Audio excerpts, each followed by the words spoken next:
Chapter 503. Divine Capital. Li Residence.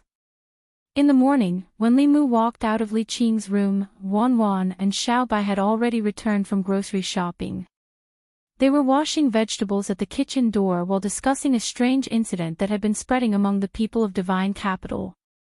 A few days ago, more than one person in Zhong County had seen a divine dragon flying across the sky while working in the fields. Divine Capital was inland, so there weren't many opportunities to see the water tribe. Dragons had always only appeared in rumors. Once the news of a divine dragon appearing in Zhong County spread, it caused widespread discussion among the people. The people had never seen a true dragon before, so naturally, they couldn't tell the difference between a flood dragon and a true dragon. Li Mu didn't bring the flood dragon back to Divine Capital. Instead, he placed it in a river in Zhong County so that it could cultivate and wait for Li Mu's orders. For the peace of the place, Li Mu also set 2 rules for it. First, it wasn't allowed to appear in front of people and disturb the people. Second, in the next 10 years, it could only solve its physiological problems with its hands. It wasn't allowed to seduce married women, nor was it allowed to abduct ignorant women. Whether it was a human or a demon, Li Mu would cut off its tools if he was caught. After 10 years, Li Mu would have reached Realm 6 and wouldn't need the flood dragon anymore. He could set it free. Today was the day that Phantom Princess and the others returned to the Yao Nation. Li Mu personally led the officials of Honglu Temple to send them out of the city. Phantom Princess originally wanted Li Mu to escort her back to Thousand Fox Nation, but Li Mu heartlessly refused. Although her identity was very special, and the Yao Nation and Diabolism saw her as a thorn in their side, the Queen of Thousand Fox Nation today was no longer the Phantom Princess of the past. Li Mu had given her almost all the wealth that he had inherited from Emperor Bai. Now, even if she fought with the Empress, she might not be at a disadvantage. She didn't need anyone to protect her. This trip to Divine Capital was a huge blow to Phantom Princess. If she didn't leave Qinhu Kingdom, she wouldn't be able to imagine the difference between the Queen of Qinhu Kingdom and the Empress of Great Zhou. Compared to the Divine Capital of Great Zhou, her Qinhu city was at most a barren mountain village. Unless she could unify the Yao Nation, become the queen of the 10,000 demons, and raise her cultivation to the 7th level, then she would have the qualifications to be on equal footing with Zhou Yi. At the city gate, Illusion Princess looked at the flying ship floating in the air and said to Li Mu, "I'm leaving." Li Mu's face lit up with joy. He quickly said, "Goodbye." When she was in Chengdu, she was trying her best to sow discord between him and the Empress in front of Lu Hanyan. Once she left, Li Mu's family would at least be more harmonious. Li Mu had been looking forward to this for a long time. Phantom Princess caught the smile on his face and snorted, "Are you happy that I'm leaving?" Li Mu waved his hand and said, "Of course not, ha ha ha." Seeing the flying ship turn into a stream of light and fly away, Li Mu rubbed his waist, which was still aching, and returned to the palace to report. In Changle Palace, Zhou Yi hugged Zhongling and asked calmly, "Did that fox leave?" Li Mu, "Yes." Zhou Yi pressed her face against Zhongling's face and said with a smile, "Ling, mother will take you to a fun place." The little girl said, "Daddy will go too." Li Mu followed behind the mother and daughter and walked out of Changle Palace. Perhaps the Empress had really reached the age of being a mother. She doted on Zhongling so much that even Li Mu felt that he had been left out. However, he didn't need to be jealous of his own daughter. He enjoyed the feeling of a happy family of 3. When he was free in the future, he would have 2 more children with Lu Hanyan and Li Qing. Then, his life would be complete. In the palace, the officials and palace maids were already used to this scene. Everyone knew that Lord Li's daughter had taken Her Majesty as her godmother. Her Majesty doted on her very much and often summoned her to the palace.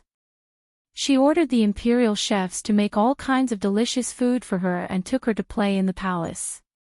Everyone in the palace already knew this cute little girl. As for where Lord Li's daughter came from, there were many different opinions. Some said that he had her with Madame Li when he was young, and it was only now that it was made public. Others said that she was the child of Lord Li and the Demon Kingdom Queen and was only recently sent back. The officials with some cultivation could naturally see that Lord Li's daughter wasn't human, nor was she a demon. She was a spirit, and it was very likely that she was the child of Lord Li and a ghost. It wasn't strange for something like this to happen to him. Everyone knew that Lord Li was neither friend nor foe. He was upright and plain-spoken, and devoted to the people and the country. However, he was lustful and surrounded by beauties. Not only did he have rumors with Her Majesty, but it was also said that he had a good relationship with the Demon Kingdom Queen. This actually proved that Her Majesty doted on him. Since ancient times, there had been many princesses who were children of important ministers, but it was very rare for them to directly recognize their relatives. In the palace, Zhou Yi led Zhongling into the ancestral temple, and Li Mu followed. This wasn't his first time here. Compared to last time, the ancestral temple had changed a lot. The furnishings and decorations were still the same. 36 small cauldrons were connected to a large cauldron, and a golden dragon was swimming in the large cauldron. However, the golden light on each small cauldron was much more dazzling than the last time Li Mu saw them. The most dazzling cauldron was naturally the one in the middle that belonged to the central commandery. The people of the divine capital had the strongest psychokinesis, and it was comparable to the combined power of several other cauldrons. When Li Mu came last time, the cauldrons of psychokinesis in the various commanderies were far from this bright. This meant that in the past 2 years, the psychokinesis of the people of the various commanderies had greatly increased. On the one hand, the abolition of the silver punishment law and the punishment of the corrupt officials had made the people trust the imperial court more. On the other hand, after the demon division was established in the various commanderies, the demons and the Great Zhou also contributed a lot of psychokinesis. In addition to the small cauldrons being brighter, the golden dragon on the large cauldron was also fatter than the last time Li Mu saw it. At this moment, it was happily swimming in the cauldron. 3 elders wearing 4-clawed dragon robes were guarding here. They were the experts of the Shao royal clan. Ever since the Zhou clan stole the emperor's aura, the Shao clan had sent 3 clan experts to guard the ancestral temple to prevent the emperor's aura from being stolen again.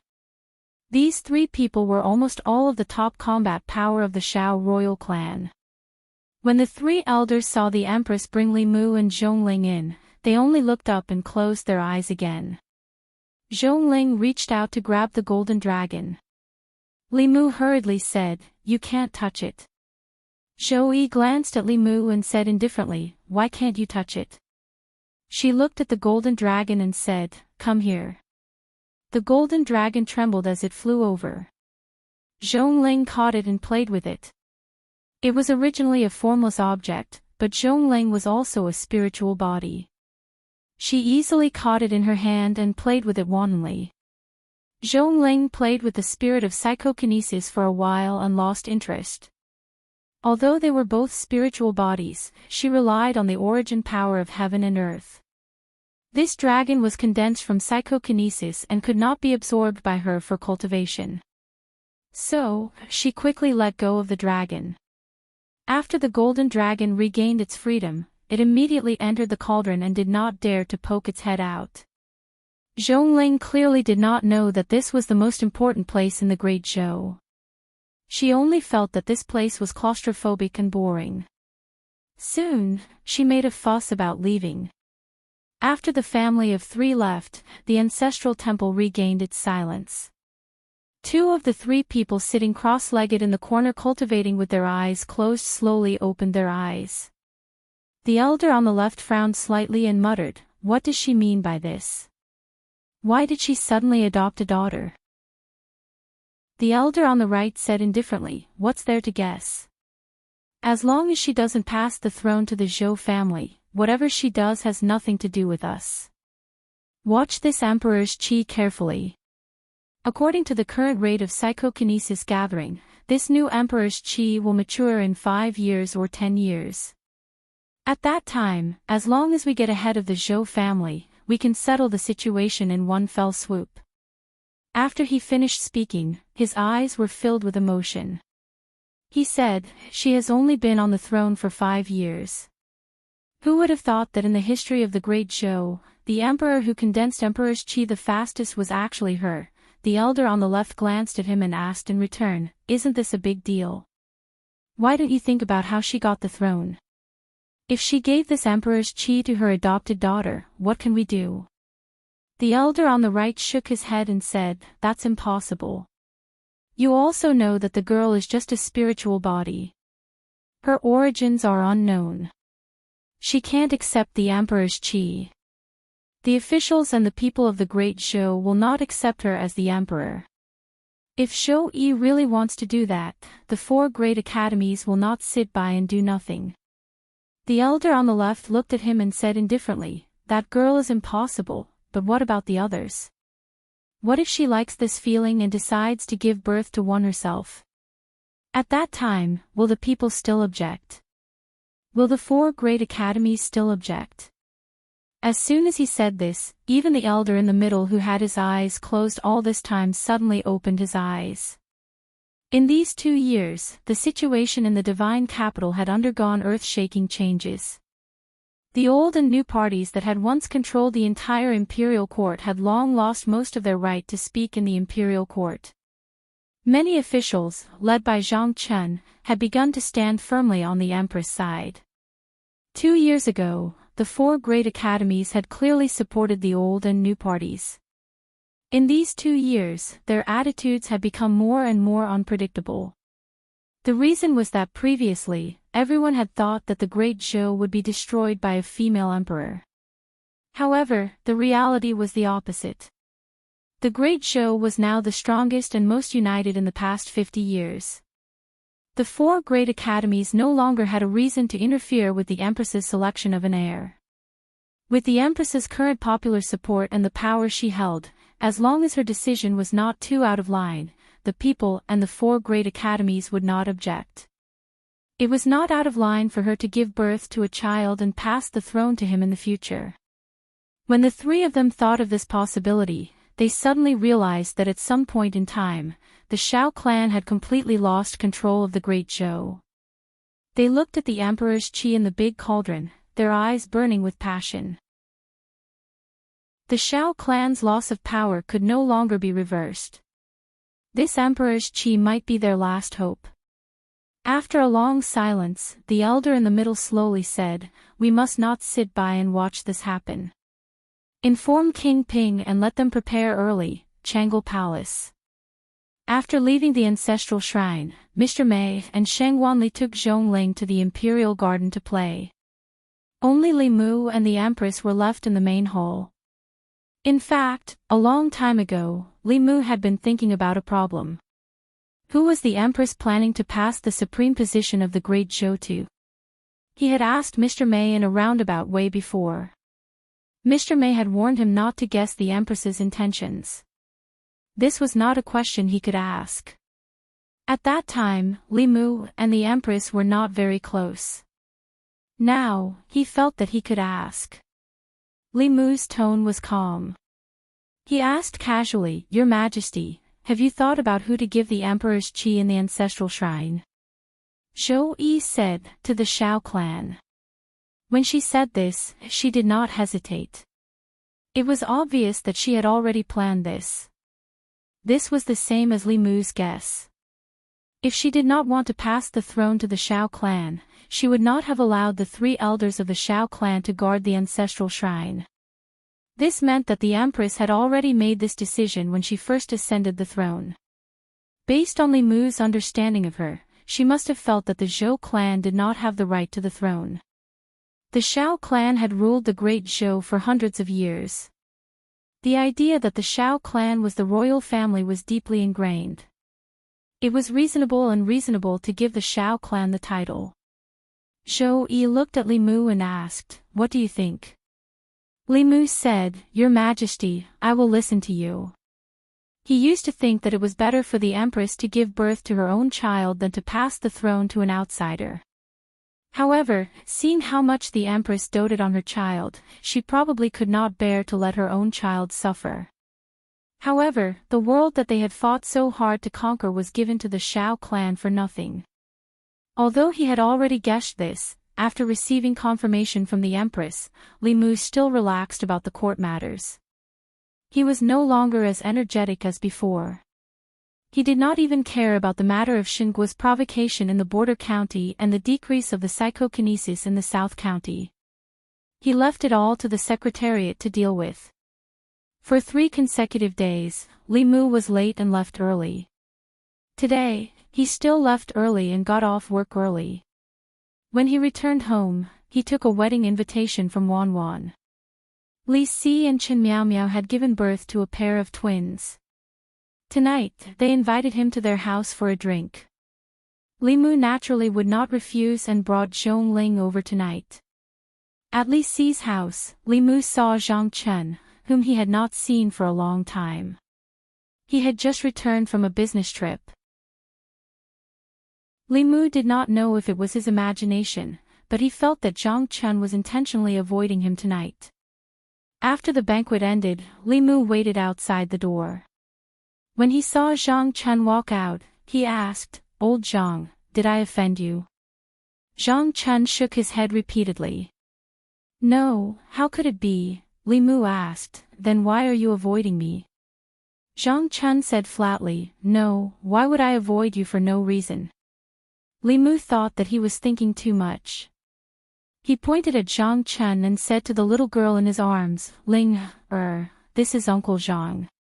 Zhang Chen smiled awkwardly at Zhong Ling. Li Mu asked in confusion, "Why aren't you curious? Who gave birth to this child with me?" Zhang Chen shook his head. "I'm not curious. I'm not interested in this matter at all. I still have matters to attend to at home, so I'll go back first." Li Mu looked at his back in surprise. It had only been a month since they last met, but he had changed so much. He was completely unlike the gossipy Zhang Chen that Li Mu knew. The streets of the fairy's capital were bustling as usual. All kinds of news and topics of conversation gathered here. Today, the commoners were most interested in the private affairs of the Li residence. The sudden appearance of a child by Lord Li's side caused a heated discussion in the fairy's capital. It even overshadowed the matter of the illegitimate child during the reign of the previous emperor. There were differing opinions about who Lord Li had given birth to this child with. Some said that it was Lady Li's, while others said it was the Demon Kingdom's queen. No one knew when it started, but there were rumors that the child was Lord Li's and His Majesty's. In the past, the commoners naturally did not dare to talk about His Majesty. However, after the self-discipline law was reformed, the Great Zhou no longer convicted people based on words. The commoners' topics of conversation became bolder and bolder. At a temporary tea stall on the street, the waiters selling tea whispered to the customers, "Hey, have you heard? Lord Li and His Majesty gave birth to a daughter." One of the customers heard this and said happily, "Is that true?" The waiter was stunned and asked in surprise, "This is something that goes against ethics. Why do you seem so happy?" The customer said without hesitation, "Of course. Like father, like son. The child of Lord Li and His Majesty will definitely be a dragon among men in the future. If she can inherit His Majesty's position, our children and grandchildren will also be able to live good lives." When the customers heard this, they all responded in unison. "Is that true? There's such a good thing. If it's true, then that's great. This is the best news I've heard this year." No, in the past few years, the waiter at the tea stall looked at the crowd in a daze. He had thought that this matter would be criticized and discussed by the common people. He had never imagined that the common people would actually have such a reaction. It was as if they were happier than if they had given birth to a child themselves. Li Mu had also heard the rumors circulating in the marketplace. The common people usually did not have the guts to criticize the empress. There had to be someone pushing this matter behind the scenes. As for who was pushing it, Li Mu did not need to think to know. It was either the Shao clan or the Zhou clan. Their goal was undoubtedly to use the pressure of public opinion to cut off the possibility of the Empress passing the throne to someone else in advance. Unexpectedly, the common people's support for the coupling of Li Mu and the Empress was so high. In just 2 days, there were already many people calling for the Empress to make him Empress. The person behind the scenes had gone for wool and come home shorn. More importantly, with the Empress's bearing, no one knew the consequences of offending her better than Li Mu. He walked into Changle Palace and saw that the Empress's expression was extremely ugly. Zhou Yi saw Li Mu walk in and said in a low voice, "I've changed my mind." Li Mu was puzzled. "Changed your mind about what?" Zhou Yi said coldly, "I don't want to give that imperial aura to the Shao clan anymore." Li Mu said in a daze, "Your Majesty wants to pass it to the Zhou clan." Zhou Yi said, "No." Li Mu thought for a moment and said in astonishment, "Could it be that your Majesty really wants to give birth to a child?" Before Zhou Yi could speak, Zhongling, who was in Li Mu's arms, clapped her hands and said happily, "Good, good, I already have a younger brother or sister to play with me. Father, mother, you can have another one." Chapter 504. Li Mu looked at the innocent Zhongling and explained, "Ling, be a good girl. Don't mess around. Father and mother gave birth to you differently from giving birth to a younger brother or sister." The little girl blinked curiously and asked, "What's the difference?" Perhaps she was envious of other children who had siblings to accompany them, but how was Li Mu supposed to explain to her that she was actually born from heaven and earth and not the product of his and the Empress's hard work? Zhongling's intelligence grew very quickly, but she obviously couldn't understand this. Li Mu and the Empress looked at each other. Li Mu looked embarrassed. The Empress held Zhongling's face and smiled. "Ling, don't worry. You will have a younger brother or sister in the future." After receiving the Empress's promise, Zhongling happily ran off to play. In Changle Palace, Li Mu saw the Empress looking at him. He said decisively, "Your Majesty, please give up on this idea.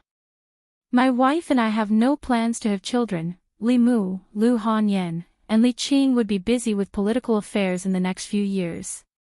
Even if they had children, they wouldn't have much time to accompany them. This wasn't good for the child's growth, so they planned to have another child in a few years." Zhongling's appearance was at most an accident. Zhou Yi glanced at Li Mu indifferently. "Ling is my daughter. Why should another woman give birth to her younger brother or sister?" Li Mu thought for a moment and asked, "Does your Majesty want to have one yourself?" Zhou Yi asked, "Are you willing to watch as the world that you and I worked so hard to build is given to someone else?" Li Mu didn't hesitate and said decisively, "No." He had spent a lot of effort to build the great Zhou to what it was today. How could he be willing to give it to someone else? Everyone in Xindu knew what kind of people the Shao clan was. If this world fell into their hands again, the foundation that Li Mu had built for the Empress over the past few years would be completely destroyed by them. The geographical location of Great Zhou wasn't considered good. To the east were the water tribes, to the south were the various countries with evil intentions, to the west was Yudu with evil intentions, and to the north was the demon country eyeing them covetously. There were threats in all directions, and once Great Zhou was defeated to a certain extent, the four barbarians would definitely rise up and attack. This was also an important reason why the central dynasty of Zhou province never lasted long. There were strong enemies spying on all sides. Once there were 3 generations of incapable rulers, the neighbors would not give the central imperial court a chance. When external pressure began to be exerted, the already loose internal structure would be easily crushed. The key question was, if the Empress wanted to have a child herself, how would she do it, and with whom? Considering the voices of the masses, this candidate would naturally be Li Mu. However, this wasn't in Li Mu's life plans. Zhou Yi looked at him and said, the Great Show being where it is today is mostly due to your efforts. Who the Emperor's aura is given to is not only my business, but also yours. Li Mu didn't know what she was thinking, so he could only say, your subject will listen to everything your majesty says. Zhou Yi thought deeply for a moment and said, I plan to give it to our child. Li Mu shook his head and said, your majesty also knows about Ling Er's identity. Not only the court officials, but even the people won't be able to accept that the Emperor of Great Zhou isn't human. This will cause the Great Zhou to lose the foundation of the people's hearts. Although Li Mu thought that he had gained the recognition of the people, it didn't mean that he could do whatever he wanted in Great Zhou. This was a place that had been ruled by humans since ancient times. It was absolutely impossible for a foreign race to rule over it. Zhou Yi glanced at him and said indifferently, I'm not talking about Ling Er. Li Mu was even more confused and asked, other than Ling Er, do we have other children? Zhou Yi said, not now, but that doesn't mean we won't have any in the future. Li Mu stared at the Empress in a daze, hundreds of thoughts flashing through his mind. Was this a hint? No, this was no longer a hint. This was a blatant declaration, and it couldn't even be considered a declaration. This was a confession. The Empress finally couldn't help but reveal her feelings to him. Zhou Yi continued, as long as we take your bloodline and merge it with mine, we can have a child with both of our bloodlines. This way, I won't have to pass the throne to an outsider, and Ling Er will have a younger brother or sister. Li Mu suddenly understood and said, so that's what your majesty means. Zhou Yi looked at him and asked in return, what do you think it means? Do you want to be my empress? Li Mu didn't obey the empress this time. He shook his head and said, your majesty, I can't accept this method. I hope that my child will be like all the other children in the world, born from his mother's 10 months of pregnancy, and not through this method. If he asks us the same question as Ling Er in the future, how should we answer?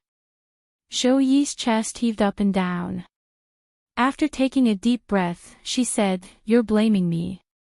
Do you think I don't want to? If you appeared earlier, if you were more determined and not fascinated by other people's beauty, how could things be like this? She flung her sleeves and said angrily, Mei Wei, Ali, accompany me to the Imperial Garden to relax. Mr. Mei and Sheng Wanli had just walked in with Zhongling when they walked out with the Empress. The little girl walked to Li Mu's side and tugged at his sleeve.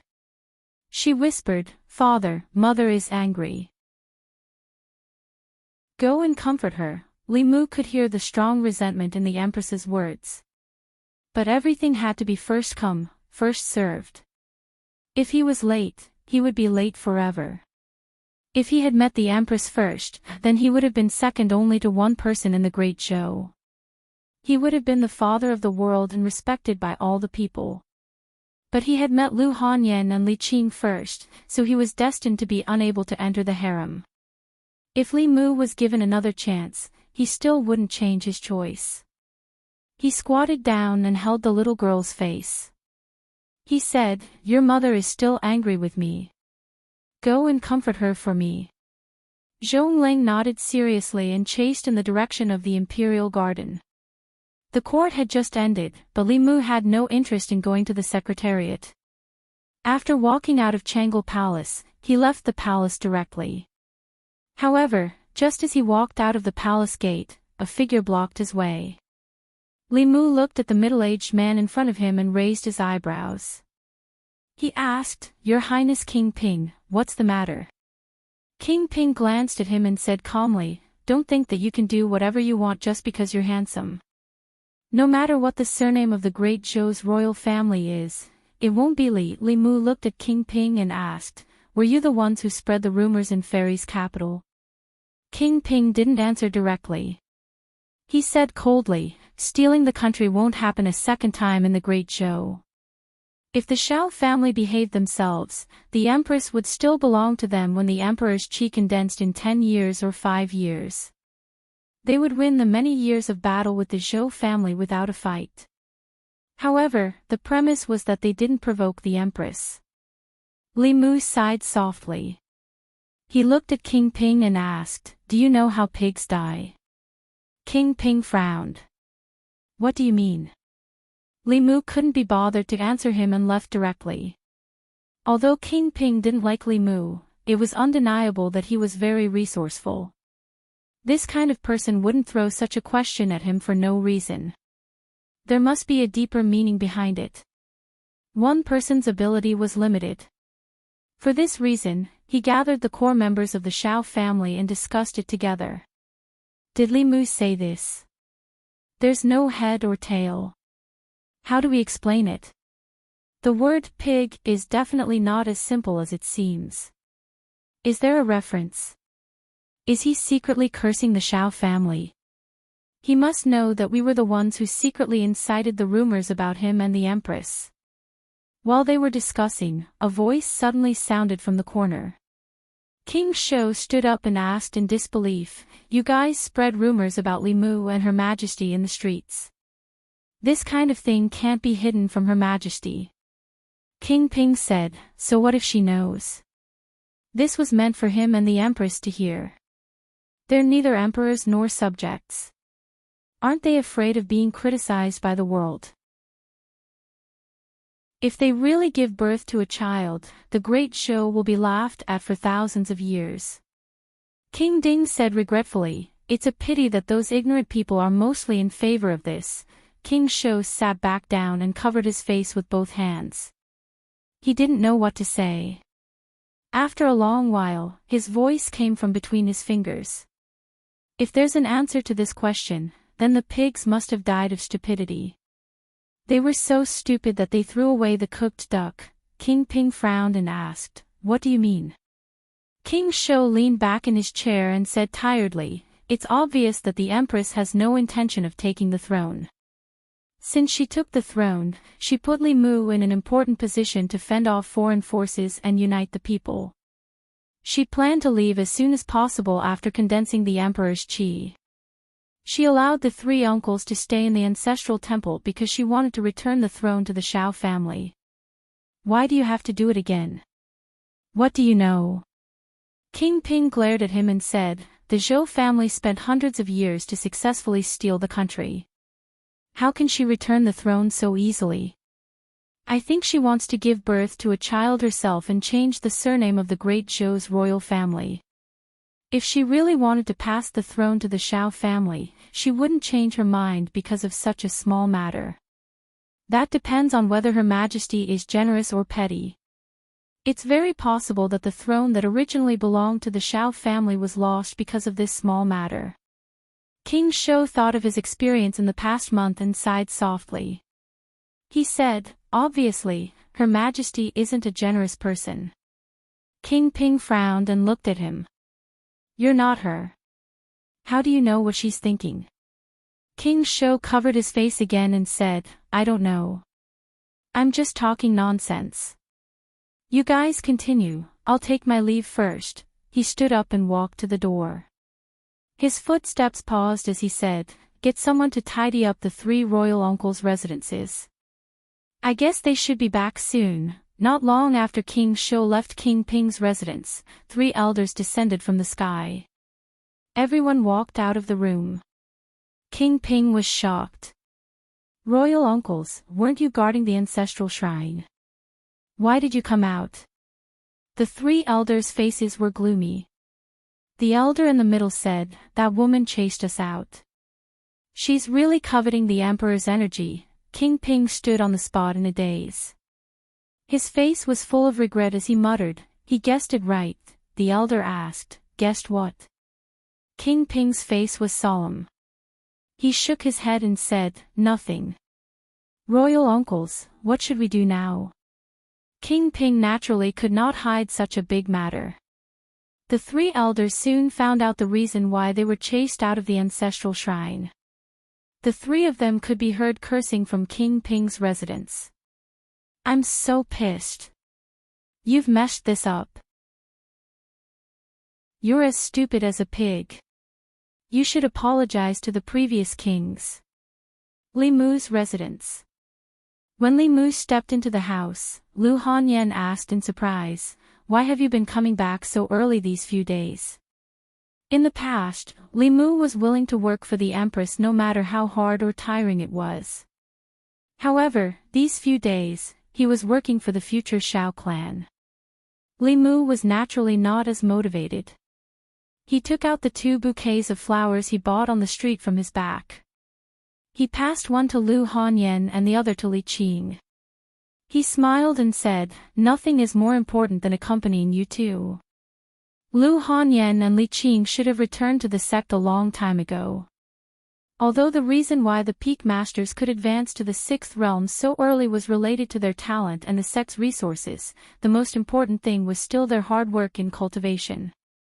Li Mu used all kinds of excuses to force them to stay. He could not let them stay at home while he stayed in the palace all day. He held the 2 girls' hands and said, "I'll take a long leave from Her Majesty later. I won't go out every day." Although the 2 girls were happy to hear this, Lu Hanyan, who liked to let her imagination run wild, thought of a fact. She couldn't help but become melancholic again. She said melancholically, "Although we can be together now, in 100 years, whether it's me, Sister Qing, Xiao Bai, or Wan Wan, we won't be able to accompany you anymore. Why don't you find someone who is more powerful and talented than us, someone who can accompany you for the rest of your life?" Women were really strange creatures. She was clearly only in her 20s, in the most beautiful years of her life, but in her heart, she was thinking about things 100 years later. Li Mu pretended to be thinking. After thinking for a long time, he said, "Why do I have to find someone who is more powerful and talented than you two? When the time comes, I can still choose a young and beautiful girl who is 17 or 18 years old." Lu Hanyan was stunned. Then, her slender hand rested on Li Mu's waist. Gritting her teeth, she said, "I'll let you be young and beautiful, I'll let you be young and beautiful." Li Mu held her restless hand and said, "If I don't find someone young and beautiful, in such a short time, where do you want me to find someone who is more powerful and talented than you two, and who is also willing to be with me?" In the courtyard of the Li residence, there was a fluctuation in the space. Zhou Yi appeared with Zhongling in her arms. She put Zhongling down and prepared to return to the palace. She looked around and saw that everyone was looking at her. She asked faintly, "Why are you all looking at me?" Lu Hanyan stood up and said, "Your Majesty is here to send Ling off." Zhou Yi nodded slightly and said, "I'll leave Ling to you. I'm going back to the palace." Lu Hanyan looked at her and suddenly said, "It's almost time to eat. Your Majesty, eat with us before you leave. Ling should want you to stay." Zhongling was stunned for a moment. Then, she hugged Zhou Yi's leg and said happily, "Mother, stay for dinner. Aunt May and Aunt Li will come too." Although the Empress might not listen to Lu Hanyan, she would fulfill all of her daughter's wishes. Therefore, not only did she stay, but she also asked Shang Wanli and Mr. May to come as well. When it was time to eat, Lu Hanyan took the initiative to pick up a piece of fish for the Empress. She smiled and said, "Your Majesty, try this. I made it myself." Li Mu almost had a fish bone stuck in his throat. When Lu Hanyan and the Empress appeared together, the atmosphere was extremely cold. It was not an exaggeration to say that it was like falling into an ice cave. Lu Hanyan actually took the initiative to pick up food for the Empress. Li Mu's first reaction was that Lu Hanyan was crazy. In the face of Lu Hanyan's kindness, Zhou Yi quickly responded. She tasted a piece of fish and said, "When I first met you, I only knew that your zither skills were unparalleled. I didn't expect your cooking to be so good as well. You're almost as good as the chefs in the palace." Mr. May and Shang Wanli looked at each other. Shang Wanli remembered very clearly that when the Empress was still the crown princess, the three of them went to listen to Lu Hanyan play. Shang Wanli praised her zither skills, and the Empress's comment was, "It's just a so-so." Lu Hanyan also said, "When I first met you, Your Majesty, I was amazed that there was such a beauty in the Immortals' capital. It made me feel ashamed of myself. Wan Wan, who was eating with her head down, looked up at Shang Wanli and quickly lowered her head again. If she remembered correctly, when she praised that sister's beauty, Shang Wanli said, "It's just a so-so." Lu Hanyan and the Empress actually started praising each other. Li Mu saw this and his chopsticks fell to the ground. He pinched his thigh hard. The intense pain told him that this was not a dream. Chapter 505. When Lu Hanyan and the Empress began to compliment each other, the meal was especially harmonious. Li Mu was actually able to see the two of them get along well in his lifetime. It could be said that he had fulfilled one of his greatest regrets. Lu Hanyan took the initiative to befriend the Empress, and because of Zhongling, the Empress came to the house more frequently. From once every 3 days, once every 2 days, to twice a day now. Li Mu didn't go to the secretariat these 2 days. He only went to the Department of Consecration to inspect. Feeling an aura outside the door, Li Mu walked to the door and opened it. Ao Run stood at the door with his head lowered. He respectfully said, "Master." Li Mu asked indifferently, "Is it done?" Ao Run immediately said, "Master, the one causing trouble in the river is a green fish demon. I have already followed your orders and captured it and handed it over to the local Yao division. A few days ago, the Department of Consecration received a request for help from a certain county's Yao division. There was a water demon causing trouble in the county's waters. Because the officials of the Yao division were all land demons and couldn't swim well, the water demon escaped several times. They then asked for help from the Department of Consecration. There were no water demon elites in the Department of Consecration, so Li Mu gave Ao Run an order to deal with it. This time, he came to report to Li Mu. Li Mu said, "If you are done, go back and cultivate." Ao Run bowed and said, "Yes." Lu Hanyan asked in the courtyard, "Is there a guest?" Li Mu said, "No, it's the mount I took in." Lu Hanyan didn't know the details. She only knew that Li Mu took in a dragon as a mount. She had never seen it before, so she said, "It's time to eat. Let him eat before he leaves." Since she had already spoken, Li Mu couldn't refute. He glanced at Ao Run and said indifferently, "Come in." Ao Run lowered his head and walked into the courtyard, not daring to look around. The Empress held Zhongling's hand and walked over. The little girl flew into Li Mu's arms and asked, "Father, Mother, when are we going out to play?" When Ao Run saw this, he immediately said to the Empress, "I pay respects to matriarch." Li Mu kicked him in the butt and glared at him. He looked at Lu Hanyan and Li Qing at the table and said, "Those two are the mistresses. This is His Majesty." It wasn't easy for his family to be harmonious for the past 2 days. If it was destroyed by this stupid flood dragon, Li Mu would definitely peel off his flood dragon skin, pull out his flood dragon tendons, and chop up his flood dragon meat to feed the dogs. Ao Run looked at Zhongling, then looked at Li Mu and the Empress. His eyes swept over Lu Hanyan and Li Qing. Confusion appeared in his eyes. He shook his head vigorously and said, "Master, the relationship in your family is a bit messy. Let me sort it out." When it was time to eat, Li Mu gave Ao Run a bowl and casually picked some food and asked him to squat in the corner to eat. Lu Hanyan looked at Li Mu and asked, "That's not good." Li Mu waved his hand and said, "You don't know. He looks like a dog, but he's actually not a good person. In the demon realm, he goes around seducing married women. After that, he shows off in front of their husbands. He has more than a dozen wives and concubines at home, but he's still dishonest all day long." Taking a bite of rice, Ao Run tried to defend himself. "Master, I've said it before, in our demon realm, strength is everything. Even if someone steals their wife, they can only blame themselves for being too weak.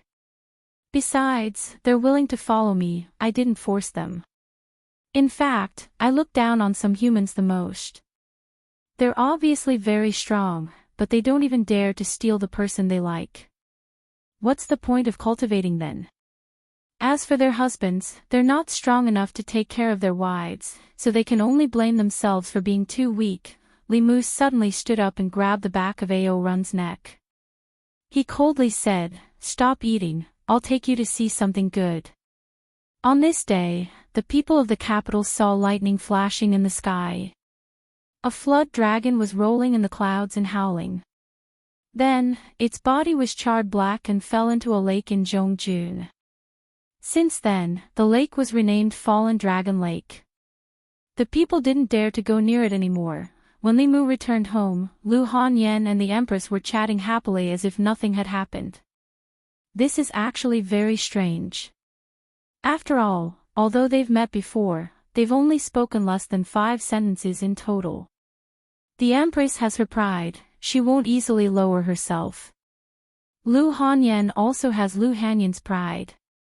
If she doesn't like someone, no matter how noble their status is, she will absolutely ignore them.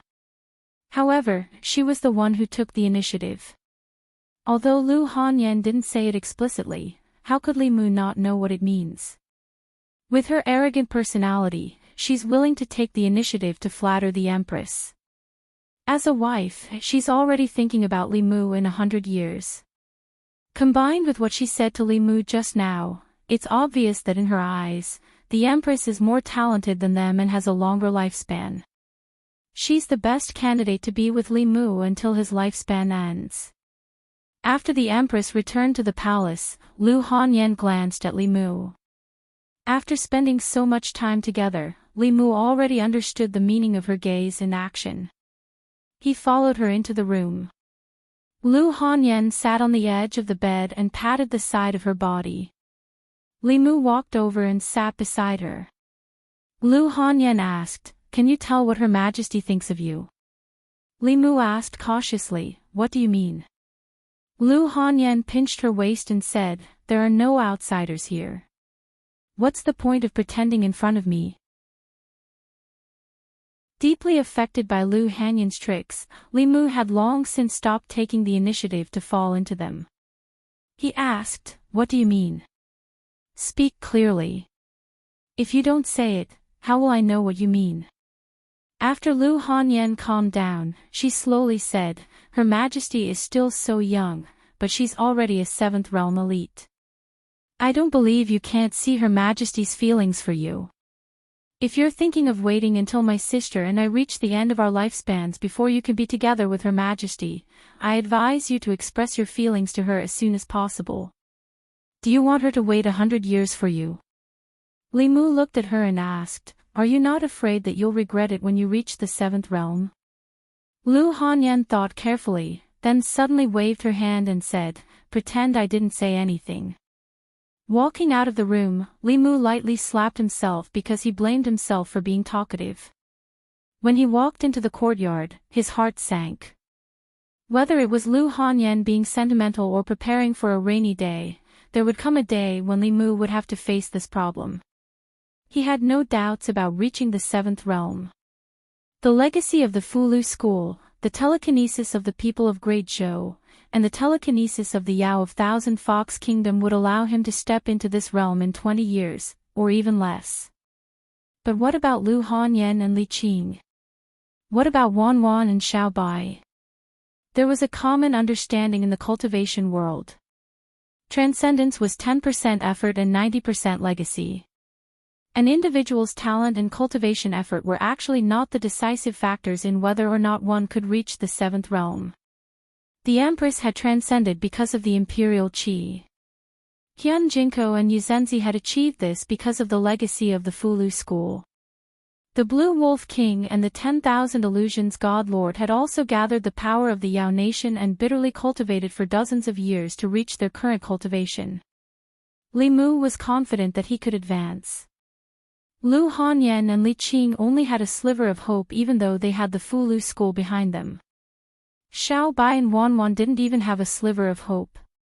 Li Mu was proficient in the techniques of both the human and Yao races, and he had also completely comprehended the heavenly tones of the Pill Cauldron sect. But there was no way for them to easily cross this natural chasm like he had. Unless he used the demonic Tao's blood and soul sacrifice method, similar to the Thousand Illusions' venerable master. But he wouldn't even consider this method. Li Mu thought carefully for an entire day. The only method he could think of was to establish a nation. The fastest shortcut to cultivation was to use the willpower of living beings. The easiest way to gather the willpower of living beings was to do what the Great Zhou and the Yong Kingdom did. They would build a national temple among the commoners and use the power of the nation to nurture the imperial qi. The Yong Kingdom's 5 generations of wise monarchs had worked hard to develop the country. In less than 100 years, they had nurtured 3 strands of imperial qi and created 3 seventh realm experts for the imperial family. Li Mu believed that he could do the same. But if he did, he wouldn't be able to stay in the Great Zhou. He would be letting down the Empress. Li Mu walked through the imperial palace with a heavy heart. When he passed by the secretariat, a figure suddenly ran out. Louis grabbed Li Mu's sleeve and asked, "Where are you going, Lord Li?" Li Mu didn't answer. Instead, he raised his eyebrows and asked, "Is something the matter, Lord Liu?" Louis hurriedly said, "It's not that I have matters to attend to. It's that the Secretariat has matters to attend to. Recently, there has been an endless stream of major and minor matters in court. My colleagues in the Secretariat are too busy. I would like to ask, when will Lord Li return to the Yamen?" When Li Mu was in the Secretariat, Louis didn't think much of it. When Li Mu wasn't present, all the heavy responsibilities were placed on his shoulders. Only now did Louis realize how difficult everything was. Big and small matters required him to coordinate and plan. If he could control the various ministries and departments, it would be fine. But with his prestige and strength, he couldn't control the people below him. The imperial qi in the ancestral shrine hadn't been decided yet. He also didn't know who he was making wedding clothes for. Influenced by Lu Hanyan's plans for a rainy day, Li Mu's mind was no longer on state affairs. Waving his hand, he said, "Lord Liu, just pretend that I'm not part of the Secretariat. I'll take my leave first. See you later." Finished speaking, he didn't even look at Liu Yi and directly left. Liu Yi looked at his back with a puzzled expression. He didn't know what was wrong with him. Could it be that his wife had heard the rumors about him and the Empress and quarreled with him? Liu Yi shook his head. He couldn't blame his wife. When the people heard the rumors, they didn't condemn it. Instead, they called for the Empress to make Lord Li Empress and let them have a real child. If he was Lord Li's wife, he wouldn't be able to tolerate it either. Changle Palace. When Li Mu walked into the main hall, he saw the Empress sitting on the dragon throne. She seemed to be thinking about something. Li Mu didn't disturb her. He was thinking about how to talk to her later. Although he couldn't let Lu Hanyan and the others enter the 7th level, he could still let them enter the 6th level early. The Heavenly Book of the Danding sect had a recipe for breaking through to the creation realm. This pill was at the saint level. As long as there were enough materials, Li Mu could make it. He planned to ask the Empress for a long vacation to gather the materials for this pill. Lu Hanyan's tolerance and generosity made Li Mu feel even more sorry for her. He planned to let them enter the 6th level as soon as possible to prevent her from thinking too much. Zhou Yi was deep in thought for a long time as if she had made a decision. She looked at Li Mu and said, "I." Li Mu also raised his head and said, "I, you first." "Your Majesty, you first." Their gazes met. Zhou Yi nodded and said, "I've decided who to give the next imperial qi to." Li Mu asked, "Who?" Zhou Yi said, "Give it to Lu Hanyan." Li Mu thought he heard wrong and asked in shock, "Who?" Zhou Yi said, "Give it to your wife." Li Mu came back to his senses after a long time. He asked, "Just because she said you were beautiful?" "Of course not. Zhou glanced at him and said, I've thought about it. I've been on the throne for 5 years. If I don't lose the hearts of the people in the Great Zhou, another imperial qi will mature in 5 years at most. At that time, if I continue to be the Empress of the Great Zhou, this imperial qi can be used to create another 7th level cultivator for the Great Zhou. If the hearts of the people can grow like they have in the past 2 years, then the next imperial qi will mature in less than 10 years.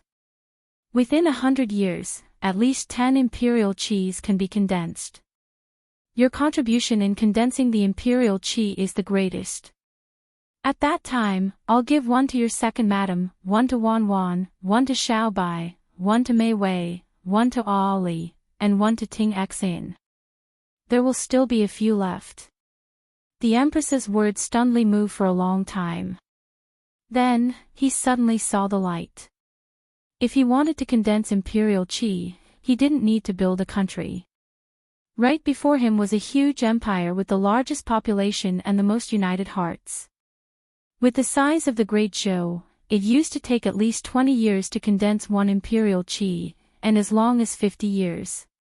If a wise ruler, the time would be shortened, and if a fatuous one, the time would be extended. Li Mu was confident that he could shorten the time needed to condense imperial qi to less than 10 years. As long as the Great Zhou was in the hands of the Empress, she had the absolute right to decide what to do with the imperial qi. The Empress was still the same Empress. If others treated her well, she would return the favor tenfold. Lu Hanyan had only given her a piece of fish and praised her for her beauty, and the Empress had directly gifted her with an imperial aura. This was probably the most expensive fish in history. With this, Li Mu's greatest wish was fulfilled. The advancement of imperial qi was the power of the entire country. With the millions of people in the Great Zhou, wouldn't it be easy to create a 7th level cultivator in 10 years?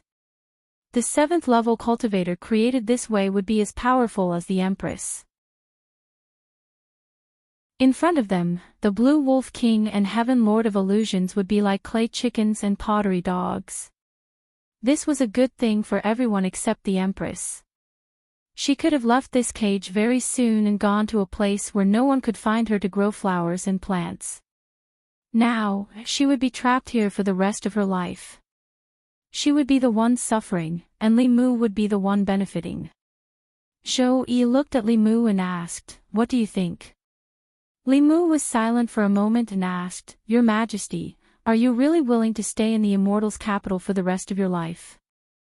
Zhou said calmly, "That depends on you. If you don't help me, I don't want to be the Empress for even a day.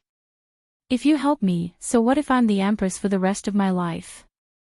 Li Mu puffed out his chest and said seriously, "I'm willing to go through fire and water for your Majesty. I won't hesitate to die for you."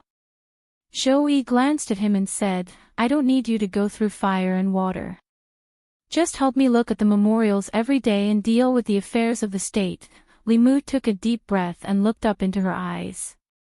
He said, "Thank you, Your Majesty." Zhou asked, "What did you want to say just now?" Li Mu didn't say anything. He just stretched out his arms and hugged the Empress tightly. Zhou face turned red. Her hands hung in the air behind Li Mu's back. She didn't know what to do. Li Mu quickly let go of her. He turned around and strode out of Changle Palace. Imperial Secretariat. Louis picked up a memorial with a worried expression. Suddenly, a familiar voice sounded from outside the door. Li Mu walked into the office and said loudly, "Let me do it." Several hours later, Li Mu hurried out of the Imperial Secretariat before the palace doors closed. The feeling of working for himself and working for others was completely different. Before Li Mu looked at each memorial, he would tell himself that he was working so hard not for the Great Zhou court, but for the people of the Great Zhou. For the will of the people, for the gathering of imperial qi, for the sake of being together with the person he loved. This way, not only would he not feel annoyed, he would even want to look at a few more memorials. When he returned home, the light in Li Qing's room had already been extinguished. However, the light in Lu Hanyan's room was still lit. Li Mu pushed open the door and walked in. He found that Li Qing was also in Lu Hanyan's room. Li Mu looked at them and said, "It's good that you're all not asleep. I have something important to tell you." Among the cultivators in the world, the most relaxed were the imperial families of the various countries. They did not need to cultivate at all. Just by relying on the inheritance of the imperial family, they could reach the highest realm that others could not reach in their entire lives. From today onwards, Lu Hanyan and Li Qing would no longer need to return to Mount Baiyun to cultivate in seclusion. The husband and wife would no longer need to be separated for a long time. Li Mu could already imagine how happy they would be when they learned of this. Lu Hanyan said, "We also have something to tell you." This kind of important news naturally had to be the finale. Li Mu said, "Then you guys go first." Li Qing lowered her head slightly. Lu Hanyan's expression was somewhat guilty. She said, "We're going back to Mount Baiyun tomorrow. Tonight, let's cultivate together." Li Mu was stunned. Lu Hanyan asked, "What did you say was important?" Li Mu came back to his senses and shook his head. He said, "I suddenly feel that this matter is not that important. Let's talk about it tomorrow morning." He waved his sleeve and the lights in the room went out. In the morning, Li Mu hugged two soft bodies. Because yesterday was the last night, Lu Hanyan and Li Qing did not want to monopolize Li Mu. After a difficult choice, they decided to cultivate together. Lu Hanyan nestled in Li Mu's arms. She thought of what happened last night and asked Li Mu, "What was the important thing you wanted to say yesterday?" Li Mu put on his clothes and got out of bed. He walked to the door and said, "You praised His Majesty yesterday. His Majesty is very happy and wants to reward you with something." Lu Hanyan asked, "What is it?" Li Mu said, "Emperor Qi from the ancestral temple. His Majesty has decided to give it to you and Qingqing. Xiao Bai and Wanwan also have a share. So, you don't have to go back to Mount Baiyun. You don't have to cultivate so hard in the future," Lu Hanyan said in shock. "Really?" Li Mu said, "Why would I lie to you about something like this?" Lu Hanyan and Li Qing looked at each other. In the next moment, two pillows flew from the bed toward Li Mu. Li Mu walked out of the room first. The pillows flew back to the bed. Lu Hanyan's face turned red. Li Qing buried her entire body in the blanket. Chapter 506. After discovering that the three members of the previous generation of the Shao family had been expelled from the ancestral temple, Li Mu knew that the Empress was serious. Therefore, in the long days to come, Li Mu needed to do one thing. He needed to help the Empress govern the Great Zhou and ensure that the Great Zhou was stable internally, that there were no strong enemies outside, and that the faith of the people could be maintained or continue to grow. This was not for anyone else, but for himself, for the people he loved. In the secretariat, Louis asked someone to send a pile of memorials to Li Mu's office. She leaned against the chair and let out a long sigh of relief. The familiar Lord Li had finally returned. In the office, Li Mu sat behind the table and looked at the two memorials in front of him. He frowned and slowly tapped the table with his index finger. In the past, the greatest threat facing the Great Zhou was the Demon Nation. They had no time to care about anything else. Whether it was the Shen Nation stirring up a fight at the border of the two nations during the chaos or the greatly reduced faith of the people in the South County, they did not attract much attention from the imperial court. Now that the chaos of the Demon Nation had temporarily subsided, the imperial court and the Qianhu Nation were inseparable. These two matters needed to be brought to the forefront. These seemed to be two matters, but in fact, it was only one. Ever since the last time the tribute was paid and the Great Zhou fell out, the Shen Nation had been restless. They banned the merchants of the Great Zhou from entering and destroyed the goods of the Great Zhou. The anti-Zhou sentiment in the country was serious, and they repeatedly disturbed the border. The South County bordered the Shin Nation, and the faith of the people was greatly affected. Li Mu first asked the Empress to go to the ancestral temple to check on the faith cauldron in the South County. However, the Empress had taken Lu Hanyan, Li Qing, and Zhongling to a spring outing outside the city. She was not in the Chang'e Palace, so Li Mu could do as he saw fit. She did not bring Mr. Mei and Sheng Wanli with her on this trip. Therefore, Li Mu asked them to accompany him to the ancestral temple. The ancestral temple was an important place in the Great Zhou. It was where the emperor's qi was nurtured. It was related to the future of a country. The Shao family lost the throne because they did not take good care of the emperor's qi. In order to avoid suspicion, Li Mu could not go there alone. Li Mu still had not told them that the empress planned to give each of them a wisp of imperial qi in the future. Shou Yi was just like that. When a person achieved the Tao, everyone around them would ascend to the heavens as well. She wanted nothing more than to give all the good things to those around her. In the ancestral temple, the three elders were no longer there. Even the cattail hassock on the ground had been thrown away. The golden dragon swam in the cauldron at the center of the ancestral temple. Li Mu looked at the 36 small cauldrons. There were differences in the brightness of the small cauldrons, but other than the one in Shendu, the differences in the other cauldrons were not too great. Li Mu walked forward and saw the word Nan on the cauldron. After coming to the ancestral temple, Li Mu confirmed that something had indeed happened in Nan County. He then went to the Department of Worship and sent a few Fifth Realm worshippers to Nan County to investigate the matter. When he left the palace and returned home, Lu Hanyan and the Empress had already returned from their trip.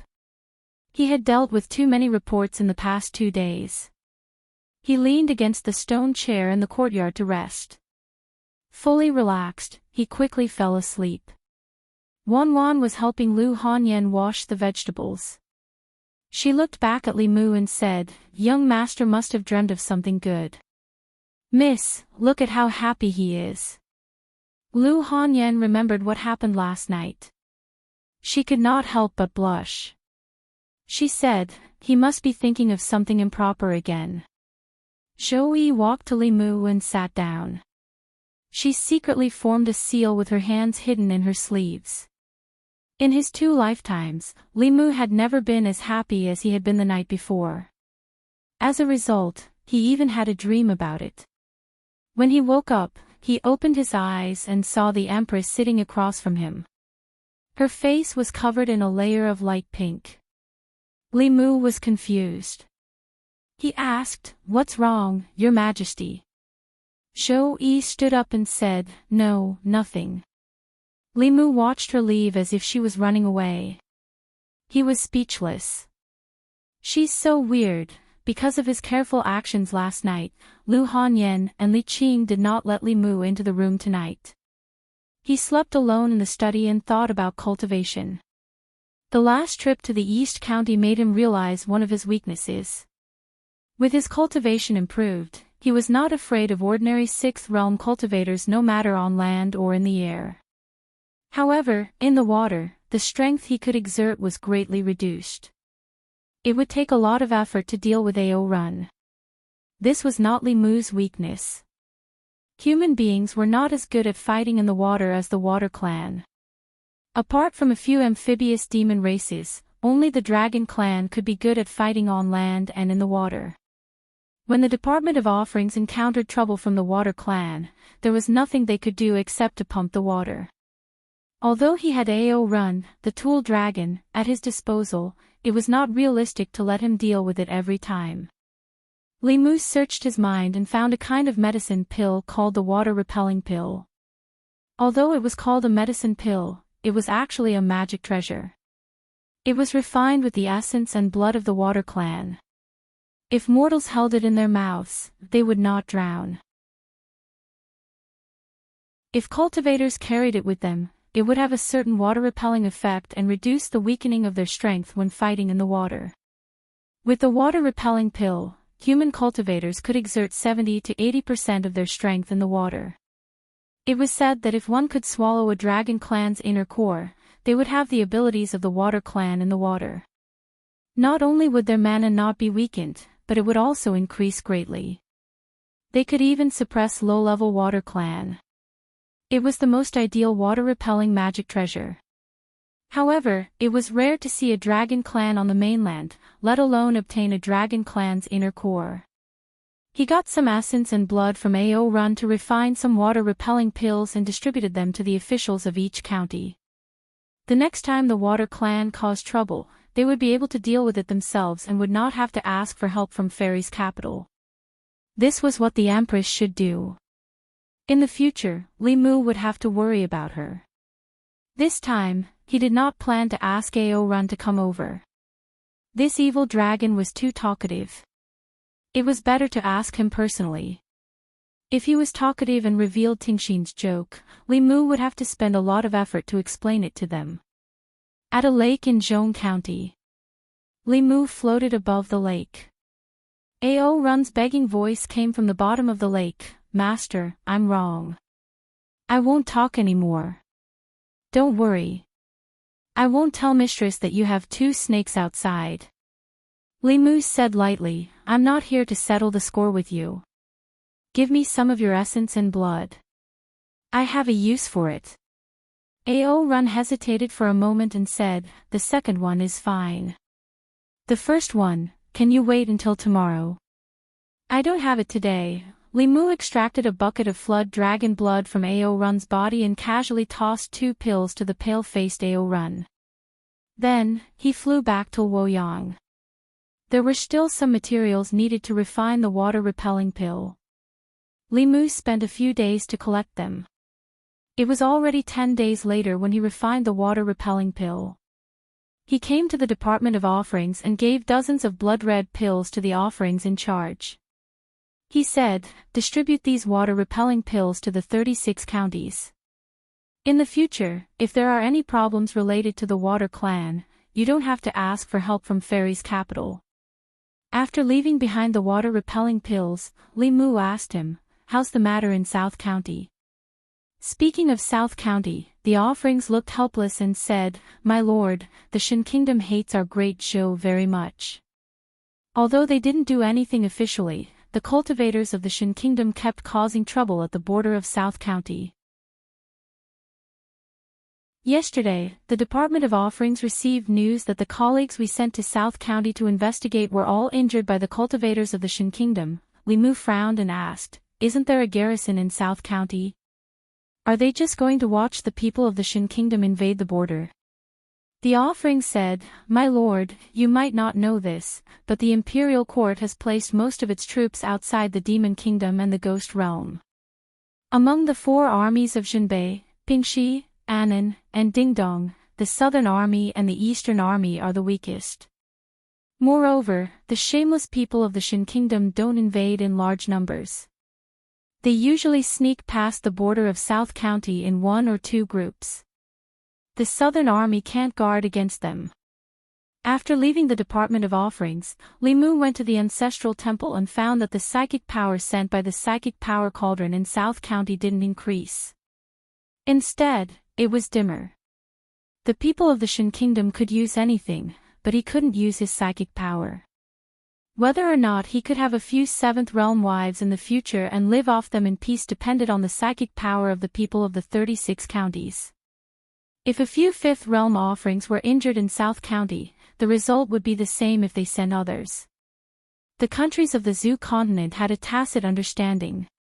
In order to prevent the war from escalating and both sides being injured, the border conflicts were limited to those below the 6th Realm.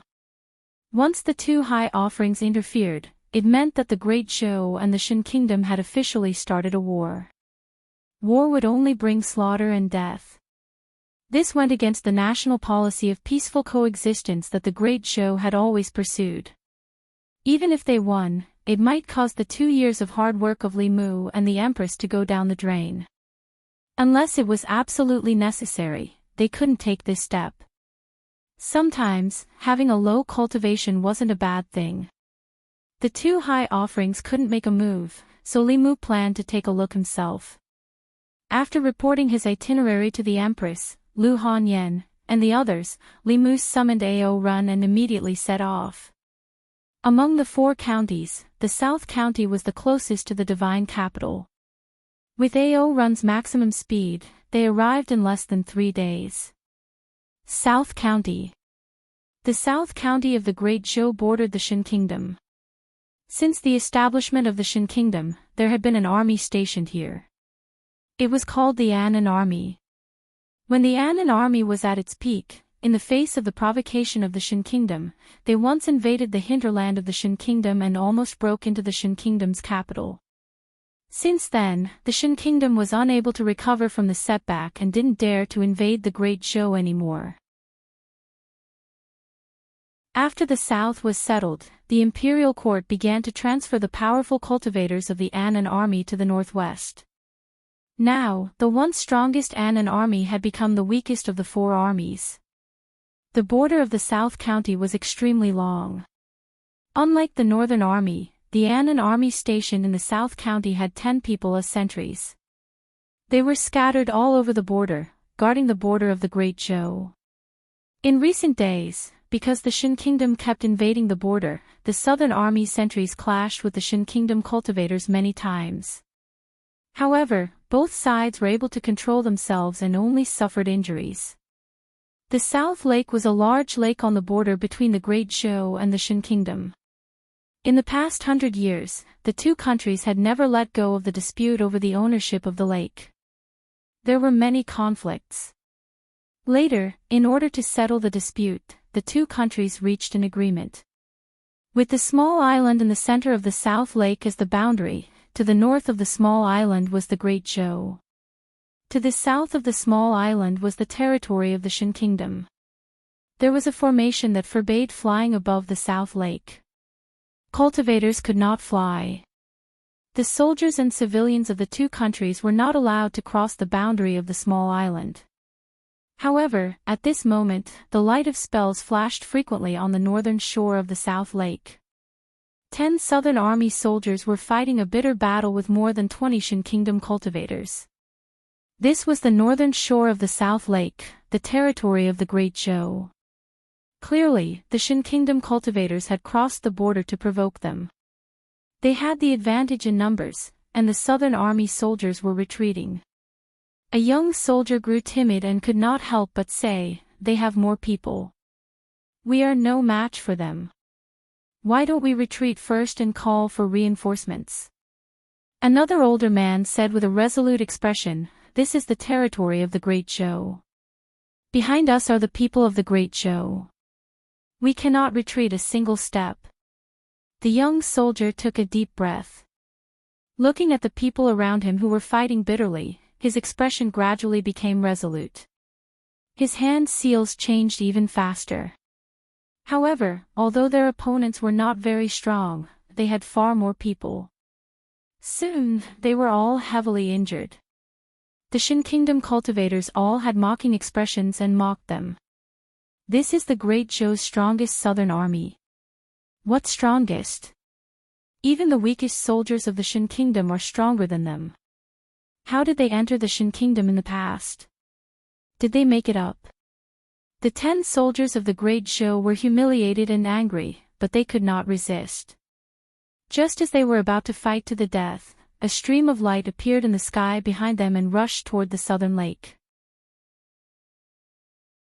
There were 2 powerful auras in the stream of light. These 2 auras came from the direction of the Great Zhou. The people of the Southern Army were delighted and said excitedly, "The reinforcements are here." However, the expressions of the cultivators of the Shan Kingdom changed. These 2 auras were extremely powerful, and they could not defeat them. They jumped into the southern lake behind them and fled in the direction of the Shan Kingdom. The stream of light was extremely fast. The people of the Southern Army looked at the stream of light with anticipation. Their expressions gradually changed from surprise to shock. As the stream of light approached, they saw clearly that it was a flood dragon. The flood dragon was completely white, and there was a figure standing on its head. A young man rode the flood dragon and landed on the northern shore of the southern lake. A middle-aged man quickly walked forward and cupped his fists respectfully. "Greetings, Senior.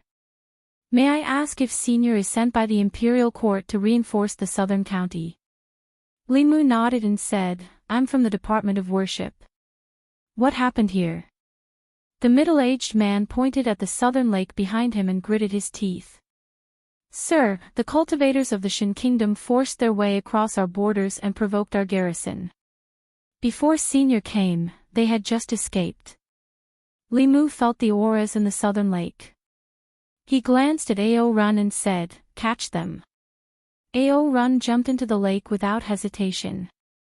The man was about to stop him, but it was too late.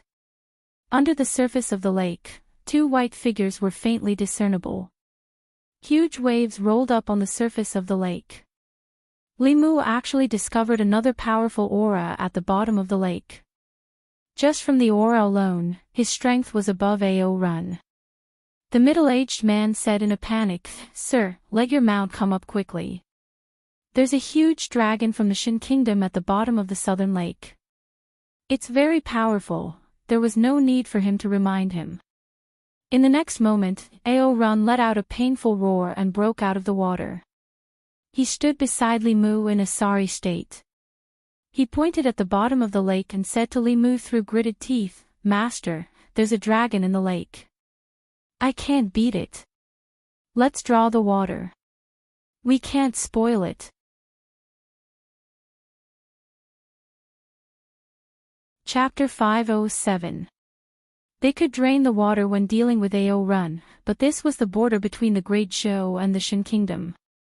Draining the lake would cause a territorial dispute between the Great Zhou and the Shin Kingdom. At that time, the Shin Kingdom would bite back, and the Great Zhou would be the one who took the initiative to provoke them. At that time, the grievances of the people and soldiers in the South County would be in vain. Li Mu glanced at Ao Run and said, "Find a way to force her out." Ao Run's face turned bitter and said, "Master, that's a real dragon. I'm no match for her." Li Mu said lightly, "If you can force her out, I'll give you a month's leave when we go back this time. You can go back to the East County. Oh, Ying, Ping Ping, Hong Hong, Tsuihua, wait for me at home." A deafening roar came from the north shore of the South Lake. Ao Run turned into a flood dragon and rushed into the lake. Huge waves began to surge in the lake again, and from time to time, there were bursts of dragon roars. Li Mu stood on the shore and asked the middle-aged man, "What's going on with this dragon?" The middle-aged man cupped his fists and said, "My lord, the South Lake was originally a separate island between the Great Zhou and the Shin Kingdom. However, a few months ago, a giant dragon suddenly came here. When our soldiers approached the shore of the lake, they would be attacked by it. The people of the Shin Kingdom took the opportunity to occupy the island in the middle of the lake and control the entire South Lake. They repeatedly went ashore to provoke us and injured many of our sentries. As soon as Li Mu learned the situation from the sentinel, there was a cry from the lake. Ao Run flew out of the lake again, holding his stomach. A wound on his lower abdomen was healing at a speed visible to the naked eye. He wiped the cold sweat on his forehead and said with fear, "That was close. Damn, you were so ruthless. My baby was almost gone." He was worried that Li Mu would blame him for failing to complete the task, so he immediately said, "Master, don't be angry. I still have a way to force her out." Li Mu glanced at him and said, "Speak." Ao Run said, "We can pee in this lake. If one person can't do it, we can call 100 people, 1,000 people. I don't believe she can still stay in the water." Before he could finish his words, a thick water column shot out from the lake and hit Ao Run, sending him flying 1,000 feet away. Ao Run flew back quickly. He pointed at the lake and said angrily, "Come up here if you have the ability." What answered him was another water column. State affairs were no small matter. This dragon had disgraced the dignity of the Great Zhou. Li Mu said to Ao Run in a deep voice, "Give me your Flood Dragon Core." The Flood Dragon Core was very important to him. Without it, his strength would be reduced by at least half. But since his master had spoken, Run didn't dare to refuse. He carefully spat out a pigeon egg-sized ball and worriedly said to Limu, "Master, it's very important to me. You have to take care of it." Limu grabbed the pill. Looking at his rough appearance, Run's heart was bleeding. Limu put the pill into his sleeve and jumped into the southern lake. This time, he didn't feel any rejection from the lake. Instead, he felt a sense of affinity. Although Run's monster core couldn't increase his strength in the water, it wouldn't suppress him either. As soon as Limu entered the water, he saw a dragon tail sweeping towards him. It was too late to dodge. He stretched out his arms, but he was still pushed back dozens of feet. His arms were numb. A white dragon was dozens of feet away, staring at Limu with lantern-sized eyes. Limu wasn't stupid enough to compete with a dragon in terms of physical strength. With a thought, a golden beam of light flew out from his body. The Dao bell rapidly expanded in the water and enveloped Limu. However, it didn't protect him like before. The bell flowed like water and attached itself to Limu's body. Moments later, the Dao bell disappeared. Limu's body didn't seem to have changed, but his skin had darkened slightly. After the bell's spirit absorbed the heaven and earth origin energy and transformed into a human, it could separate itself from the bell. The Dao bell also had some uses that Limu hadn't expected. The dragon tail attacked again. Limu stood in place and allowed the dragon tail to land on his body. Ka-cha! Limu's body didn't move at all, but a sound came from the dragon tail. Limu heard a cry of pain in the water. He didn't give the dragon a chance. He stretched out his arms and hugged the dragon tail. He used his Herculean art and rapidly rose up. Above the southern lake, there was a huge splash. A white dragon that was more than 100 feet long flew out of the water. Limu hugged its tail. After it flew out of the water, it turned its body and slammed its huge dragon head into Limu. Facing the dragon head that was as large as his body, Limu also slammed his head into it. Bang! There was a loud crash in the void, and the figures of the man and the dragon were both sent flying. However, the white dragon was suspended in the air, motionless, as if it was stunned by the crash, while the figure of the man continued to fly towards it. By the lakeside, Run's body trembled. This collision hurt even him. To be able to gain the upper hand against a dragon with his body, he realized that his master had held back. Then, he became happy. He hugged his arms and shouted, "Beat him up! Beat him up!" He would be happy to see either the female dragon or the man get beaten up. He even hoped that the female dragon would be more ruthless and help him vent his anger. Beside Run, the 10 southern soldiers on the lakeside were also dumbfounded. This was an adult dragon. Although its cultivation was at the 5th realm, it could not be tamed unless one was at the 6th realm. Wasn't this lord from the worship department a little too powerful to be able to contend against a dragon with just his body of flesh and blood? In the sky, Limu's fist had arrived. The dragon suddenly opened its mouth and spat out a ball of flame. This was dragon breath, one of the most powerful flames in the world. Its power was even greater than the true Samadhi fire. It was one of the dragon's racial talents. In the face of this dragon breath, Limu raised his hand. A transparent barrier formed in front of him and blocked the dragon breath completely. The dragon roared at the sky again. Dark clouds quickly gathered above Limu's head, and a strong wind blew. The rain borrowed the wind's momentum and swept towards him. Limu stood in the rain and looked at the dragon indifferently. In the next moment, dark clouds also gathered above the dragon's head. The sky full of water hit its body. The dragon roared in pain and swayed its body, continuing to charge towards Limu. "Freeze!" Limu pointed with his finger. The huge dragon's body stopped in the air for a moment and quickly broke free. At this moment, Li Mu spoke again, formation. This time, the dragon's body completely stopped in the air. Li Mu's figure flashed, and he was already riding on the dragon's body. Green light appeared on his fist, and he fiercely smashed the dragon's body. The dragon let out a dragon's roar, and its body twisted non-stop. Li Mu tightly grabbed the mane on its back, and his punches landed on the dragon's body, causing the dragon to roar continuously. Ao Run looked up at this scene, and cold sweat broke out on his forehead. He muttered, he even hit a woman. Too ruthless. This was the first time the soldiers of South County had seen someone beat up a true dragon like this. One of them muttered, are the consecrated masters of the worship department already so powerful? Even a true dragon is being chased and beaten by him. He's still so young. The middle-aged man looked at the figure beating up the dragon in the air, and a light suddenly appeared in his mind. He said excitedly, I know who he is. Bang! Li Mu's full-strength punch smashed the dragon from the sky to the ground, causing a cloud of dust to splash up. He rushed down and rode on the dragon again. He grabbed its mane and punched the dragon's body. Suddenly, the dragon's body under him changed. In the next moment, Li Mu found that he was riding on top of a white-clothed girl.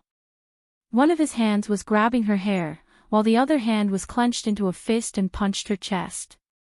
Puff, the girl grunted. Even though Li Mu had restrained most of his strength, she still grunted, and blood flowed out from the corner of her mouth. Li Mu let go of her hair and got down from her body. He asked in a deep voice, Evil creature, do you know what the punishment is for colluding with the Shin Kingdom to invade Great Zhou? The girl closed her eyes and turned her head away. She gritted her teeth and said, If you want to kill me, do as you please. Ao Run was worried that Li Mu would really kill the dragon. He quickly ran over and said, Master, you can't kill her. You mustn't kill her. The dragon race can't give birth to a child for 100 years. If you kill a dragon, the dragon race will fight us to the death. The heavens were fair. The dragon race was born with great strength, but it was extremely difficult to reproduce. Almost every dragon couple was infertile, which caused the dragon race's population to be very small. Otherwise, with their strength, they would have unified the ancestral province long ago. Li Mu looked down at the dragon girl and asked, What's your name? Why are you opposing the Great Zhou? The girl still didn't speak. Li Mu didn't immediately force her. He first tied her up with the immortal binding chains. At this time, the Southern Army soldiers had already approached. The middle-aged man looked at Li Mu and suddenly asked, If I may be so bold, may I know your name? Li Mu looked at the crowd and smiled. He said, Great Zhou's consecration department, Li Mu. As soon as he said this, the 10 people knelt on one knee and cupped their fists. The middle-aged man said excitedly, Song Xian of the Southern Army's 7th Army's 2nd Century Squad, greets Lord Li. Li Mu personally helped him up. He looked at the crowd and said, You've all worked hard. The middle-aged man took a deep breath and stood up straight. He said solemnly, It's my duty. Li Mu patted him on the shoulder and took out a few bottles of healing pills. He distributed them to everyone and returned the Jiao Dan to Ao Run. He said, Catch those guys at the bottom of the lake. The cultivation of the 20 or so people from the Shin Kingdom was only at the 4th realm.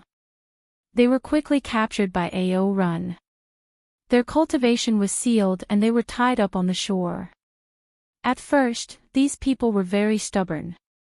However, after Ao Run's torture and interrogation, they immediately confessed. They were the border guards of the Shin Kingdom. They were ordered by the Shin Kingdom's imperial court to deliberately cross the border and provoke a conflict between the two countries. A few months ago, there was a huge change in the Yao Kingdom. The northern part of the Great Zhou was in danger. The Shin Kingdom wanted to take advantage of the situation and occupy the Great Zhou's southern county while the Yao Kingdom invaded the Great Zhou. At that time, the Great Show would have to deal with the powerful enemy, the Yao Kingdom, and would be unable to mobilize troops.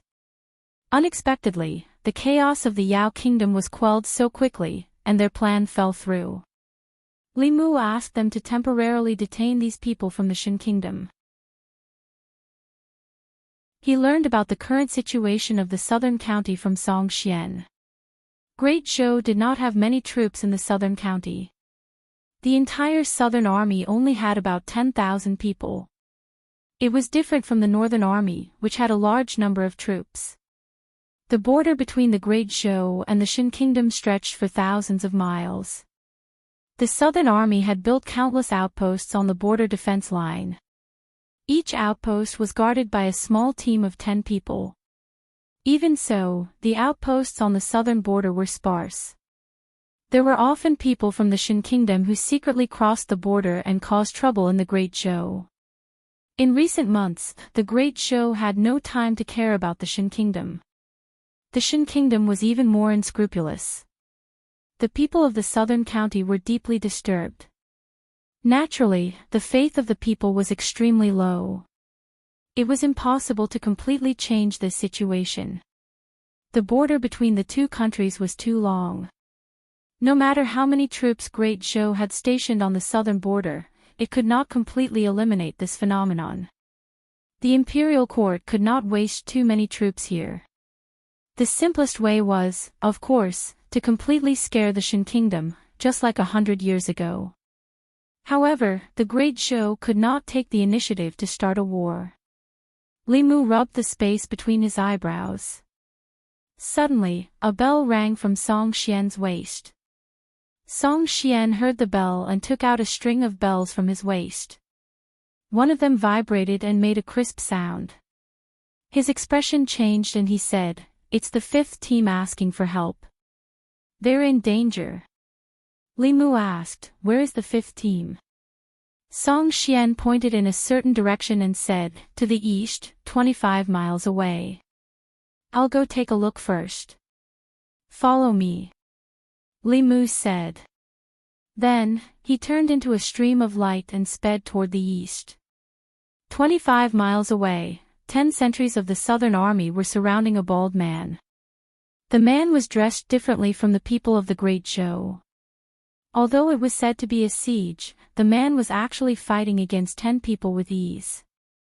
With his Realm 5 cultivation, he could completely trample on these small cultivators who were only at the second and third realms. And what he enjoyed was the process of trampling on them. Ever since the Shin Kingdom and the Great Zhou fell out, the people of the country wanted to go to war with the Great Zhou. Even if there was a conflict with the Great Zhou border army, the imperial court would not blame them. The weapons of the southern army sentries slashed the bald man's body, creating a series of sparks. The bald man casually hit the dantian of a young sentinel with his palm. His cultivation was completely destroyed, and his aura immediately withered. In a few breaths, this person had destroyed the cultivation of 6 sentinels. Just as he raised his hand again, he suddenly raised his head and looked to the west. There was a powerful aura coming over at a high speed. He casually destroyed the sentinel in front of him and said indifferently, "The experts of the southern army are here. I won't play with you anymore." As soon as he finished speaking, he quickly retreated in the direction of the border. As long as he crossed that boundary marker, he would be in the territory of the Shin Kingdom. That stone marker was a place that the Great Zhou border army could not cross. Thinking of this, he sped up again. But in the next moment, he suddenly felt his hair stand on end. A flying sword chased after him at an unbelievable speed. It pierced through his back and nailed his body to the boundary marker. His primordial spirit left his body and fled to the other side with a terrified expression. However, even though he had already stepped into the territory of the Shin Kingdom, a small illusory sword chased after him and pierced through his primordial spirit. His terrified primordial spirit was still in the air when it started to slowly dissipate. All of this happened very quickly. Several southern army sentinels looked at this scene in shock. After a long time, their expressions changed from shock to joy. Behind them, Run rushed over with his group. He looked at the bald man who was nailed to the ground and his nascent soul that had yet to dissipate. He gulped with difficulty. At this moment, he deeply understood that the reason he was still standing here in one piece was all because he had a loose tongue back then. Li Mu's gaze swept over everyone. When it swept over the dragon girl, she trembled and immediately said, "My name is Ao Qingxin. My home is in the southern sea. I sneaked out. I didn't want to go against you, but someone stole my inner core and forced me to work for them."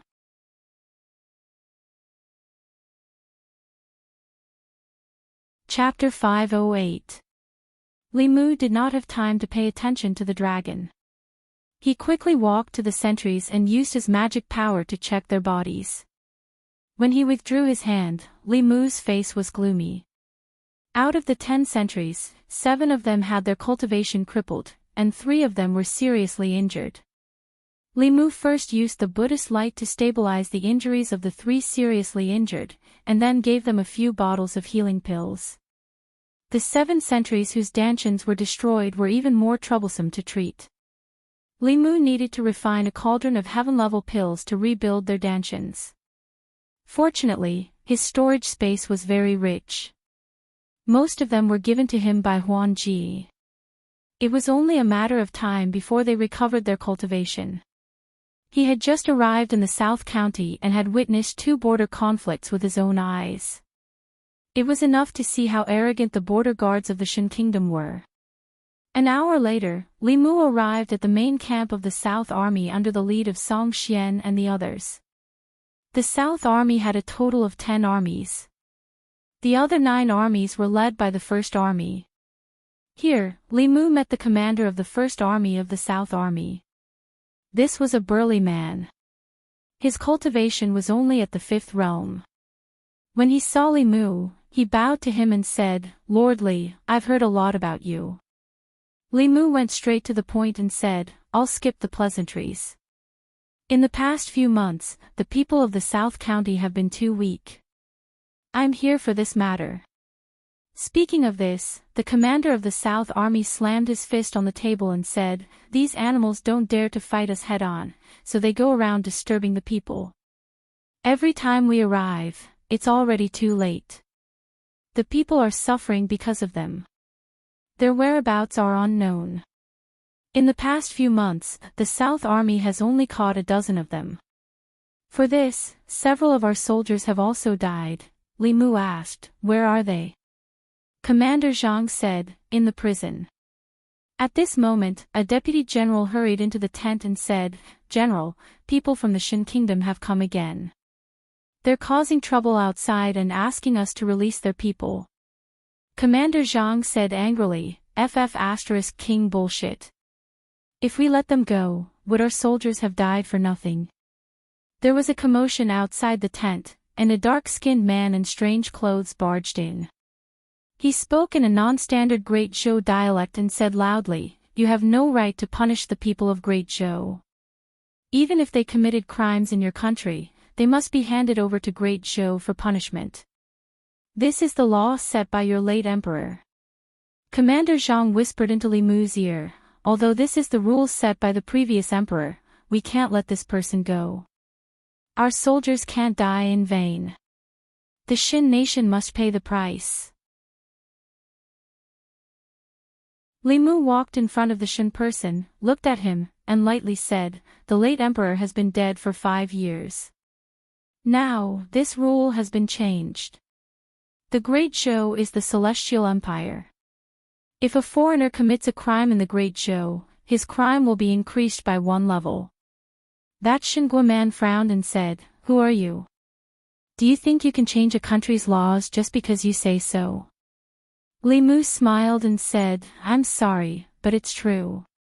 He looked at Commander Zhang and said, "Bring the Shin nation prisoners here." Commander Zhang clasped his fist and ordered his men, "Bring them here."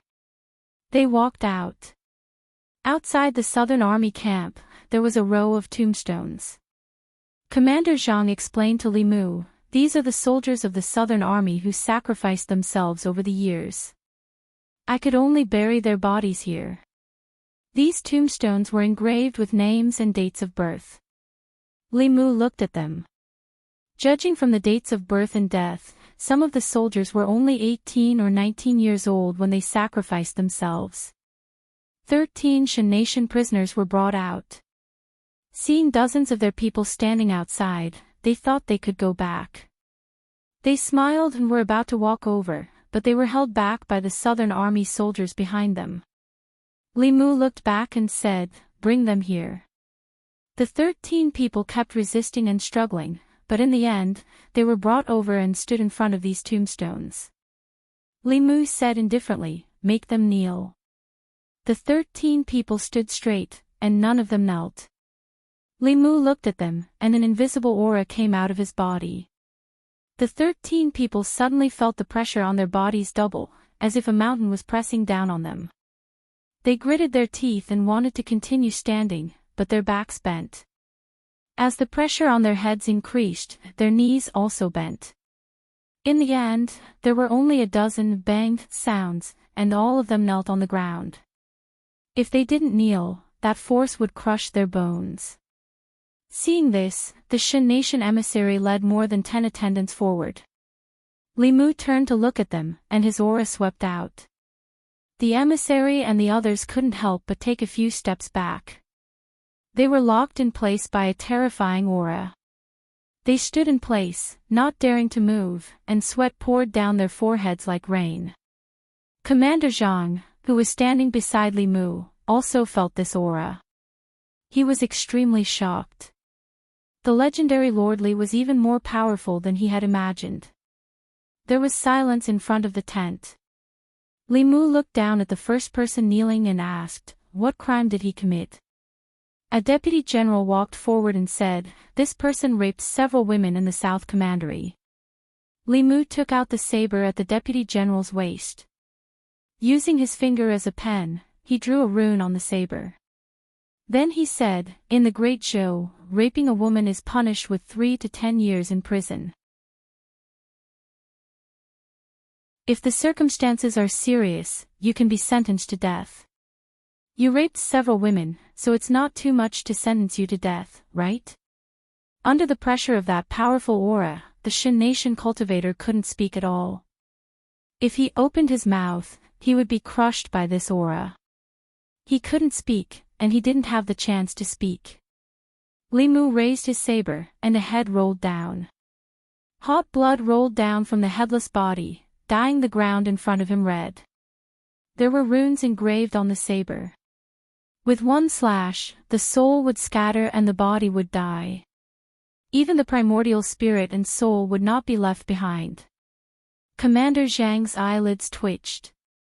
Soon, there was only joy left in his eyes. He also wanted to do the same, but he didn't have Lord Li's courage. The Shan Nation envoy's face was ashen. However, under the pressure of that aura, he couldn't take a step forward. It was even difficult for him to open his mouth. Ao Run's face was pale. He secretly hid behind Ao Qingxin. Ao Qingxin dared to show her toughness at the beginning because she thought that no human would dare to kill a dragon. However, she didn't dare to take the risk now. Since just now, this seemingly gentle man had already killed 2 people in a row. He was so straightforward. He was simply an executioner who killed without batting an eye. Perhaps he really dared to kill a dragon. Ao Qingxin couldn't gamble with her life. She didn't dare to gamble with her life. At this moment, she only regretted. If she had known that the outside world was so terrifying, she would have agreed to her father's proposal. So what if she married that guy in the East Sea that she didn't like? It was better than running away from the marriage. After running away for half a year, her inner core was gone. Now, she couldn't even keep her life. Tears flashed in her eyes. She said regretfully, "Father, I was wrong. Please come and save me." Li Mu cut down the first person, then looked at the second person kneeling and asked, "What crime did he commit?" The deputy general took a deep breath, gritted his teeth, and said, "He maliciously attacked our sentry. One of our sentry was sacrificed because of this person. Death penalty." Li Mu waved his saber again. Another headless body fell down. This person slaughtered several people in the border county and collected their souls for cultivation. Death penalty. This person, death penalty. As the 13 headless bodies fell to the ground, the surroundings of the military tent were silent. Whether it was the soldiers of the Southern Army or the emissary of the Shin country, they all held their breaths. It was so quiet that they could hear their own breathing and heartbeat. Soon, the young man from the Great Show spoke again. His voice wasn't loud, but it sent chills down the spines of the dozen or so people from the Shin country. From today onwards, if the guards of the Shin country cross the border without permission, their cultivation will be destroyed and they will be sent back. If they attack the outposts of the Great Show, if they provoke the soldiers of the Great Show, they will be killed without mercy. If they cause chaos in the Great Show, they will be killed without mercy. If they are found by the lake, they will be drowned in the lake. If they are found in the mountains, they will be hanged on a tree. No one will be spared. He withdrew his aura. The emissary of the Shin country and his entourage fell to the ground, their legs weak. Li Mu glanced at them and said to Commander Zhang, "Deport them out of the country and place the corpses of these 13 people on the border." The border between the Great Show and the Shin country was long. The sparse outposts couldn't stop the people of the Shin country. Only by using iron-blooded methods and killing them until they were scared could they put an end to the chaos in the South County. Since he started cultivating, Li Mu rarely had the desire to kill. However, when he looked at the tombstones in front of the big tent of the Southern Army and the soldiers of the Great Show who had sacrificed themselves, his killing intent rose like never before. He didn't know when it started, but he had already regarded himself as a part of the Great Show. He stood in front of the 13 headless corpses and turned around. His gaze happened to look at the pale Ao Run and Ao Qingxin. Under Li Mu's emotionless gaze, the flood dragon and the dragon trembled at the same time. Ao Qingxin trembled and hurriedly said, "No, don't kill me. I can guard the lake for you, and I can also be your mount. Don't you want to have a dragon as your mount?" These words didn't move Li Mu, but Ao Run shivered. All the hair on his body stood on end, and his soul was almost scared out of his body. If his master took this dragon as his mount, he would have nothing to do with it. In terms of strength, he was not as strong as this female dragon.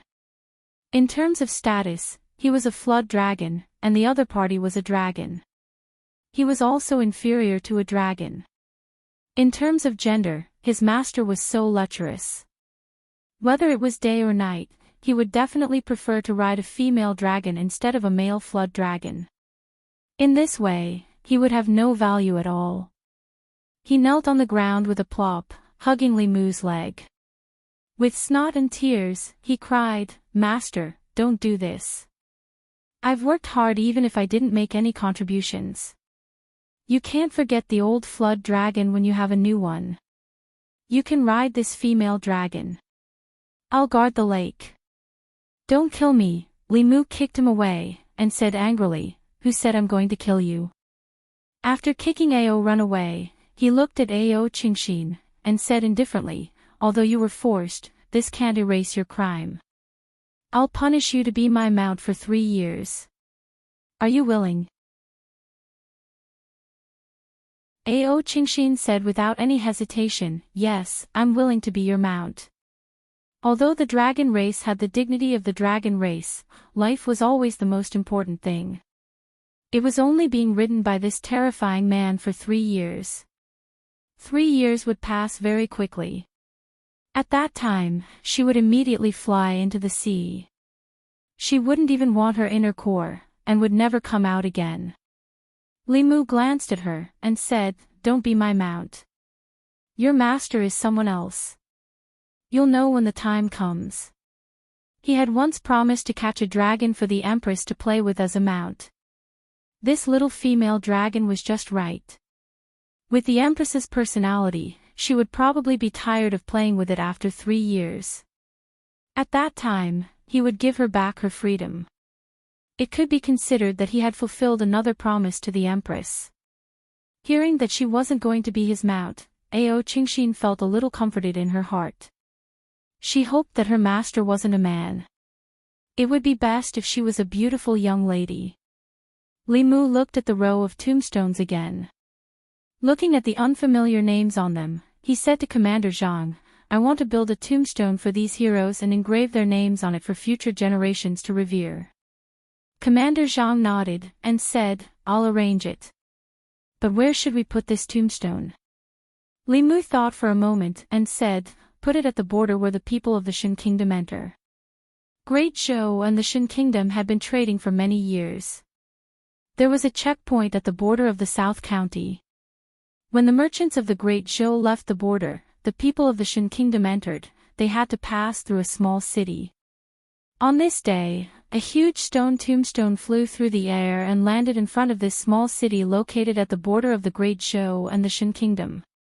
The stone tombstone was about 10 feet tall. There were mysterious patterns carved on it. There were also small words secretly carved on the tombstone. Under the stone tombstone, there were more than a dozen corpses of the people of the Shen Kingdom kneeling. The Shen Kingdom's guards had already gathered in front of the border because more than a dozen of their own people had been killed. When they saw this scene, they were even more furious. Damn the people of the Zhou Kingdom! How dare they humiliate the soldiers of the Shen Kingdom? Our imperial court is too weak. If we send troops to the Great Zhou, our Shen Kingdom will soon become the most powerful country in the Zhou continent. The emperor of the Zhou Kingdom is actually a woman. How can a country with a woman as the emperor be the most powerful country in the Zhou continent? This title clearly belongs to our Shen Kingdom. They actually humiliated our soldiers like this. I swear, I will kill 10 people of the Zhou Kingdom to avenge them. But the Zhou Kingdom said that if we cross the border, our cultivation will be crippled. If we violate the laws of the Zhou Kingdom, we will be killed without mercy, you coward. This is for the glory of the Shen Kingdom. So what if you die? 2 figures stood within the borders of the Great Zhou. All kinds of unbearable words entered their ears. Commander Zhang said, I don't know where these people of the Shen Kingdom get their confidence from. If it wasn't for the fact that war is a waste of manpower and resources, our dynasty has always maintained peace. The Great Zhou Iron Cavalry would have already trampled the Shen Kingdom. Li Mu looked at the furious people of the Shen Kingdom and said lightly, looks like this won't scare them. Commander Zhang said, I have dealt with them for many years. They are just like this. Not only are they blindly confident, but they are also stubborn. Li Mu thought for a while and said, looks like just beheading them isn't enough. If even beheading them wasn't enough, what could be more terrifying than beheading them? Commander Zhang asked doubtfully, what else does Lord Li plan to do? Li Mu took out the corpse sect sound transmission magic tool and channeled his mana. After waiting for a long time, Chen Shi's respectful voice came from the other side, what orders does Grand Elder have? Li Mu said lightly, bring 2 elders and come to the southern county of the Great Zhou to find me.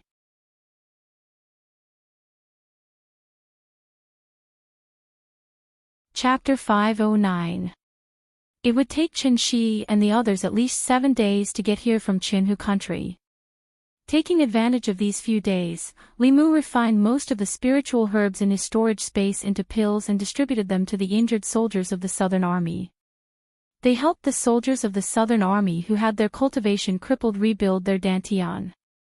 Although the guards of the Shen country were stubborn, they could see more than a dozen corpses on the border as long as they looked up. It was impossible for them not to be afraid. In recent days, the number of provocations from the people of the Shen country across the border had decreased by more than half. However, there was still a portion of people who were not frightened by Li Mu. Instead, they became even more aggressive and attacked more than a dozen outposts together. When the reinforcements arrived, most of the time, there were only injured soldiers of the southern army. The people of the Shan country had long fled. Li Mu asked Ao Run and Ao Qingshin to patrol the border for a few days, but they only caught 3 people. There was no way to stop this phenomenon. It was easy to be a thief but hard to guard against a thief. No one knew where their next target would be. The only thing they could do was to kill them one by one. They would kill until they were completely afraid and would naturally stop. A few days later, Li Mu met Qin Shi, Han San, and Sun Qi in the tent. These 3 were the 3 strongest elders of the corpse sect. They were also quite accomplished in the path of refining corpses.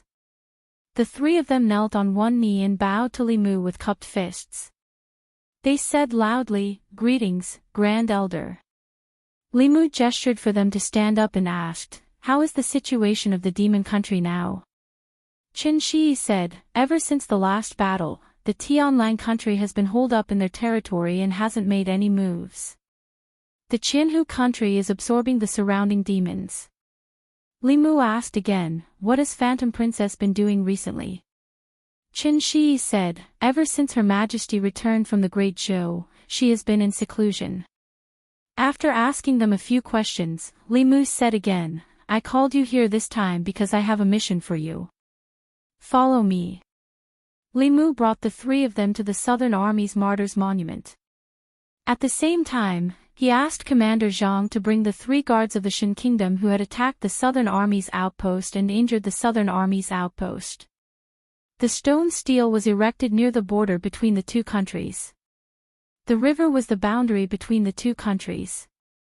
On one side was the Great Zhou, and on the other side was the Shan Kingdom. Both countries had a large number of troops stationed on both sides of the river. When Li Mu and his people gathered on the north bank, the Shan Kingdom's guards on the other side could not help but watch. What do these Zhou people want to do? What do they want to do to Raj, Ka, and Sharma? No, those Zhou people raised their blades at them. Could it be that he wants to kill them? On the north bank, a deputy general said loudly in the official language of the Shan nation, "These 3 people crossed the border and attacked our southern army's outpost. They injured our soldiers and should be executed according to the law. Take this as a warning and don't repeat their mistakes. Execute them." Swish, swish, swish. The executioner waved his blade and the 3 Shan Kingdom's guards were beheaded. Blood sprayed on the ground below the monument. Since the time of the previous emperor of the Great Zhou, the Shan Kingdom had enjoyed many privileges in the Great Zhou. One of the most important privileges was that the Great Zhou had no right to punish the Shan Kingdom's citizens. No matter what crimes the Shan Kingdom's soldiers and civilians committed in the Great Zhou, they would be handed over to the Shan Kingdom's imperial court for punishment. The Shan Kingdom naturally would not punish its own citizens. In the past, it would only put on a show and release them. But just now, they had seen with their own eyes that their friends and compatriots were executed by the Zhou Kingdom. Not only did this not frighten them, it made them even angrier. "We will settle this score with you sooner or later. Raj, Ka, and Sharma will not die in vain. We will avenge you. Just you wait. I will drag 10 times the number of Zhou Kingdom citizens to accompany you in death."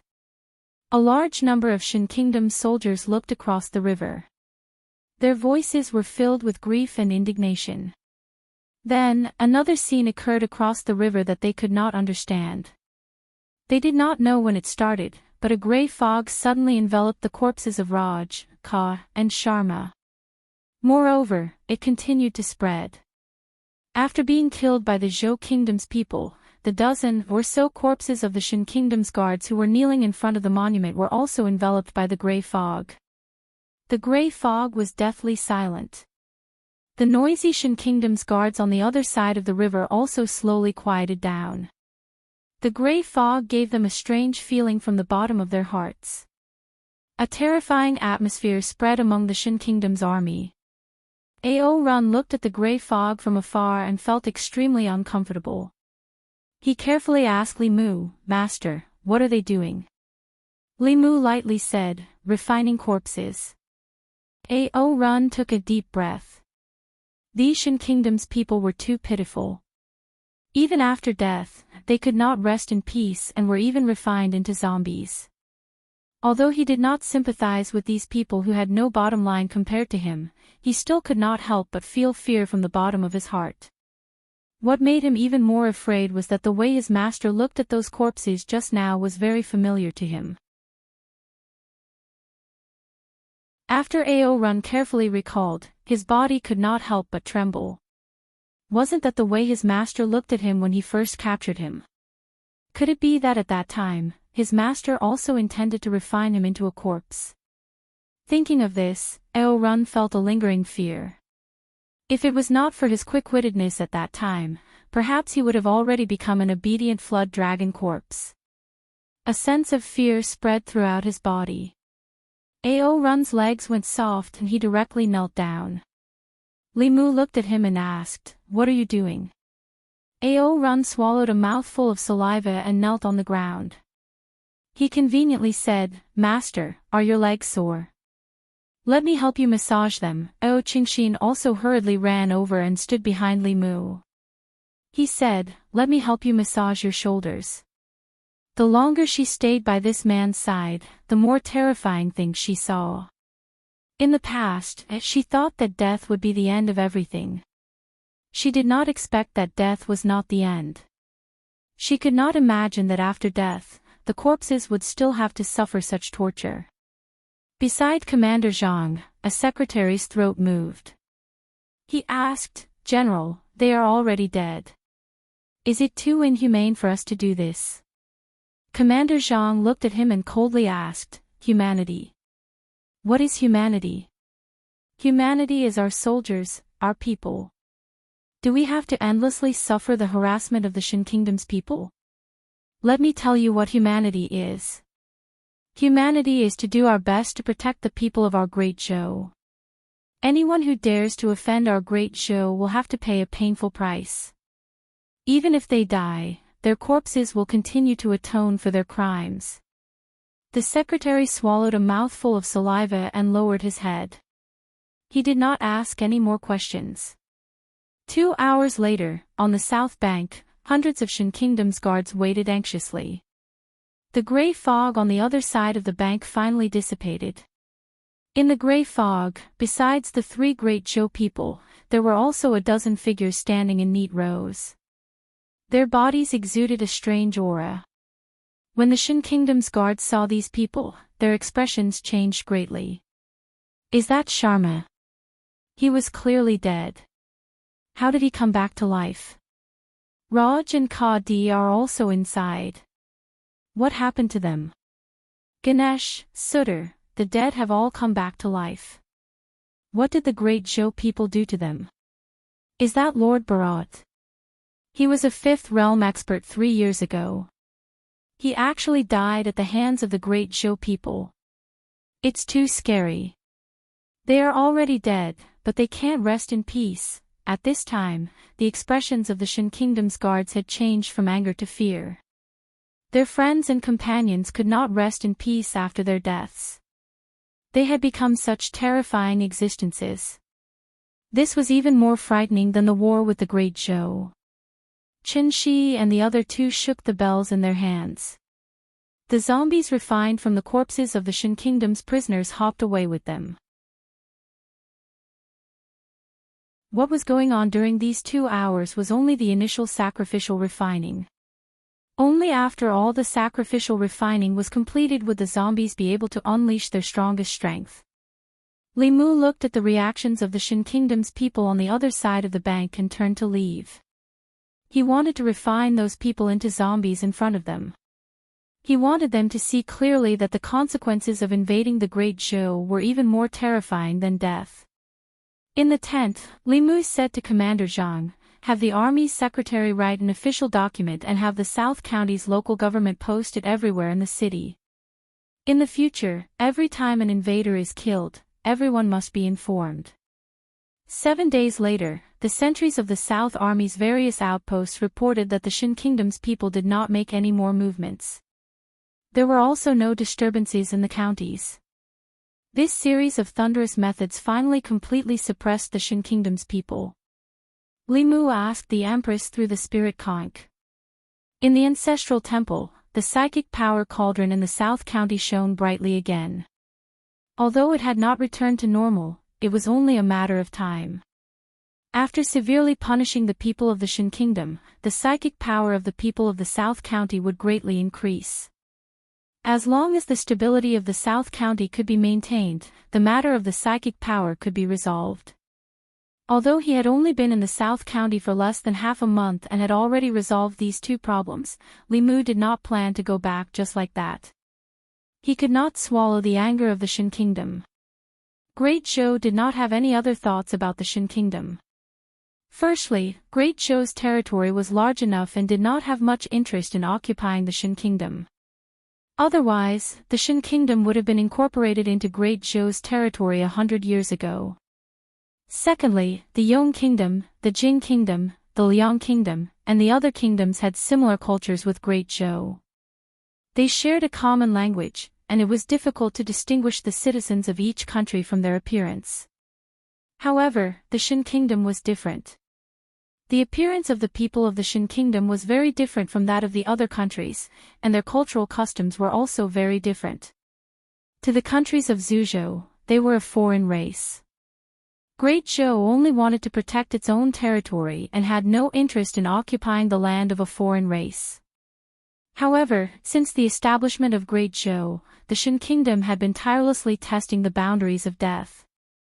Whenever Great Zhou was in trouble, the Shin Kingdom would take advantage of the situation and disturb the psychic power of the people of the South County. Although it would not cause much harm to Great Zhou, it was disgusting enough. Li Mu could not lead troops to attack the Shin Kingdom. After all, although the Shin Kingdom's strength was not as strong as Great Zhou's, it was not a pushover. Although Great Zhou could win, it would also give other people with bad intentions an opportunity to take advantage of. Once there were enemies in many places, no matter how powerful an empire was, it could be worn down. However, Li Mu could not swallow this anger. This matter needed to be considered at length. There was still one more thing to do. Li Mu sat in the tent and said, "Qing Xian, come in." As soon as he finished speaking, a figure rushed in. Ao Qing Xian stood in the tent nervously, waiting for Li Mu's orders. Li Mu looked up at her and asked, "You said that your Naiden was stolen by someone in the Shin Kingdom?"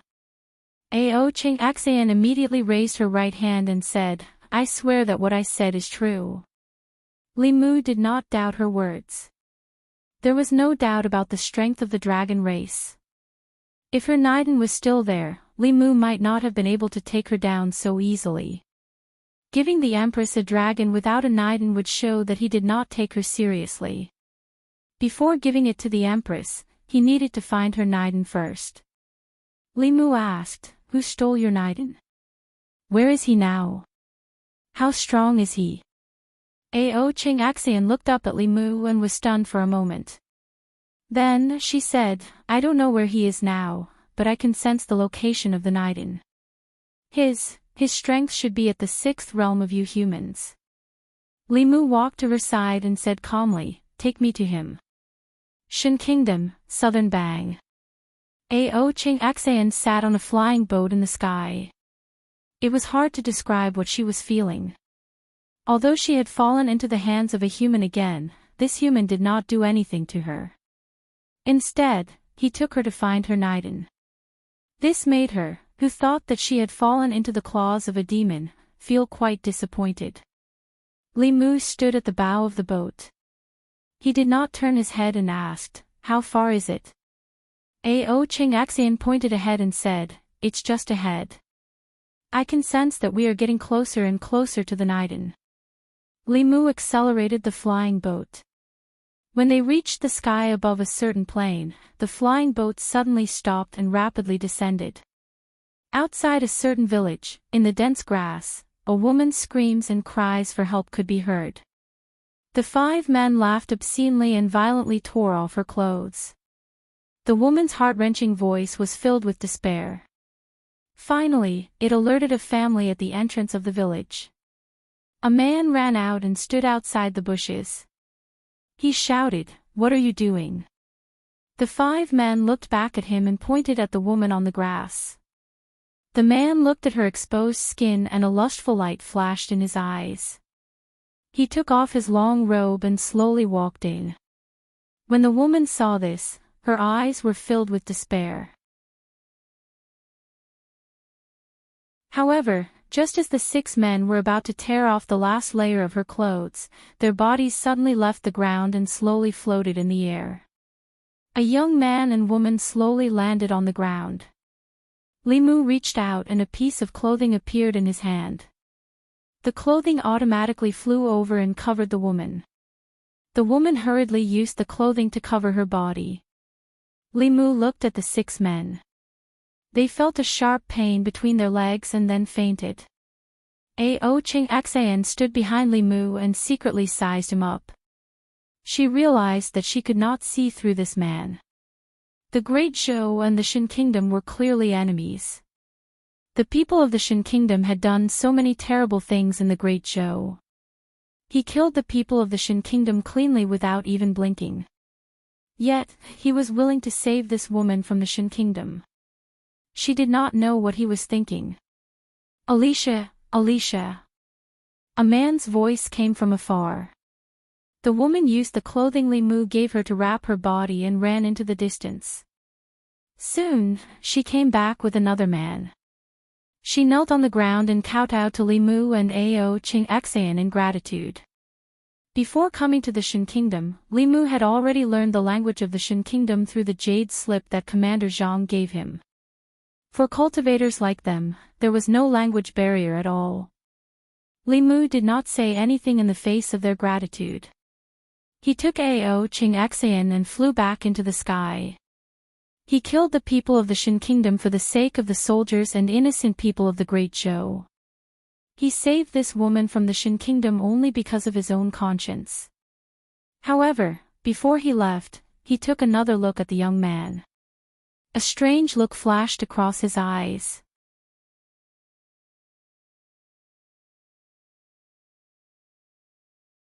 Chapter 5:10. On the flying boat, Enchanting seemed to have sensed something. He said to Limu, "That person is very strange." Limu asked casually, "What did you see?" Enchanting said, "Spiritual qi. He has gathered a lot of spiritual qi." Limu stood at the bow of the boat and looked down. Under the influence of Old Wang, he had read a lot of books. Of course, what he saw was not only spiritual qi. For a person who had never cultivated before to have such dense spiritual qi around him, it could only mean that he had a special physique. It was very likely that he was a rare innate spiritual body. As the name implied, he could use his body to attract spiritual qi.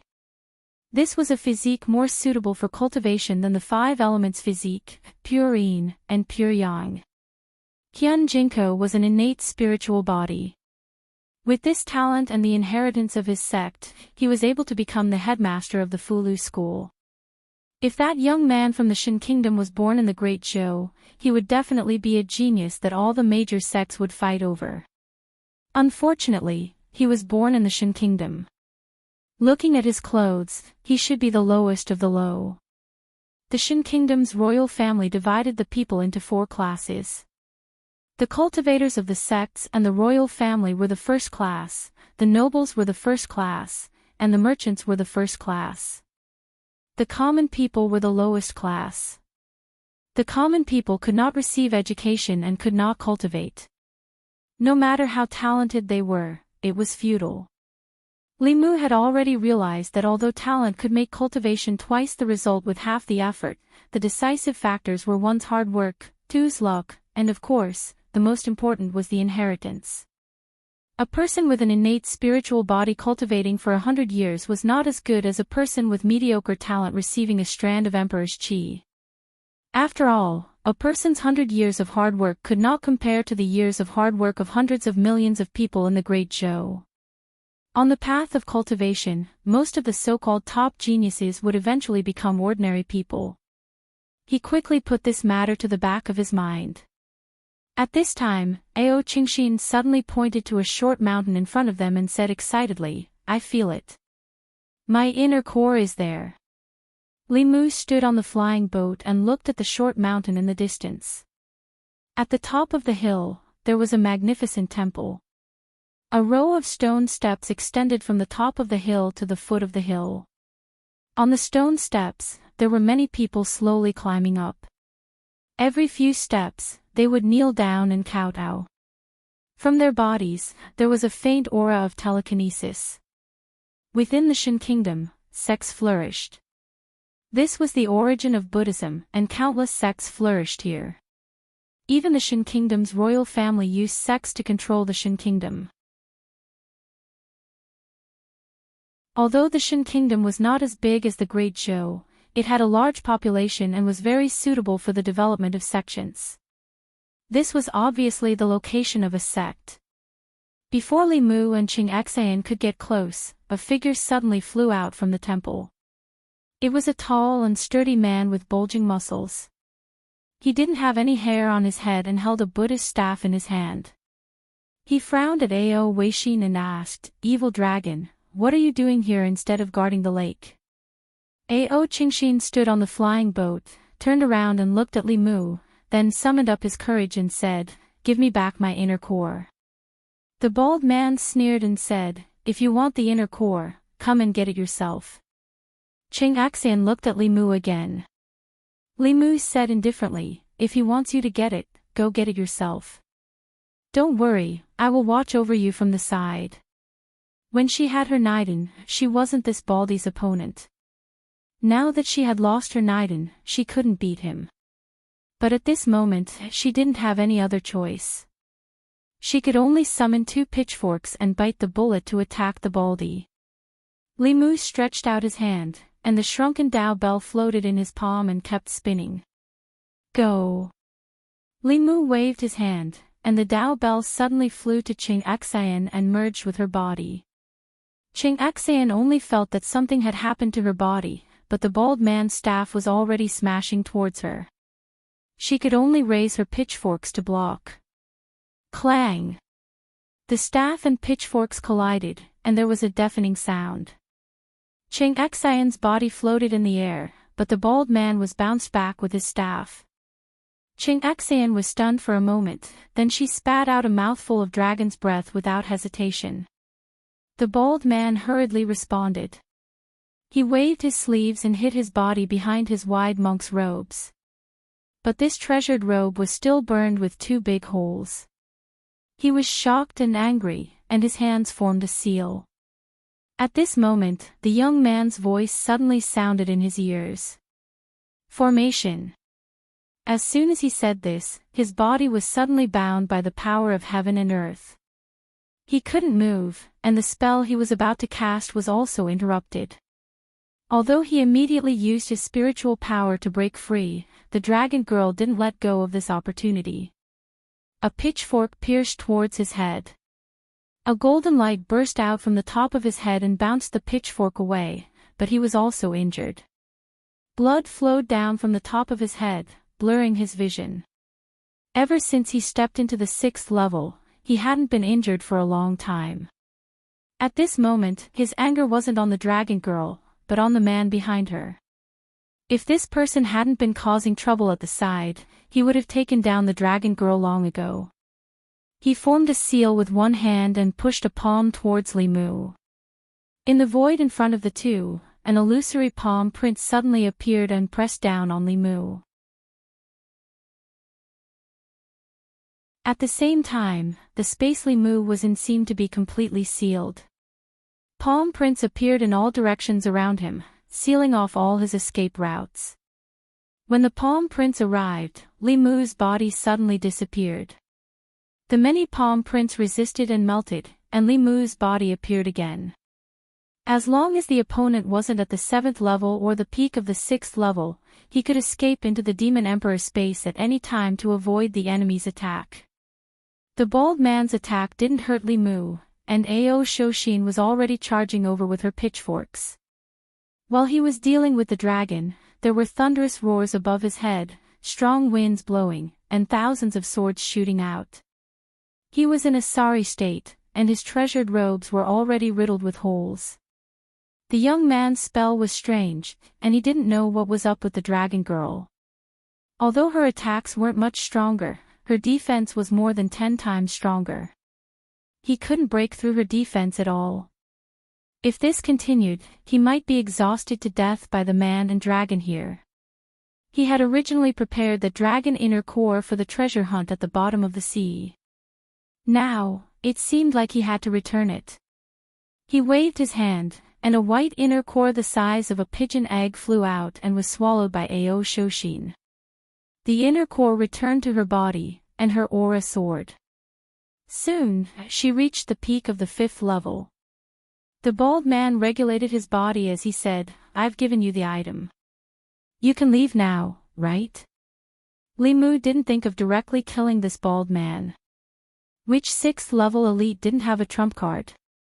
He couldn't take him down in a short time. Moreover, if he stayed in a stalemate with him for too long, it would be very disadvantageous for them in the Shin Nation's territory if he summoned the other elites of the Shin Nation. However, it wasn't his style to just walk away like this. Li Mu looked at him and said calmly, "You snatched someone else's item, and it's fine just to return it." The bald man asked in a low voice, "What else do you want?" Li Mu said, "You bullied my people. You have to pay the price, right?" The bald man's face darkened. After a moment of silence, he waved his hand at Li Mu, and a white light shot out. Li Mu reached out to catch it, and a jade scroll appeared in his hand. The bald man said, "This is a map of an ancient secret realm that I obtained in my early years. I'll give it to you." Li Mu used his psychic power to check the jade scroll, and found that there was indeed a map imprinted in it. The location marked on the map should be in the Southern Sea.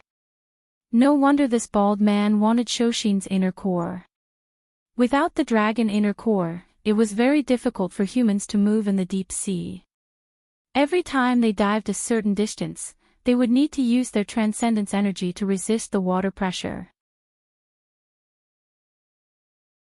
Below several thousand meters, 6th level elites would need to use all their transcendence energy to barely move.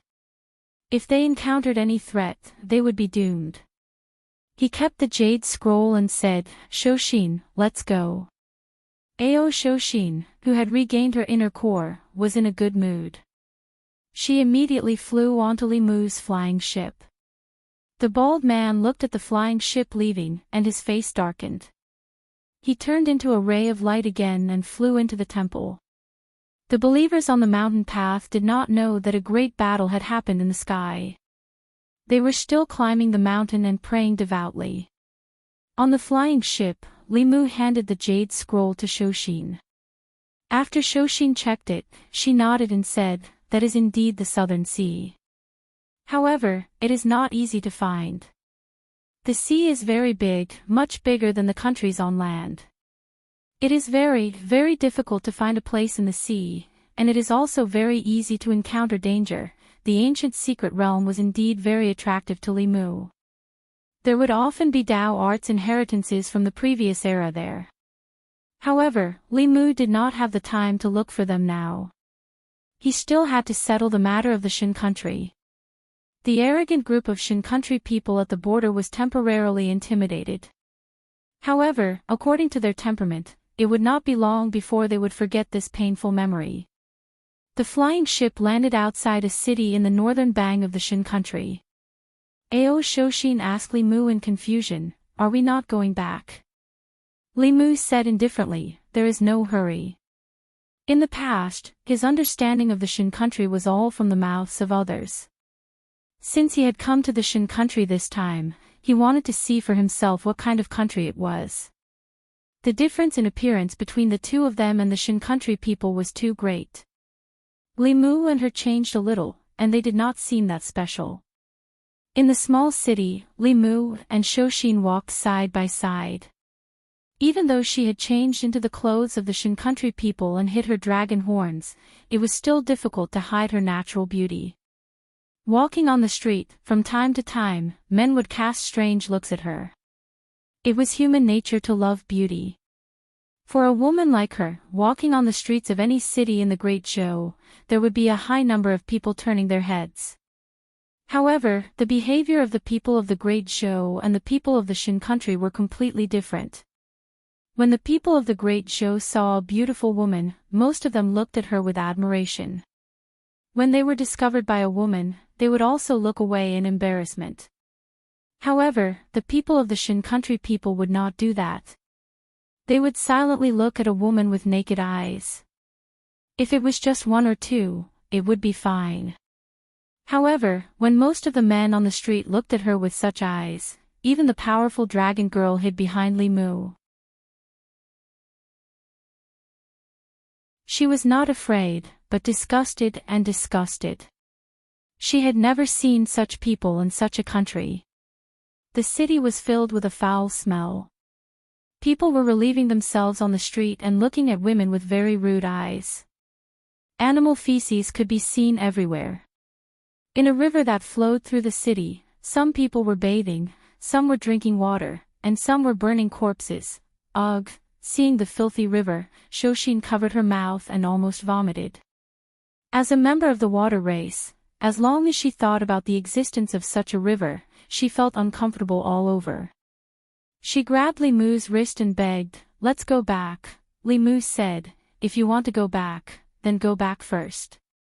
Ao Shoshin had no choice but to continue walking in the city with Li Mu. She did not dare to go back alone, nor could she go back alone. What if he thought she wanted to take the opportunity to escape? What if she met that bald man again? She still felt safe following Li Mu. The two of them walked on the street.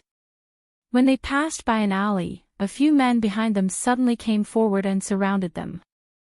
Li Mu did not even look at them and walked straight through the crowd. The men did not expect him to be so tactful. They surrounded the beautiful woman and forced her into the alley. Soon, Ao Isin walked over from behind and caught up with Li Mu. With a light snort, he spat out 2 balls of flame from his nose. He looked at Li Mu and asked, "This country is too disgusting. Your great Zhou is so powerful. Why don't you destroy them?" Li Mu said, "They're only disgusting themselves now. If we destroy them, won't the great Zhou be disgusted as well? It was best to let the people of Shin settle the matter themselves." Li Mu originally thought that with so many people in Shin being treated as lowly commoners and being bullied like this, the people would definitely be angry. However, after seeing it for himself, he realized that they seemed to recognize this kind of status from the bottom of their hearts. The people of Great Zhou did not believe in this kind of thing at all. The people living in that land believed that the imperial court was not benevolent and should be overthrown to establish a new one. They believed that the imperial court should serve the people and not enslave them. The people of Shin did not give Li Mu this kind of feeling.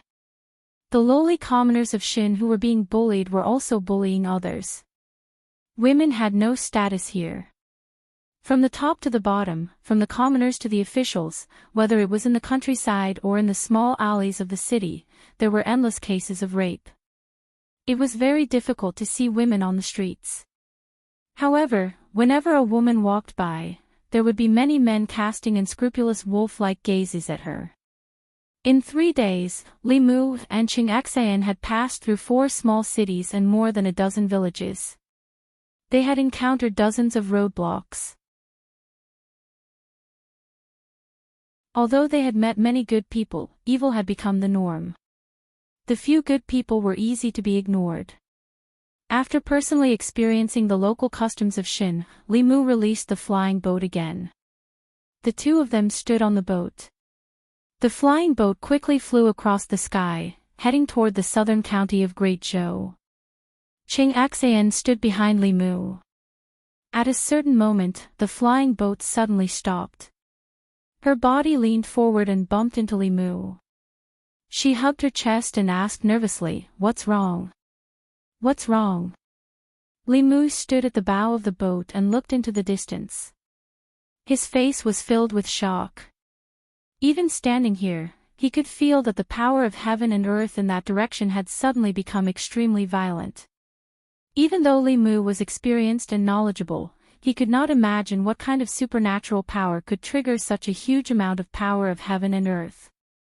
With a heart full of doubts, Limu controlled the flying boat again and sped forward.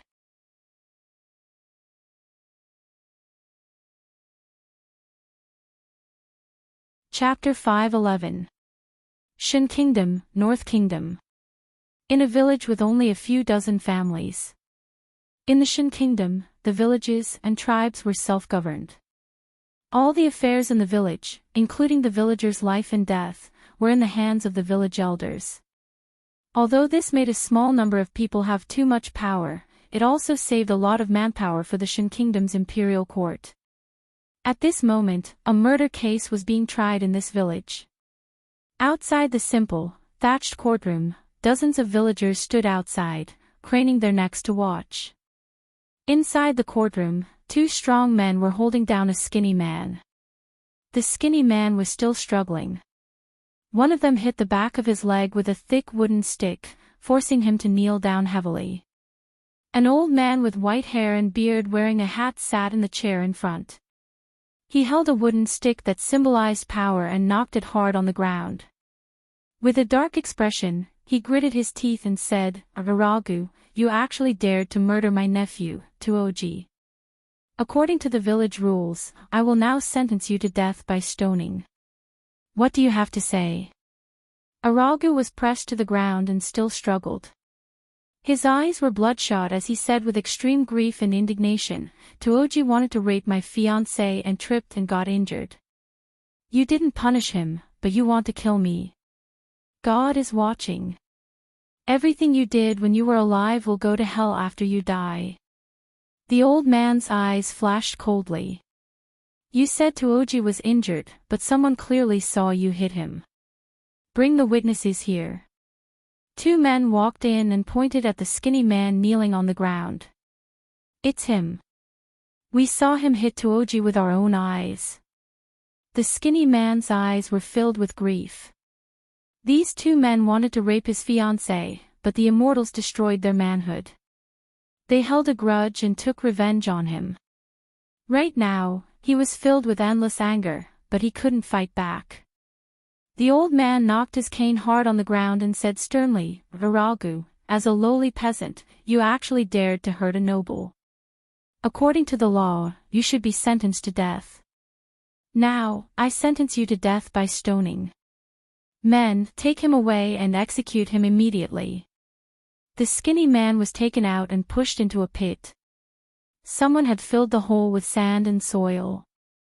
Everything below his waist was buried in the ground and he couldn't move. Not far away, there was a pile of rocks. The big ones were the size of fists and the small ones were the size of a baby's head. These were used for the execution. When someone was sentenced to be stoned, the villagers would line up to throw stones at him until he was completely dead. This kind of punishment was very cruel, but the cruelest thing was that the victim's family and friends were also required to participate in the execution. Just as Aragu was about to be executed, a woman rushed over crazily and shouted, "Aragu, Aragu." However, as soon as she approached, she was forcefully pulled away. A man limped over to the sand pit. Half of Aragu's body was already buried in the ground, and his hands were tied behind his back. The man had a mocking expression on his face. He patted Aragu's face heavily and said, "Aragu, don't worry and die. I will help you take good care of Alicia." "Ah, you lowly peasant, let go." Two of Toji's fingers were bitten. Cold sweat poured down his forehead. He kicked Aragu's chest. When he pulled his hand back, his fingers were bleeding. He wrapped his injured fingers with a handkerchief and strode out of the sand pit. Gritting his teeth, he said, "Smash him to death. Smash him to death." The execution began. Everyone picked up stones from the ground and threw them at the sand pit. Buried in the sand, Aragu couldn't dodge. Soon, his head was bleeding. Toji still couldn't vent his anger. He ordered the two men behind him, "Take Alicia to my house. I want this peasant to see the consequences of offending a noble." His two men received the order and forcefully dragged Alicia away in front of dozens of villagers. Buried in the sand pit, Aragu's eyes were bloodshot. He roared like a beast, but he was trapped in the sand pit and couldn't move at all. On the other side, Alicia used all her strength to break free from the two men. She looked back at Aragu and said sadly, "Aragu, Alicia will still be your wife in the next life." With that, she slammed her head against the stone wall. A blood-red flower bloomed on the wall. Alicia's body fell limply to the ground. Toji's subordinate reached out and touched Alicia's nose. He stood up and said in disbelief, "Lord Toji, she's dead." Toji waved his hand unhappily and said angrily, "This stupid woman.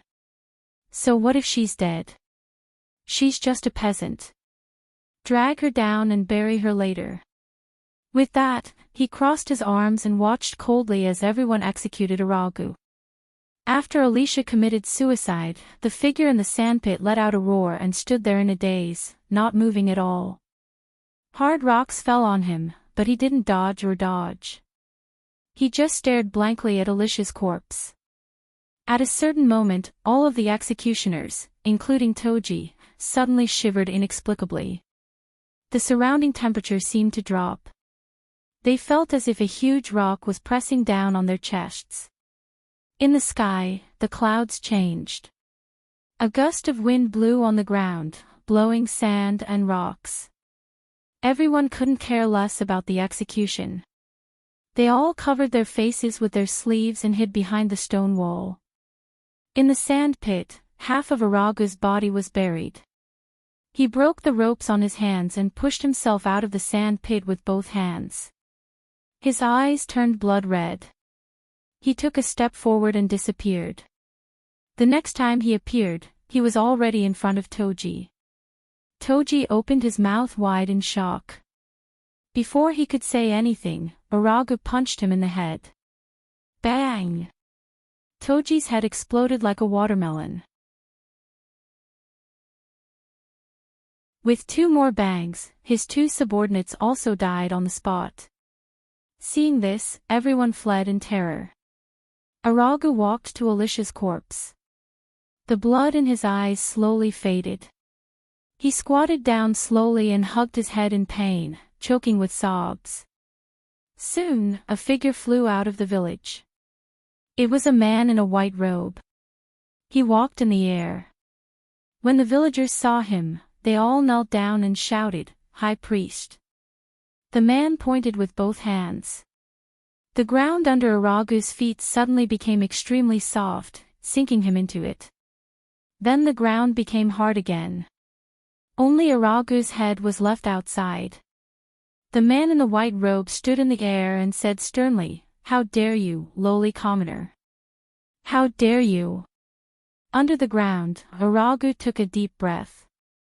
The ground that trapped him split open, and he jumped out. Seeing this, the man in the white robe's expression changed. He grabbed a spear on his back and stabbed it at Aragu. However, Aragu reached out and grabbed it. He used a bit of force and took the spear from the man in the white robe. He bent it and threw it aside. The man in the white robe couldn't do this himself. Seeing this, he was scared out of his wits and fled as if his life depended on it. Just then, two more figures descended from the sky. Limu didn't expect to see this young man from the Shin nation again. What surprised him was that when they first met, he was just a mortal. Now, he already had the aura of a fourth realm. It seemed that the change in the power of heaven and earth just now was because of this person. Although this young man didn't cultivate, he had clearly activated the power of heaven and earth to fill his body. Back then, Xiaoyu used the incantation to move heaven and earth and instantly advanced to the fifth realm. This young man from the Shin nation situation was completely because of his special constitution. His innate spiritual body awakened once, and it was also his only chance to fill his body. However, because he didn't cultivate and didn't know anything about cultivation, he only had the realm but didn't have the strength of a fourth realm. After the young man glanced at Li Mu and Ao Qingxin, he looked down at the woman's corpse on the ground. Without hesitation, he slammed his head against the stone wall beside him. Boom! With a crash, the stone wall collapsed. He was still standing in the same place. He lowered his head and looked at his hand, then touched his head.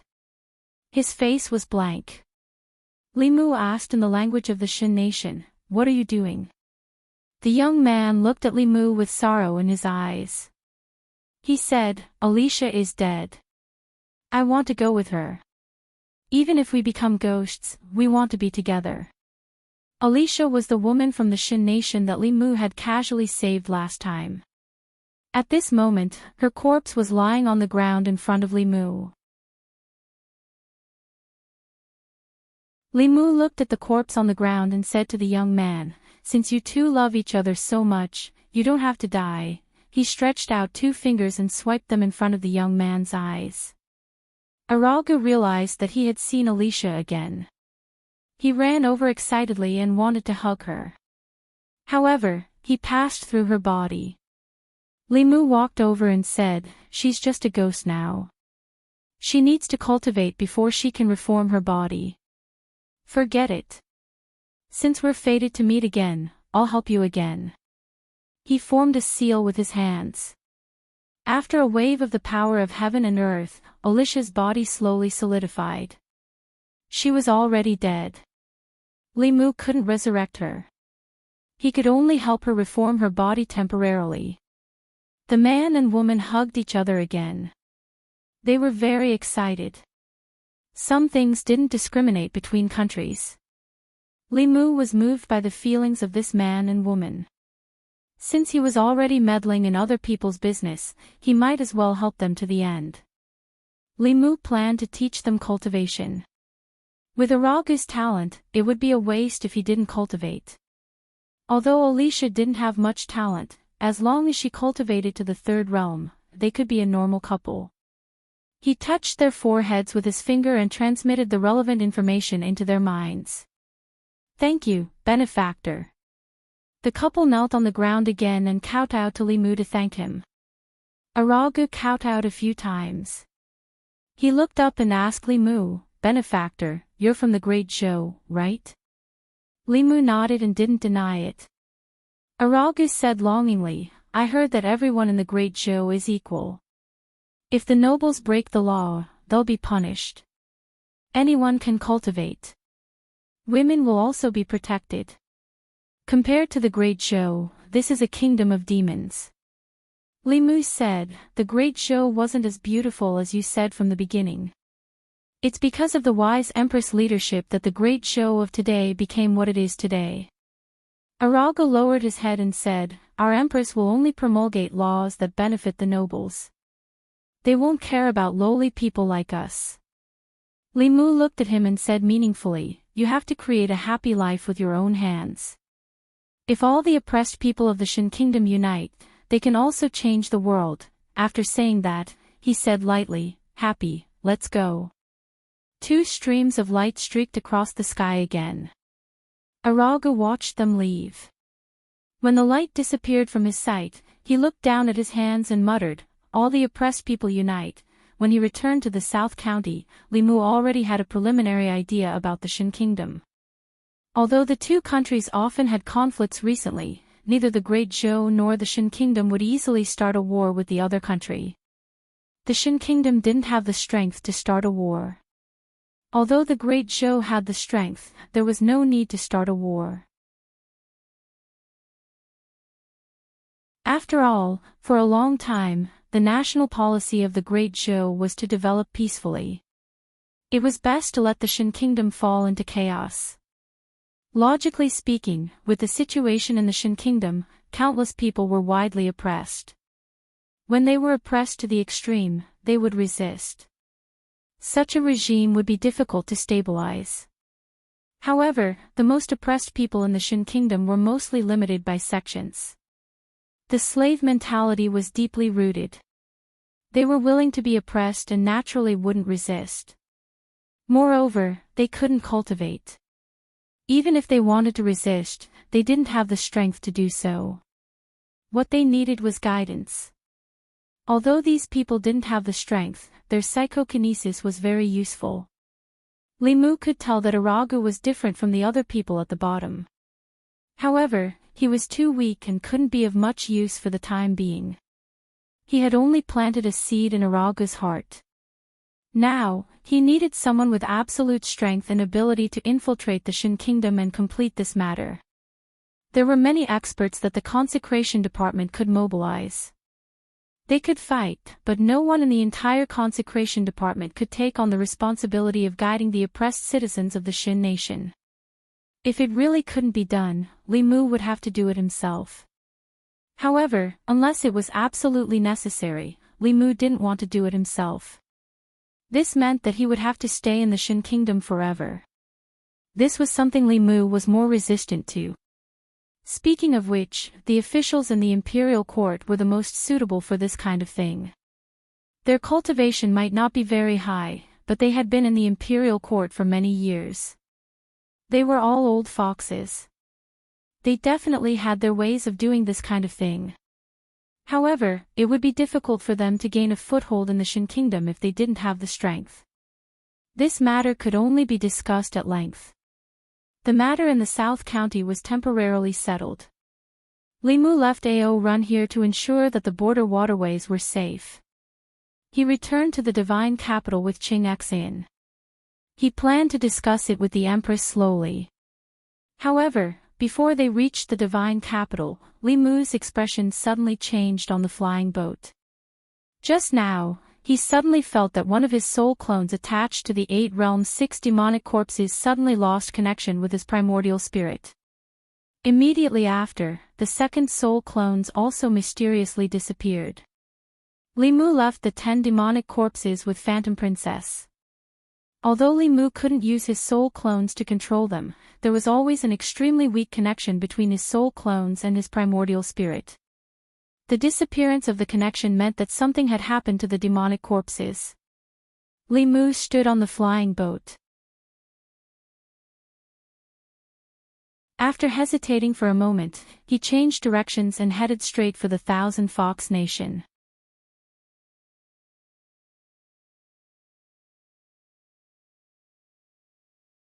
Chapter 5:12.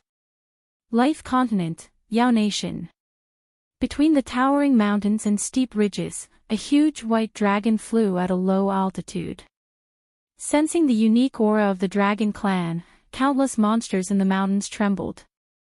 Under the pressure of the bloodline, no matter if it was a small monster that had yet to transform or a great monster with a high cultivation base, a deep fear emerged from the bottom of their hearts.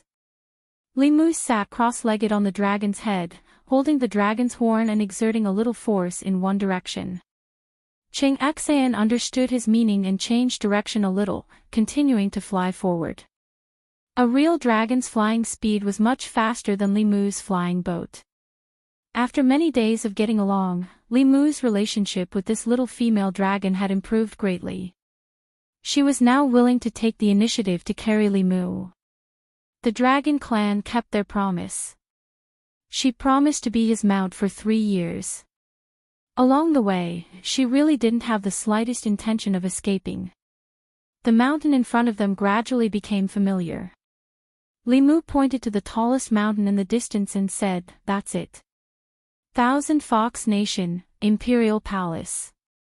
A huge white dragon descended from the sky and landed on the square in front of the palace, causing countless people to be shocked. Soon, more than a dozen figures flew over and surrounded Qing Xian and Li Mu, who had returned to their human forms. They looked nervous and pointed their weapons at the two of them. The battle was about to break out at any moment. The next moment, when everyone saw who had come, they immediately put away their weapons and cupped their fists respectfully. "Greetings, State Preceptor." Ao Qing Xian looked at Li Mu and then at the respectful monsters. She was puzzled. She didn't understand. He was clearly a subject of the Great Zhou. How could he be so respected in the Yao nation? Li Mu looked at a fox demon and asked, "Where's the queen?" The fox demon said, "The queen has been in seclusion for several months. Lord 6 and Lord 9 are in charge of everything in Thousand Fox Nation now." Li Mu said, "Let them come to see me." When they went to invite Hu Lu and Hu Jiu, Li Mu collected the telekinesis from the two statues. After the psyche power merged into his body, the mana in his body increased slightly. The further he cultivated, the more psyche power he needed. The amount of psyche power he could get from daily worship was very little, but it was better than nothing. If Li Mu cultivated by himself, he was afraid that it would take at least 10 days to half a month to have such an effect. Soon, two figures flew out from the mountain covered by the spirit-gathering array. Hu Lu looked at Li Mu and said in surprise, "Why are you here all of a sudden?" "I'll call the queen out." "No need." Li Mu waved his hand. This time, he didn't come to the Yao Kingdom to have a private meeting with Huan Ji. He had serious business to attend to. He went straight to the point and asked, "Where are the demon corpses I left here?" Hu Lu explained, "Lord Huan Ji left the 2 level 7 demon corpses to guard Thousand Fox Nation. The remaining 8 level 6 demon corpses followed the commanders to subdue the major demon factions." Li Mu could sense the 2 level 7 demon corpses. They were underground in Thousand Fox Nation. Li Mu could vaguely determine the location of the other 8 level 6 demon corpses due to the distance. As for the other 2, he couldn't sense them no matter how hard he tried. Li Mu thought for a moment and said, "Contact the commanders with the demon corpses and ask them about the situation of the demon corpses." Hu Lu and Hu Jiu didn't ask much and quickly contacted the commanders. They could contact everyone except for the 2 demon corpses. Hu Jiu frowned and asked curiously, "Where are Xiong San and Ning Si?" "I remember that they went to subdue the Black Panther tribe." "The Black Panther tribe isn't very strong. Why haven't they responded yet?" Li Mu asked, "In which direction is the Black Panther tribe?" Hu Lu said, "Southeast." Li Mu said straightforwardly, "Give me a map and stay here." "Cheng Axian, come with me." The two flew up. Hu Jiu sighed softly and said, "Why did he get another dragon to ride? And it's a female dragon. Could it be that the 2 snake beauties can no longer satisfy him?" Hu Lu knocked his head and said, "Don't complain. Go and ask Lord Huan Ji to come out of seclusion." Hu Jiu said, "Didn't you hear what he said? He said there's no need to call Lord Huan Ji." Hu Lu glanced at him and said, "Why do you listen to him so much? If he says there's no need, then there's no need. If he leaves, when Lord Huan Ji comes out of seclusion, you'll be finished." Then, she walked toward the depths of the palace, where Lord Huan Ji was in seclusion. At the same time, in the southeast of Thousand Fox Country, Li Mu rode on Cheng Xian and flew slowly at a low altitude. Xiong 3, Ing Si, and the 2 monster corpses disappeared in this direction. Li Mu followed the mark on the map and headed toward the Black Panther tribe. Not long after, Li Mu and Cheng Xian landed on a mountain top. There were already more than 10 Black Panther demons standing there. One of the 5th realm Panther demons knelt on one knee and said loudly, "The Black Panther tribe is willing to submit to Thousand Fox Country. Please take us in, Your Majesty." Li Mu frowned slightly. He looked at the leader of the Black Panther demons and asked, "Have Commander Xiong 3 and Commander Ing Si been here?" Hearing this, the Black Panther demon shook his head blankly and said, "I haven't seen them." Li Mu frowned even harder. Xiong 3 and Ing Si came to subdue the Black Panther tribe, but they disappeared mysteriously before coming here. Judging from the Black Panther tribe's reaction, they didn't seem to be lying. Li Mu looked at them and said calmly, "Go to Thousand Fox Country and register yourselves." With that, he and Ching-Xian left immediately. The Black Panther demon had been to Thousand Fox Country before and had long yearned for that place with abundant spirit chi. He had also seen the statue of the Grand Tutor and knew that the Grand Tutor was highly respected in Thousand Fox Country. However, seeing the Grand Tutor leave on a dragon with his own eyes was still a huge blow to him. The Black Panther tribe had probably followed a powerful master this time. Ching-Xian flew slowly in the sky. Li Mu had a thoughtful look on his face. To be able to trap two sixth-realm demonic corpses in Yao country without a sound, it had to be someone with seventh-realm cultivation. Could it be the Blue Wolf King's doing? Or was it the Black Snake tribe and Flying Bear tribe's suppression of Thousand Fox Country? Just as Li Mu was pondering, his nascent spirit suddenly sensed the existence of two demonic corpses. However, that feeling strangely disappeared in an instant. Li Mu suddenly stood up from the dragon. After thinking for a moment, he flew back. Soon, the same feeling appeared again. Li Mu looked down and realized that he was floating in the air above a valley. The valley was overgrown with weeds. At first glance, there was nothing special about it. However, with his attainments in formations, he quickly saw through the mystery. Li Mu's lips moved. He praised, "What a brilliant concealment formation." The person who set up the formation had used the terrain of the valley to set up an almost natural concealment formation. Using the environment to set up the formation, there were no traces of the formation. If he hadn't sensed the two demonic corpses, he really wouldn't have discovered this place. Li Mu floated in the air and slowly descended. When he descended to a certain height, the scenery in front of him suddenly changed. The barren valley disappeared and was replaced by a small city. There were many figures moving about in the city. Li Mu looked down from above.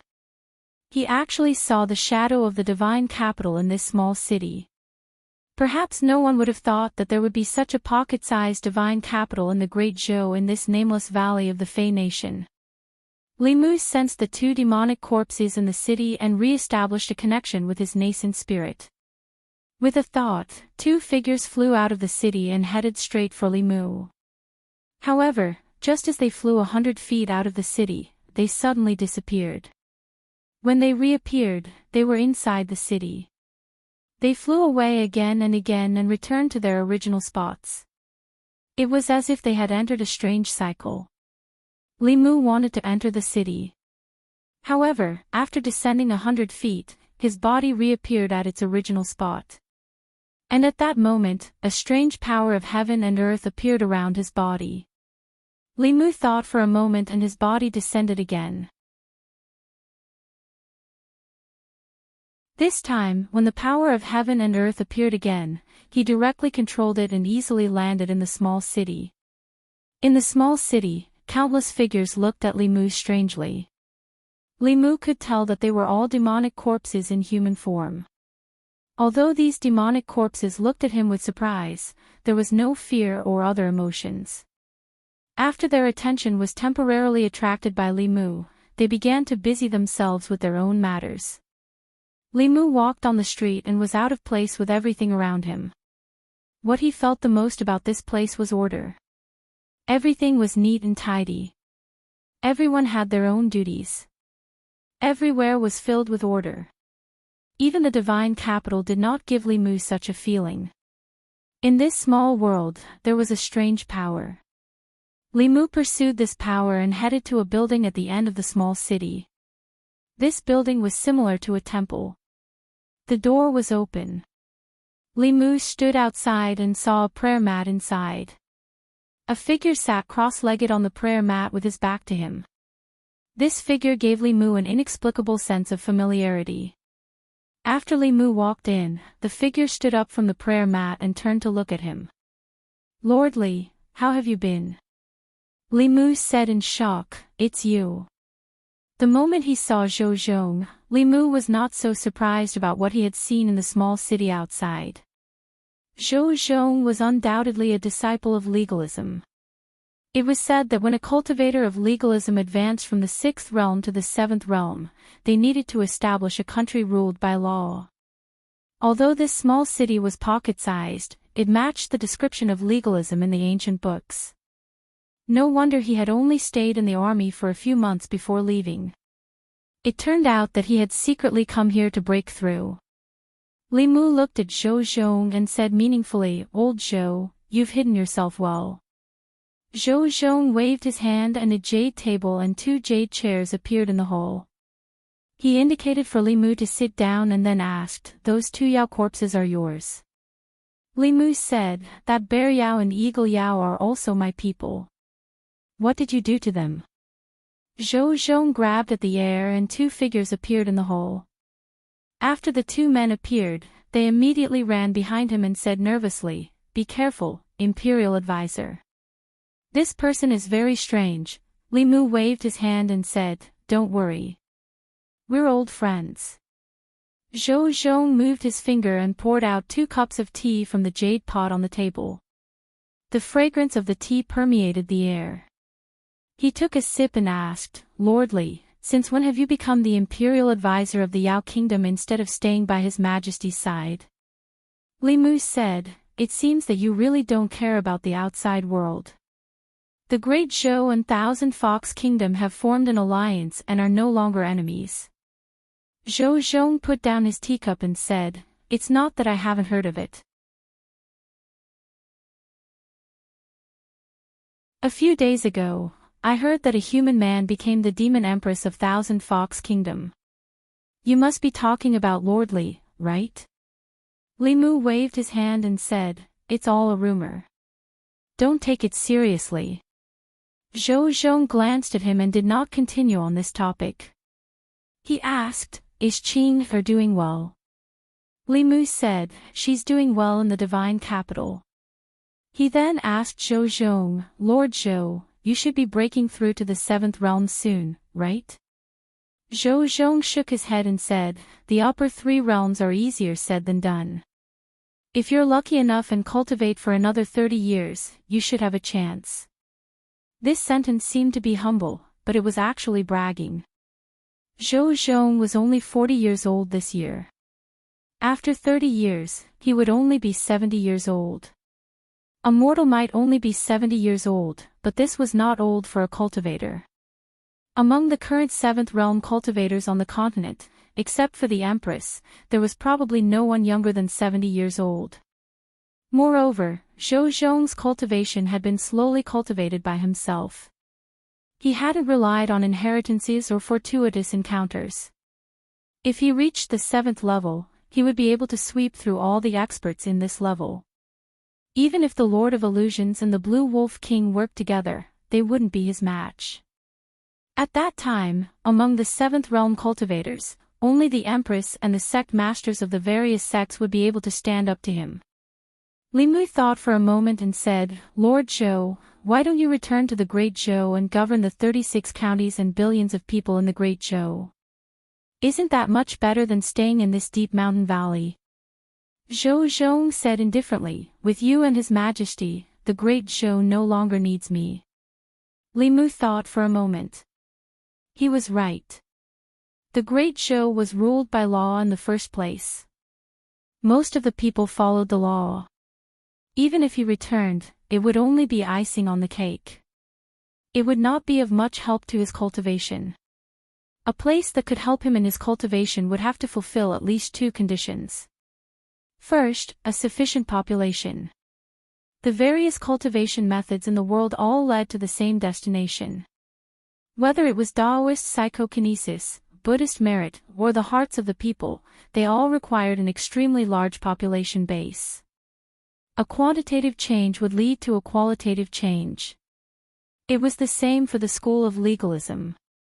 How could a small mountain country with only a few hundred demonic beasts compare to the Great Zhou with a population of hundreds of millions?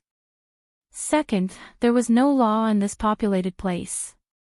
Or rather, the law had collapsed. Legalism cultivators originally practiced law, drawing power from the process of turning disorder into order. The more chaotic a place was, the more the law collapsed, and the more beneficial it was for their cultivation. For example, during the time of the previous emperor of the Great Zhou, Zhou Zhong's cultivation had probably advanced by leaps and bounds. When everyone thought that he was only at the 5th realm, he had already silently cultivated to the peak of the 6th realm. In general, what he needed to advance was a place with a large enough population and chaotic enough law. Thinking of this, a light suddenly flashed through Mu's mind. He looked at Zhou Zhong and said, "I know a place that is more suitable for you than the Great Zhou. The population there is not much less than the Great Zhou. The law there is even more collapsed than the previous emperor's time. It can definitely help you in your cultivation."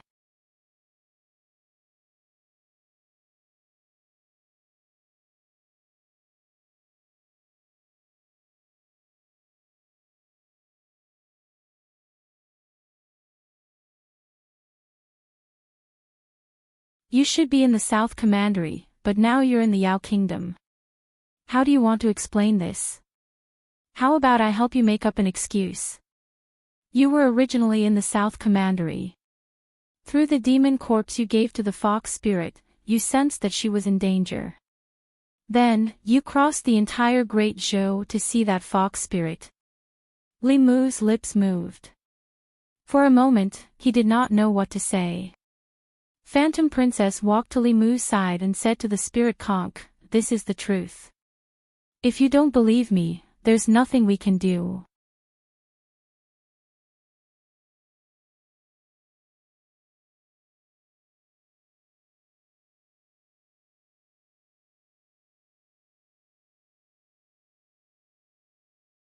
He took off his pajamas and covered his body. He asked, "Why are you here so late?" It seemed like there were only 2 people in the room, but there were actually 3 of them. Ling Kong was still under his blanket, and Phantom Princess had come to his room in the middle of the night. If Li Mu hung up now, the Empress would probably think about it for the whole night. Anyways, he was not afraid of anything. This showed that he was magnanimous. Illusion Princess sat beside the bed and asked, "When are you leaving this time?" Li Mu said, 3 days at least, 5 days at most. Illusion Princess frowned and said, "So soon?" Li Mu said, "I just came to see if there's anything here. Since there's nothing, I should leave. There are still important things to deal with in the South region.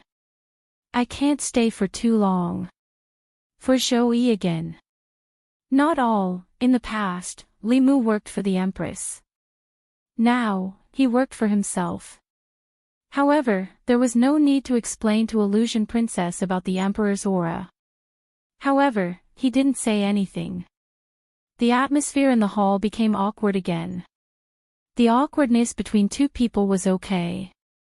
However, the awkwardness between 3 people was even worse. Li Mu hoped that Illusion Princess would leave quickly.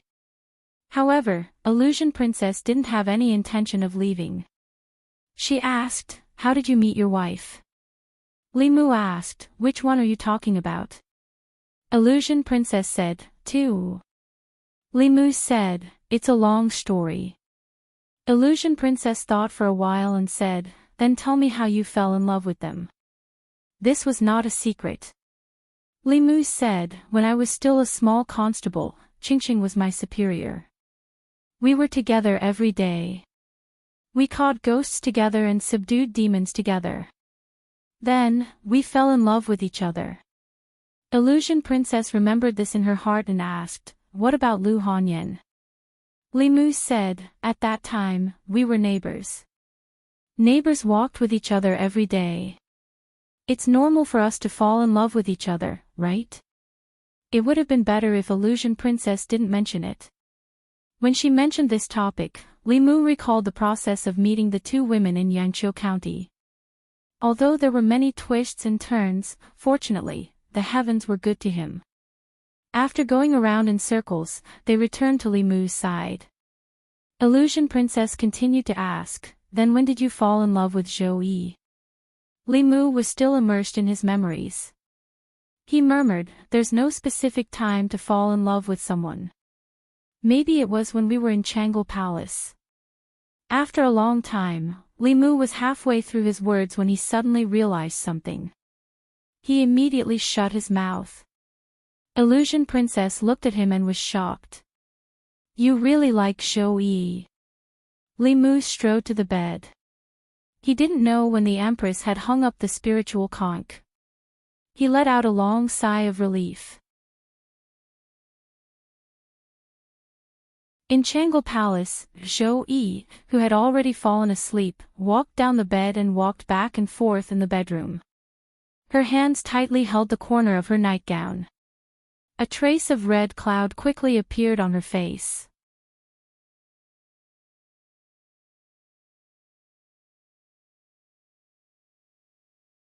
Chapter 5:15.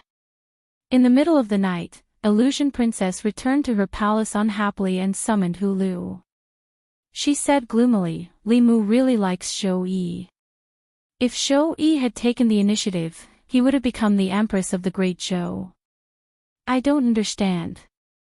We're both Empresses. How am I not as good as Shou-Yi? Is she prettier than me? Does she have a better figure than me? Hulu shook her head and said, Her Majesty and the Empress of the Great Zhou are both first-class beauties in the world. In terms of appearance and figure, you can only say that each has her own merits. It's impossible to tell who's better. Then, she changed the topic and continued, however, the Great Zhou is vast and far beyond our thousand-fox nation. Her Majesty can only compete with the Empress of the Great Zhou in terms of status if she unifies the entire demon nation. In addition, the Empress of the Great Zhou is also at the top of the world. She's one realm higher than Her Majesty. Also, Li Mu is at a disadvantage compared to the Empress of the Great Zhou. She has saved Li Mu many times, but we need Li Mu to save us. This is also why you can't compare to her. Stop talking. Illusion Princess waved her hand and interrupted Hulu. She called Hulu over to comfort her. However, after listening to Hulu's words, she felt even worse. After sending Hulu away, she lay on the bed and muttered, Love grows with time. The next morning, just as Li Mu woke up, two beautiful little fox demons walked in with a tray. The breakfast of the Thousand Fox Nation looked very sumptuous. Li Mu couldn't finish it all by himself. He wanted to ask them to take away a few dishes, but when Illusion Princess walked in and sat at the table, he realized that it was a meal for two. Illusion Princess didn't seem to be here to eat breakfast with Li Mu. She talked a lot with Li Mu about the current problems of the Thousand Fox Nation and the future direction of development. From this, it could be seen that Phantom Princess was different from Empress. She was also the ruler of a country, but she was clearly more competent. Huan Ji bit her chopsticks and said, Our spies in the Sky Wolf tribe have sent back news that the Sage Sect Elder has already left the Demon Kingdom. Do you think we should take this opportunity to attack the Sky Wolf Kingdom and take over the Sky Wolf Kingdom? Li Mu took a sip of the fruit drink and shook his head. It's not time yet. A starving camel is still bigger than a horse. With the current strength of the Thousand Fox Kingdom, it won't be easy to completely capture the Celestial Wolf Kingdom. Not to mention, the Black Snake and Flying Bear tribes are at their peak strength. Oh. Huan Ji let out an oh and dispelled this thought. After a while, she said, Then teach me Fulu and the way of formations. I want to learn. Since he had nothing to do, Li Mu wasn't stingy with these things. In the next 2 days, he taught her talisman formations when he had time. He was originally worried that Huan Ji had other motives and was plotting something, but it turned out that Li Mu was overthinking things. He didn't know when she became interested in Fulu and formations. She actually studied seriously and pestered Li Mu to teach her from morning till night. It was just that her talent was a little lacking. It was fine to draw low-level Fulu, but the failure rate of high-level Fulu was very high. With her cultivation, this shouldn't have happened, thus, Li Mu could teach her over and over again without getting tired of it. In some ways, she was exactly the same as Ting Axin. She looked smart and quick-witted, but when it came to learning such profound knowledge, her nature as a poor student was exposed. She was a little stupid, but in the past few days, Li Mu also gained a lot from her. The main thing was the ability to resist charm.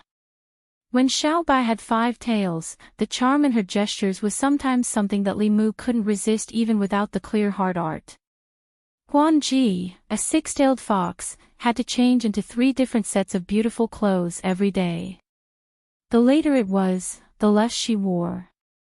Without self-control, he really didn't dare to let her stay by his side. Late at night, in Huan Ji's bedroom, she stood barefoot on the ground and admired her graceful body in the mirror. After a while, she walked to the table and sat down. She held her chin with one hand and muttered, "How long is a day?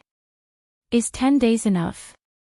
Li Mu and Zhou Zhong had agreed that he would come to Thousand Fox Country to find him after he solved the matter of the small demon country.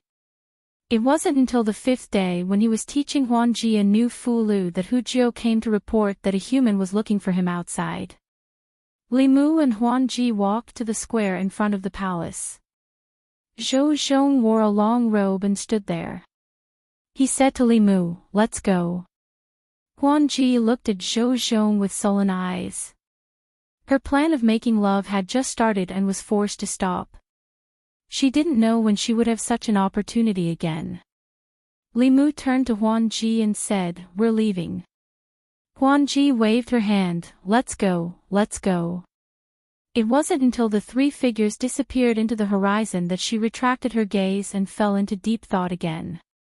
After a while, Huan Ji suddenly looked at Hu Lu and said, "Tell them to speed up the incorporation of the various demon races." Hu Lu hesitated and said, "But Your Majesty, our territory has already expanded greatly.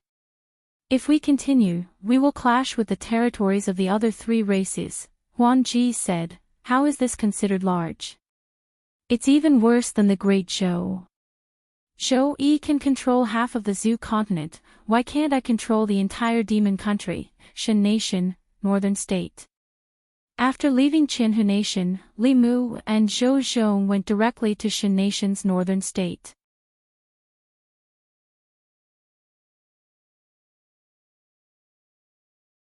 He asked, "What is it?" Li Mu waved his hand and threw a small bell at him.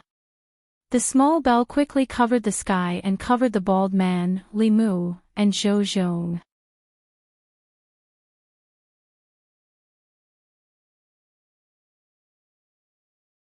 Chapter 5:16.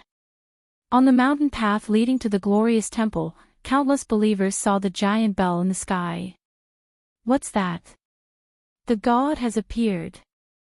The god has received the sect master." After a brief moment of shock, their expressions immediately became fanatical. They knelt on the stone steps of the mountain path and kowtowed continuously. After the first glance, no one raised their heads again.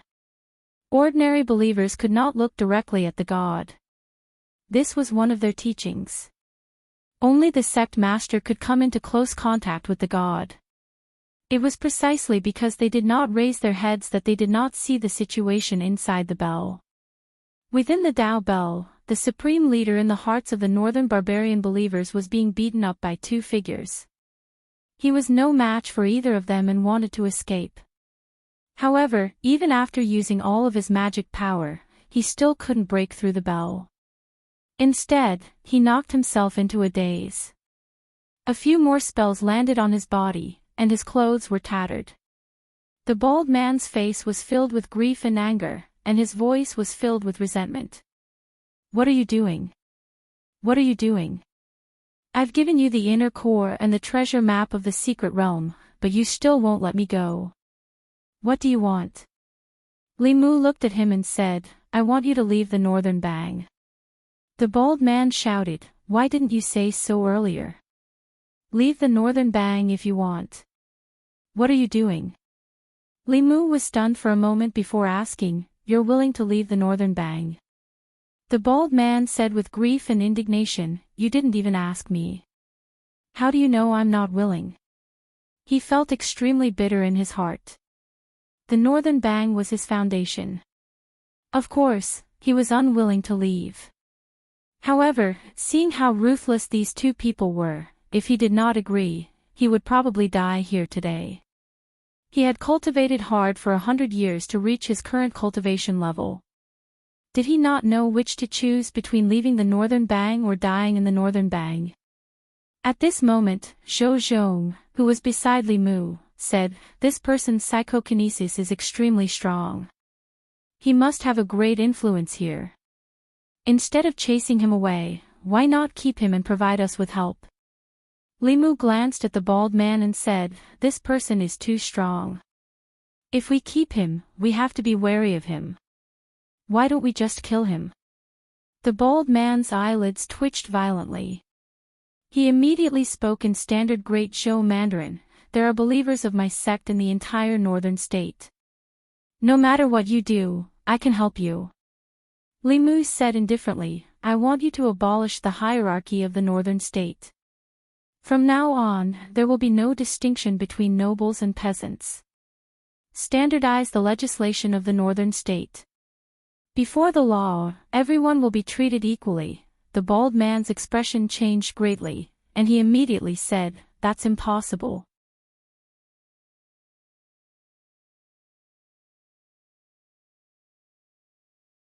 In the end, he still gave in to Li Mu and Zhou Zhong. The first thing he did under the instructions of Li Mu and Zhou Zhong was to abolish the hierarchy of the people of the northern state. As for the reason for doing so, it couldn't be more simple. As the leader of the Vajra sect and the spokesperson of the god that many people of the northern state believed in, he could push everything to the god. This was not his own decision, but an oracle. Many believers saw the vision of heaven and earth and believed it without a doubt. When the lower-class people and pariahs heard this, they naturally cheered. The nobles of the northern state immediately objected with all their might. They were born as upper-class people and had hereditary land. They could enjoy the services of the lower-class people and pariahs. Now, how could they be willing to deprive them, their descendants, and their descendants of this right? For this, they were even willing to violate the dignity of the sect. However, their resistance seemed so powerless in the face of the absolute power of the Vajra sect. The first thing they lost was their noble status, followed by their land. All the land in the northern state was taken back and distributed to the people of the northern state according to the number of people. These lands did not belong to anyone, but the people could farm on them. Everything that was harvested from the land belonged to the people. This major move won the support of all the pariahs of the northern state. In the past, they did not have any land. All the land belonged to the nobles. They worked for the nobles but could not even exchange food and clothing. This was the first time they had their own land. This meant that they could easily feed a family. After this, the northern state quickly promulgated new laws. The elders in the village no longer had the power to privately punish the villagers. The northern state would redivide the areas and set up government offices. The new laws applied to all the people of the northern state, regardless of whether they were commoners or nobles. Under the new laws, everyone was treated equally. Some people rejoiced, while others were shocked, angry, and sorrowful. How dare Sangha treat us like this? Did he forget that he is just like us? In a certain luxurious residence, the nobles of the northern state gathered together. Everyone was filled with righteous indignation. An old man wearing a luxurious robe and holding a golden scepter fiercely slammed his scepter on the ground and shouted, "Spectre, a terrifying spectre is wandering in the northern state. We can't let it continue to wreak havoc. Immediately report to the new capital."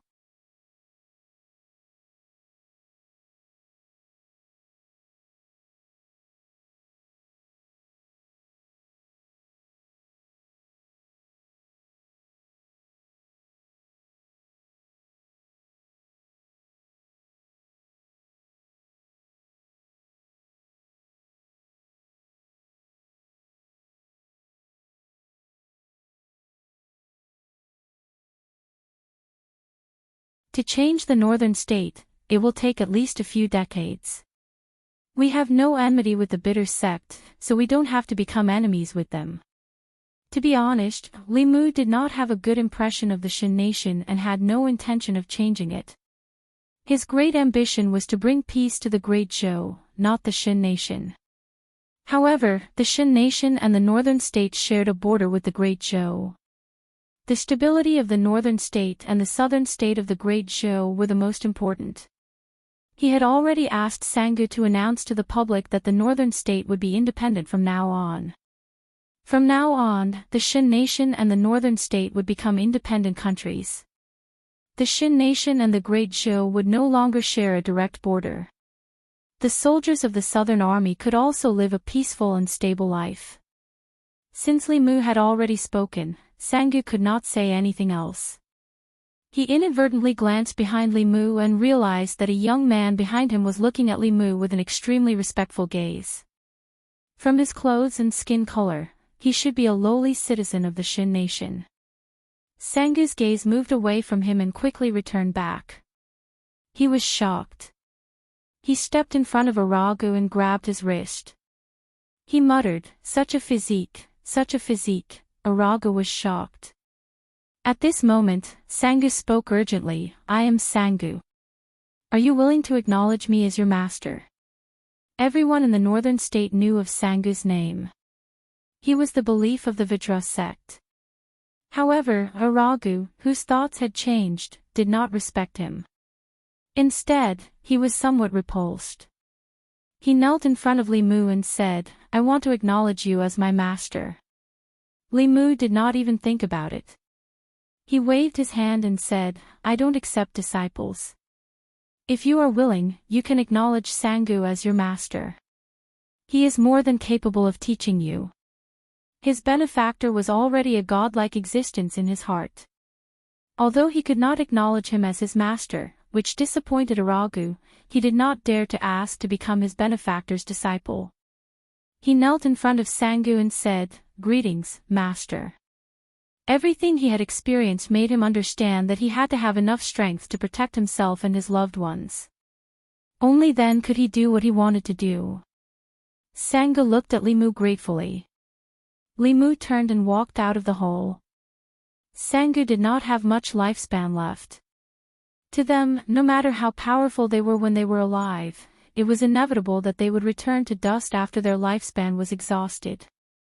When there was no hope of breaking through in their later years, many people's greatest wish was to find a disciple to pass on their lifelong knowledge. With Aragu's physique, even a 7th-level cultivator would not be able to resist snatching him, let alone a 6th-level cultivator. It was good to have a cultivator like Sangu teach him.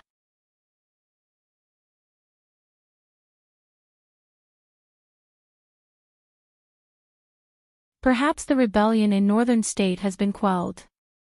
As soon as he said that, another official hurriedly ran in from outside and said while panting, "Your Majesty, news from the Ku sect.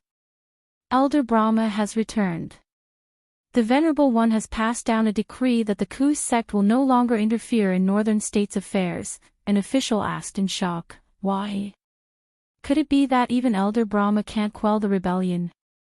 Even if Elder Brahma can't, the Venerable One doesn't have to give such a decree. The Emperor of Shin country was even angrier. He clenched the sword in his hand and said in a deep voice, "Send troops." The official hurriedly said, "Your Majesty, you can't." Elder Brahma said that there's a 7th realm powerhouse behind Sangu. Even the Ku sect doesn't want to provoke him. The expression on the Shin Emperor's face froze. After he regained his senses, he loosened his grip on the sword and put it away. He used his sleeve to gently wipe the blade and said in a low voice, "It's not good to send troops. It's just one northern state. Our Shin dynasty has more than 20 states. It doesn't matter if there's one more northern state or one less northern state. Don't you think?"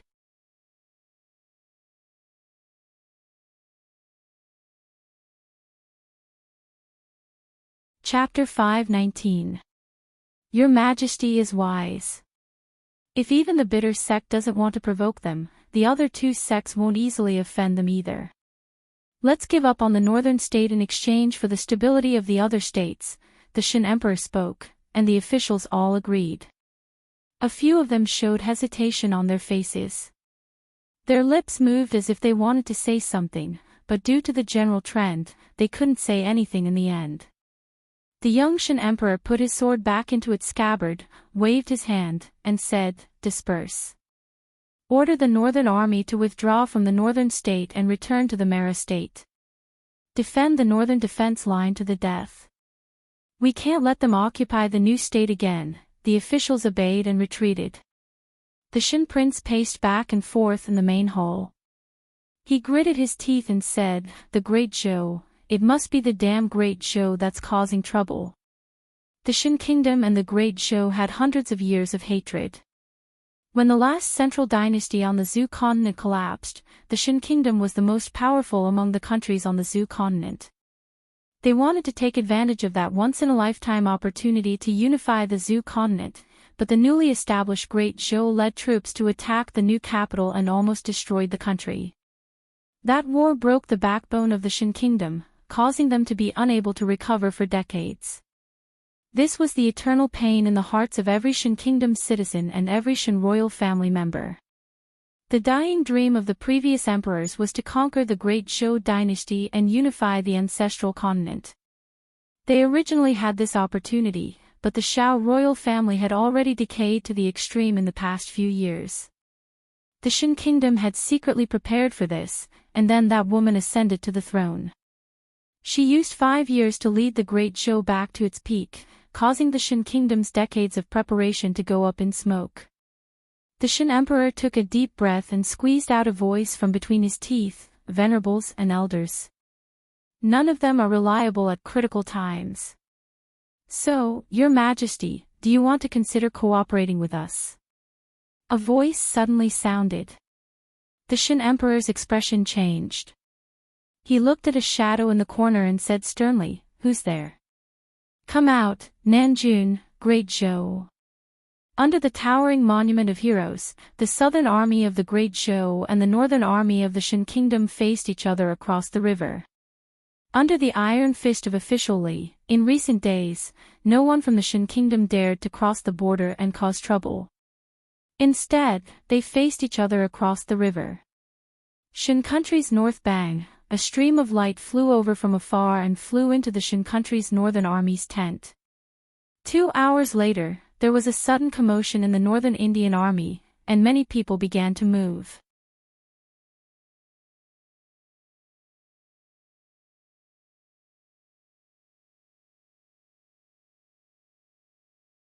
Could it be related to the Shin kingdom? But the imperial court hasn't taken any action against the Shin kingdom recently. This matter is really strange. Assistant Minister of the Secretariat Louis suddenly thought of something and muttered, "Lord Li seemed to have gone to the southern county a few days ago." When the official beside him heard this, he immediately guessed, could it be that Lord Li did something? Another official said decisively, "It must be. If Lord Li isn't in the divine capital, then he must have gone on a secret mission." Silence. A voice came from behind the curtain, causing the originally noisy court to instantly quiet down. Her Majesty the Empress now had absolute authority in the imperial court. No matter how many people talked about her behind her back, there was an undeniable fact that she was the ruler of the Great Zhou's resurgence.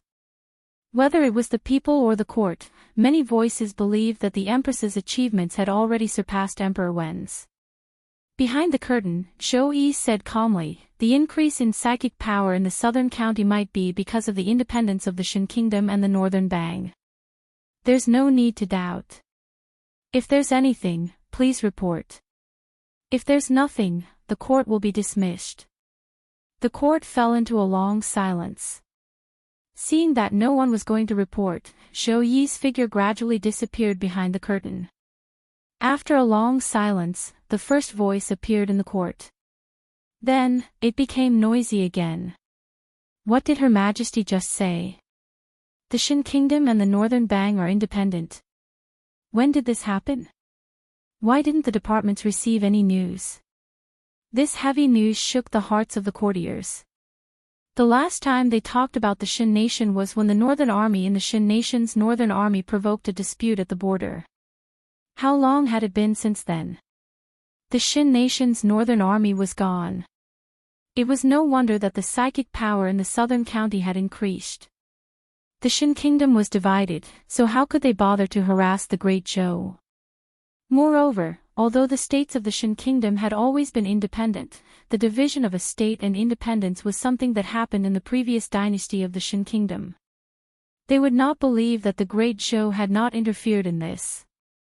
After hearing this news, they recalled what had happened recently and found some clues. The assistant minister of the Ministry of Justice said, "I was still curious." Manager Wei was doing well in the Ministry of Justice and was about to be promoted. Why did Her Majesty suddenly send him to the southern county? I think he didn't go to the southern county of the Great Zhou, but the northern bang of the Shin Kingdom. Brilliant, this move is really brilliant. After losing the northern bang, if the Shin Kingdom wants to provoke the Great Zhou again, they can only bypass the Ghost Realm from the west.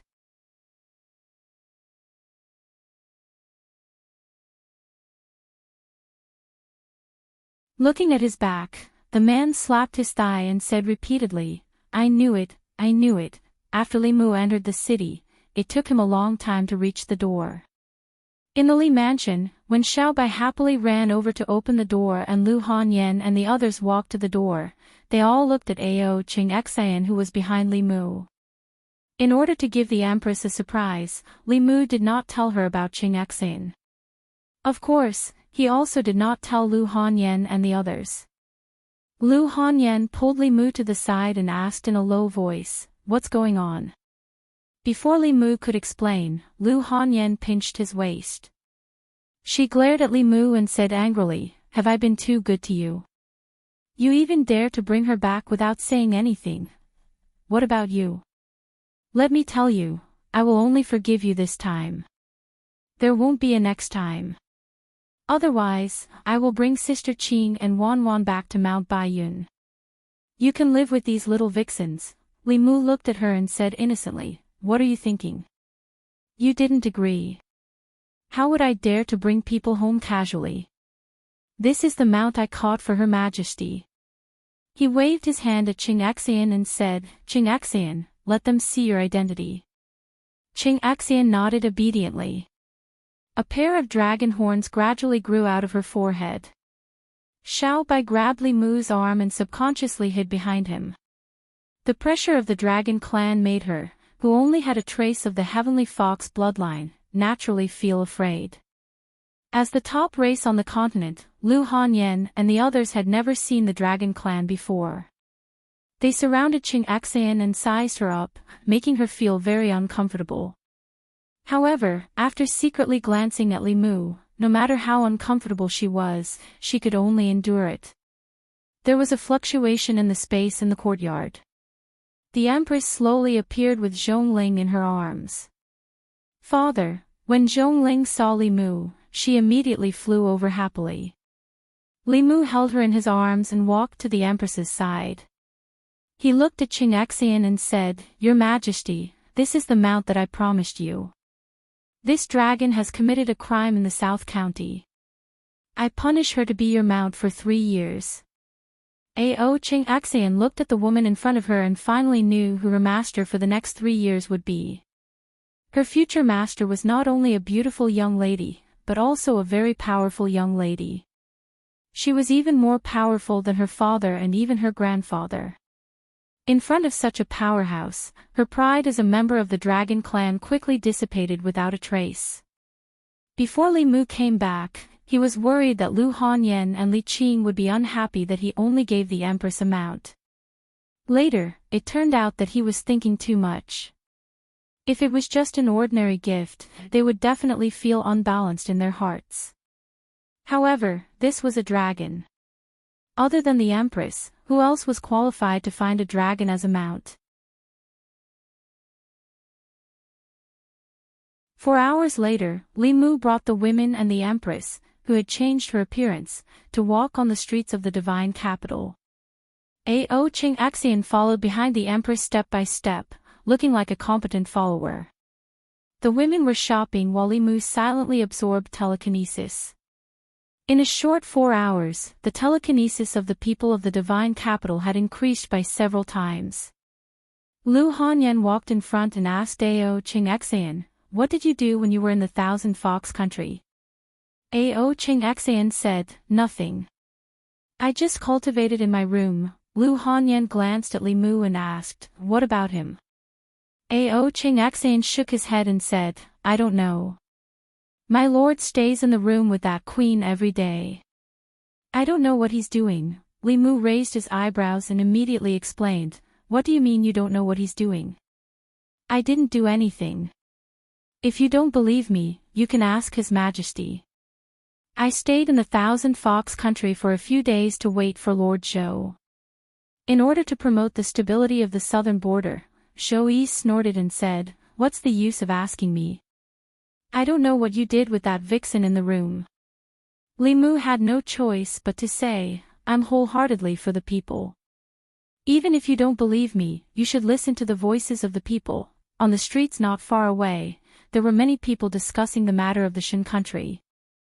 "I heard that the matter of the Shan country's northern bang was done by Lord Li." "No way." "What do you mean no way?" "Shan country's northern bang became independent, and Lord Li just happened to come back from the southern county. Even if you think with your feet, you know why Lord Li went to the southern county. With Lord Li around, it's a blessing for the people and the great Zhou." The people chatted for a while, and the topic gradually changed. "Didn't they say that Her Majesty and Lord Li have a child? When does Her Majesty plan to make Lord Li the Empress? I want to know too. We're so anxious, but if that's the case, what about Lord Li's wife?"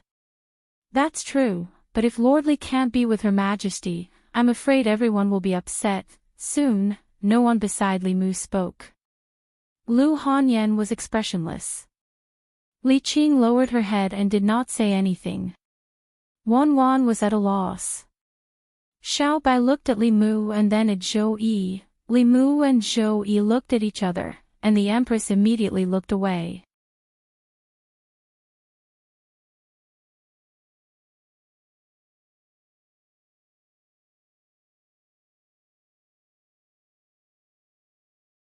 Li Mu asked casually, "Where's Her Majesty?" Mr. May said, "She's admiring the flowers in the Imperial Garden." "Why are you looking for Her Majesty?" Li Mu sat behind the table stacked with memorials and said, "Nothing. I'm starting to get busy." Mr. May left Changle Palace and went to the Imperial Garden. He said to Zhou Yi, who was staring at a bunch of roses in a daze, "Your Majesty, Li Mu is here." Zhou Yi didn't say anything. She picked a rose and peeled off the petals one by one.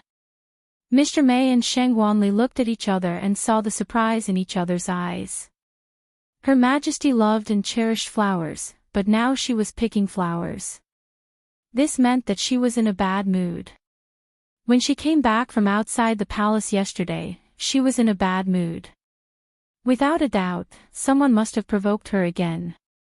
Zhou Yi peeled off a flower until only the bud was left, then returned to Changle Palace. Li Mu was reading memorials. He looked up and said, "Your Majesty," yesterday on the street. Without waiting for him to finish, Zhou Yi said, "The people speak without thinking. I didn't take it to heart. You don't have to worry about it. Just explain it to your wife." Li Mu shook his head and said, "Although they speak without thinking, this is the voice of the people. It represents the will of the people." Zhou Yi didn't expect Li Mu to say this. Her heart beat faster. She forced herself to appear calm and asked, "What do you mean?" A few days ago in Qinhu country, Li Mu had secretly confessed to her. With the Empress's guard against Huan Ji, how could she take the initiative to break off the spirit conch when Li Mu and Huan Ji were alone in a room in the middle of the night? He had made up his mind with great difficulty, but she pretended that nothing had happened. Now, she was asking the obvious. She couldn't let Li Mu take the initiative every time. Moreover, with their status, there were some things that Li Mu couldn't take the initiative. Li Mu lowered his head again and said, I don't mean anything else. It's fine as long as your majesty doesn't take it to heart. Although Zhou Yi wasn't young, she had no experience in relationships. She was too thin-skinned. If she was impatient, she wouldn't be able to win the Empress' heart. It was better to take it step by step. Li Mu read a few more memorials. Then, he rubbed the space between his eyebrows and rested on the table. Zhou Yi leaned absent-mindedly on the dragon throne. Her mind was in a mess. She inadvertently glanced at Li Mu. She discovered that he was smiling even as he slept. She didn't know what he was dreaming about. She was a bit angry. Her heart was complicated, but he was sleeping soundly. She looked left and right. Seeing that there was no one around, she secretly made a hand seal. Suddenly, an image appeared before her eyes. This was Li Mu's dream that she had seen through the dream peeping technique. Zhou Yi pursed her lips. I want to see what you're dreaming about. She was very familiar with the place in the image. It was her imperial garden. In the midst of the flowers, Li Mu was holding a woman's hand. They were admiring the flowers. He dared to take another woman to her imperial garden in his dream. Zhou Yi was angry. She was about to disturb Li Mu's beautiful dream. However, when she looked up and saw the woman's face, her body couldn't help but tremble. The woman Li Mu was holding hands with in the imperial garden in his dream was none other than herself. The anger in Zhou Qiong's heart instantly disappeared without a trace. His eyes were filled with joy and anticipation as he stared at the scene in the sky. Even his breathing slowed down. At this time, the sound of footsteps came from outside Changle Palace. Mr. Mei and Sheng Wanli walked in. Zhou Yi immediately dispelled the image and sat up straight. However, her eyes swept over Li Mu from time to time. She was extremely curious about what he was dreaming about. Mr. Mei and Sheng Wanli walked into Changle Palace. The sound of footsteps suddenly woke Li Mu up. He sat up straight and looked at the Empress guiltily. He was about to continue reading when Zhou Yi suddenly asked, I saw that you were sleeping soundly. What did you dream about? Li Mu shook his head and said, I didn't dream about anything. Mr. Mei glanced at him and said, Ali and I were standing outside the hall. We saw you smiling. How could you say you didn't dream about anything? Li Mu smiled embarrassedly and said, I dreamed about my wife. Zhou Yi's face turned red for no reason. She quickly returned to normal and said, Changle Palace is stuffy. Come with me to the Imperial Garden. Ali, Mei Wei, you two stay here and tidy up. Li Mu stood up and said, as you wish. Sheng Wanli took a few deep breaths as she tidied up the imperial desk. She asked, is it stuffy here? And His Majesty just came back from the imperial garden. Mr. Mei glanced at her and said, hurry up and do your work. Why do you have so many questions? In the imperial garden, Zhou Yi walked in front. She was in a good mood and had a smile on her face. Li Mu followed behind her with a faint smile on his face.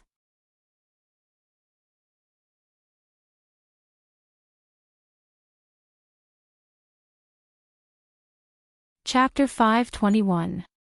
In the inner mansion department, Sheng Wanli and Mr. Mei each came out with a box of high-quality incense. Sheng Wanli was puzzled. That's strange. When did Her Majesty like to use incense? Didn't she hate these things before? She said that this kind of fragrance makes it difficult to concentrate and makes one sleepy. Mr. Mei shrugged and said, it's not just Her Majesty who is strange. Li Mu has already treated Changle Palace as his sleeping place. He doesn't read many reports every day and has to lie down and sleep for at least 4 hours. It seems that having too many women at home isn't always a good thing. Changle Palace. Several burners of incense were burning. Ao Isin leaned against a pillar and dozed off. There was a trace of crystal at the corner of her mouth and a happy smile on her face. The fate of being someone's mount was completely different from what she had imagined. She thought that she would be ridden every day in the future, going through wind and rain, waking up early and sleeping late. She didn't expect that the life of a mount would be to live in a large and luxurious palace. She had nothing to do every day except wait for 3 meals in the morning, afternoon, and evening. There were countless delicious dishes here, unlike the Dragon Palace, where there were only lobsters and abalones. She had long been tired of eating them. Opposite Aoi Sin, Li Mu lay on the table and continued to weave his dream. With the Empress peeping from outside, he didn't dare to have any adult scenes in his dream, but occasionally holding hands and hugging was still okay. Although his relationship with the Empress hadn't developed further in reality, in the long run, it could always melt the defenses in her heart. On the dragon throne, Zhou Yi was holding a book upside down. The content of the book wasn't words, but a dynamic scene. She used the book to cover it so that only she could see it. In the scene, Li Mu was planting vegetables on the grassland beside the lake. In the flower field not far away, another Zhou Yi was holding a pair of scissors and trimming the flowers. Leaning on the dragon throne, Zhou Yi's face was hidden behind the pages of the book. A look of longing appeared on her face. This was the life she longed for. Was this Li Mu's plan for the future? A possibility suddenly appeared in her mind. What would she do if Li Mu told her what he thought? She had never experienced such a thing before. Just thinking about it made her feel a little helpless. These past few days, she had fantasized countless times. If there really was such a day, they could confess their feelings to each other. How would they get along in the future? Her heart was nervous and expectant. When Li Mu got up from the table and looked at Zhou Yi, she immediately put down the book in her hand and hurriedly stood up. She said, "I'm going to the Imperial Garden alone to relax."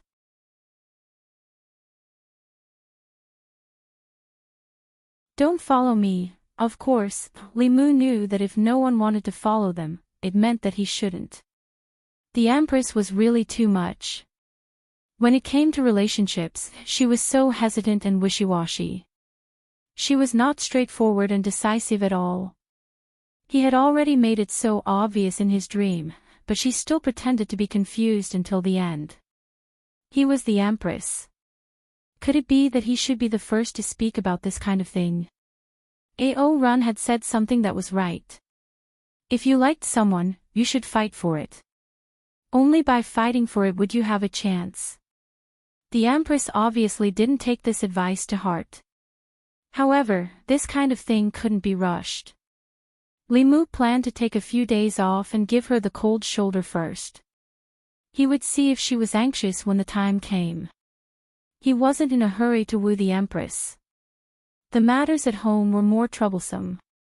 He had already slept in the study for several days. As the first wife of the Li family, Lu Hanyan was very dissatisfied with the voices of the common people. Every time Li Mu wanted to coax her, he was rejected at the door by her. This couldn't go on. Just as Li Mu was thinking about this matter, in the Li residence, Li Qing said to Lu Hanyan, "Sister's anger has almost subsided. Don't tell me you're still planning to let him sleep in the study tonight." Lu Hanyan glanced at Xiao Bai and said indifferently, "I think he's sleeping very comfortably in the study. Maybe he's already so happy that he doesn't want to go home. If he still doesn't take the initiative to come over today, he'll have to sleep in the study for the rest of the month." Xiao Bai, who was practicing magic, moved her ears and quietly slipped out. Not long after, in the Changel Palace, Li Mu asked in surprise, "She really said that?" Xiao Bai nodded and said, "Benefactor, you'd better go and find Sister Lu tonight. Otherwise, you'll have to sleep in the study for the rest of the month." Li Mu picked her up and spun her around. He said, "Okay, Xiao Bai. From now on, you'll stay undercover by their side. If there's any news, report to me at any time." Xiao Bai smiled and said, "Don't worry. I'll always be on Benefactor's side." Only when she lowered her head did a trace of disappointment flash through her eyes. Actually, she preferred her benefactor to sleep in the study. This was because only when he slept in the study did he completely belong to her. However, she also knew that her benefactor didn't belong to her alone. As long as the other two sisters were happy, and her benefactor was happy, she would also be happy. It was nighttime. Li Mu pushed open the door to Lu Hanyan's room. She was reading when she glanced at Li Mu and asked, "What's wrong? You're finally willing to sleep on the bed in the study today." Li Mu sat next to her and said, "The bed in the study is too hard. It's more comfortable to sleep here." Lu Hanyan said, "Although the bed in the study is hard, Xiao Bai's body is soft." Li Mu hugged her and said, "Don't be angry. That's just the nonsense of the commoners. I can't abandon you all to become His Majesty's Empress. Even if I agreed, His Majesty wouldn't agree. If you want to blame someone, blame me. Don't blame His Majesty." Lu Hanyan rolled her eyes at him and said, "His Majesty even plans to give us such a precious imperial qi. Why would I blame His Majesty? It's all your fault. While I wasn't here, you went around fooling around. Even His Majesty fell into your trap. And that fox from the Yao Kingdom, those two nieces, and that big sister Sue. How come I haven't seen you mention her in a long time? Oh right, and that dragon you brought back," Li Mu said indignantly, "you're framing me. What could have happened between me and Qing Xian? I swear to the heavens that there's nothing between us." "Nothing happened at all, then what about the others?" Lu Hanyan looked at Li Mu and said angrily, "You're really hesitating." She bit Li Mu's chest and threw him onto the bed. Not long after, the candlelight in the room flickered violently and finally went out. The next day, noon. In Changle Palace, Zhou Yi sat on the dragon throne and looked outside countless times. Finally, she couldn't help but ask, "When Li Mu left yesterday, did he say anything?" Mr. May said, "No, but he hasn't come yet. He probably won't come in the morning." Zhou Yi stood up and planned to go to the Li residence, but she quickly sat down again. Because of what happened on the streets of Chengdu last time, she didn't know how to face Lu Hanyan. After thinking about it, she dismissed the idea of going to the Li residence. In the Li residence, Li Mu didn't get up until the sun was high in the sky. In fact, he planned to sleep a little longer, but the constantly vibrating sound transmission instrument forced him to get up. At first, he thought it was Ting Xian calling, but after finding the source, he realized that this time, it was the Fulu School's sound transmission instrument. It was used by Hyun Jinko to contact him. Li Mu injected his magic power and asked, "Senior brother, what's the matter?" In the instrument, Hyun Jinko's voice was a little heavy. He said, "Junior brother, you need to go back to Ancestral Court immediately. Remember to bring Qing, and Marshal niece Hanyan along."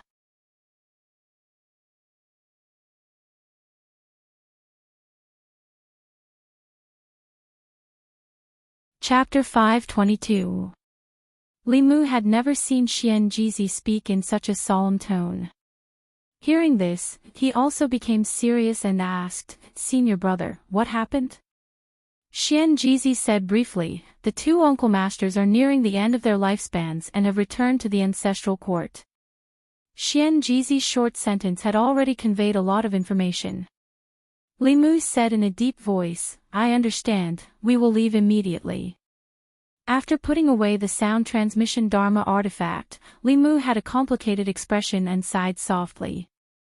Ever since Yuzhen Zi advanced to the 7th realm, the Fulu School had 4 7th realm powerhouses for a short period of time. 2 of the Grand Elders had left the sect decades ago and had been wandering outside, searching for opportunities to break through. It seemed that they hadn't found that opportunity these days. As disciples of the Fulu School, Li Mu, Lu Hanyan, and Li Qing explained the situation. The 3 of them didn't delay and immediately set off for the northern region with Zhongling Baiyun Mountain, the ancestral court of Fulu School. In the Dao Palace of the main peak, all the elders, including the sect master, gathered. They couldn't hide their heavy expressions. Hyun Jinko was silent for a moment and asked, "Is there no other way? Can't the ancestral court gather the materials for a single heavenly secret talisman?" Sect Master Xian Jizi shook his head and said, "The only heavenly secret talisman made of materials has already been used on Uncle Master Fu Daozi." Dan Xia Peak's first seat Dan Yangzi thought for a moment and said, "I will go to the Pill Cauldron sect. They don't lack spirit herbs. I might be able to gather two if I use Fulu to exchange with them." Xian Jizi continued to shake his head and said, "I have already asked Senior Sister Wuchen. Half a month ago, the Pill Cauldron sect failed to refine two important pills. They also lack spirit herbs. Moreover, the two Uncle Masters know that they have no hope of advancing, so they don't want to waste any more materials." As his voice fell, the atmosphere in the hall fell silent for a long time. The death of the two Grand Elders was undoubtedly a huge blow to the Fulu school. It would greatly reduce the strength of the sect. The elders present also suffered a heavy blow to their hearts. He had cultivated bitterly all his life in order to achieve immortality, but in the end, he still couldn't avoid dust to dust, and dust to dust. Wouldn't the two Grand Elders be their future selves as well? At this time, three figures rushed in from outside the palace. Xian Jizi looked at Li Mu, Li Qing, and Lu Hanyan and said, "You're here. The two martial uncles wanted to see you before they died." Li Mu asked straightforwardly, "Can't we use the heavenly secret talisman to stall for time?" Xian Jizi shook his head. "We don't have enough materials. Moreover, the talisman of heavenly secrets is very useful for those at the sixth realm."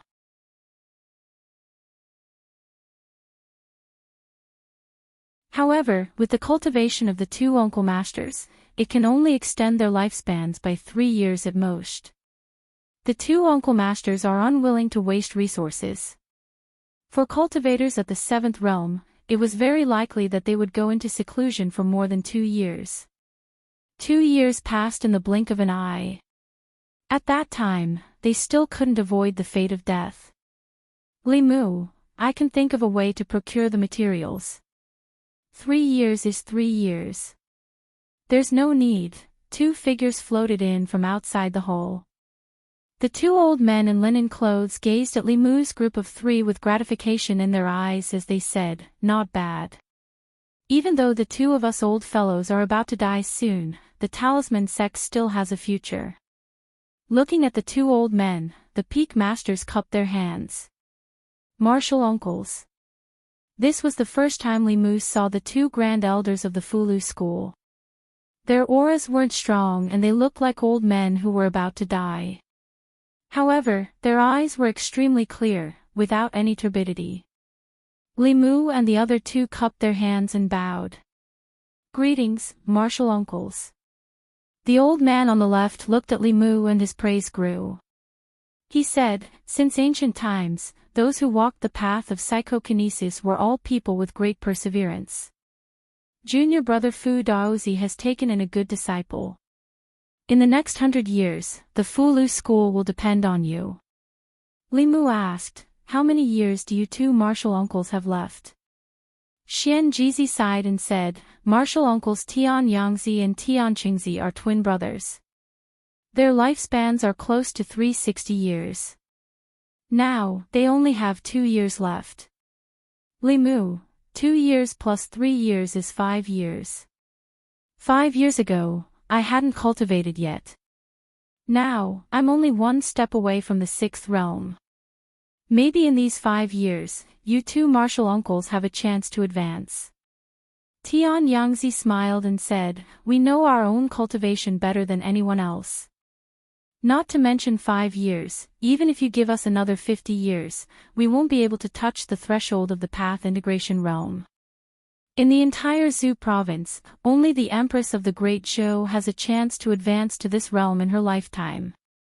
He glanced at Li Mu and the other heads and said, 360 years, 180 years. We've lived long enough. In the next 2 years, we'll record our lifelong understanding of Talisman Dao and cultivation for our descendants. Our cultivation can help 2 disciples in the creation realm advance to Dongxian. You can also refine our corpses into corpses to enhance the strength of the sect and guard against the invasion of the devil path. In the silence of the crowd, the 2 of them floated away.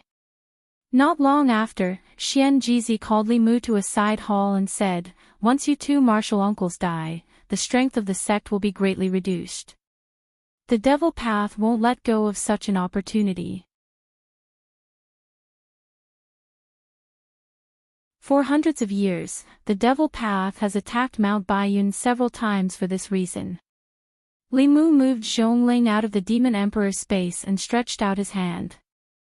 The shrunken Dao bell floated in his palm. He said to Xian Jizi, "Zhongling has already transformed.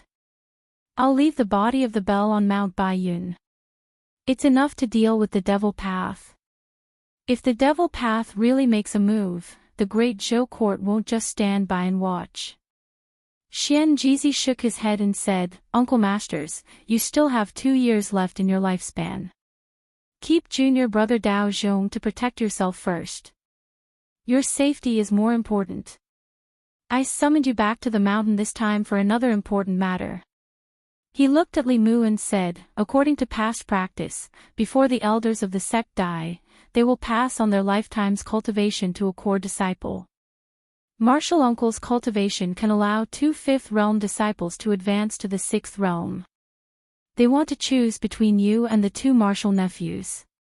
What do you think?" For a large sect, this was a very important inheritance. Before the sect's experts died, they would leave everything to the younger disciples. This was to preserve the sect's strength to the greatest extent and ensure that the inheritance would not be severed. Li Mu didn't answer. He only said, "Let's use the Tianji talisman to extend the lifespan of martial uncles for as long as possible. What if a miracle happens during this period?" Xian Jizi sighed and said, "The sect's resources are already not enough to write a saint-level Fulu." Li Mu said, "Senior martial brother, you don't have to worry about the materials. I'll take care of it."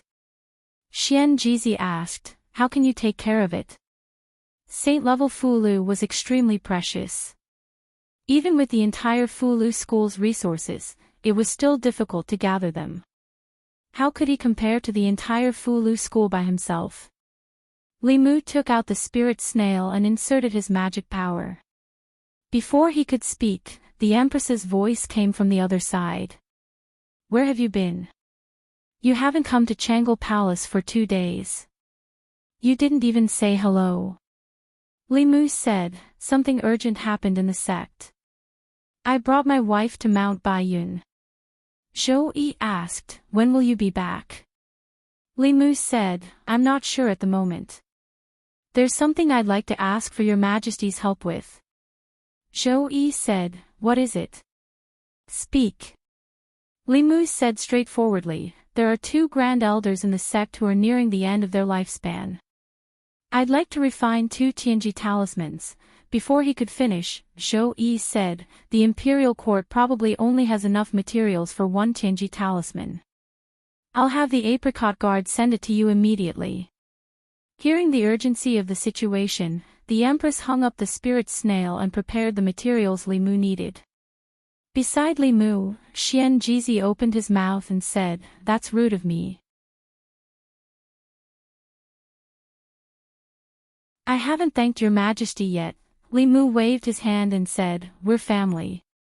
There's no need to thank me." Xian Jizi pondered for a while but still couldn't understand what Li Mu meant by family. Then he thought of something more important and said, "The sect still has some talisman liquid. I'll go to the other 5 sects personally. I should be able to gather the materials for the other Tianji talisman." Li Mu shook his head and said, "There's no need.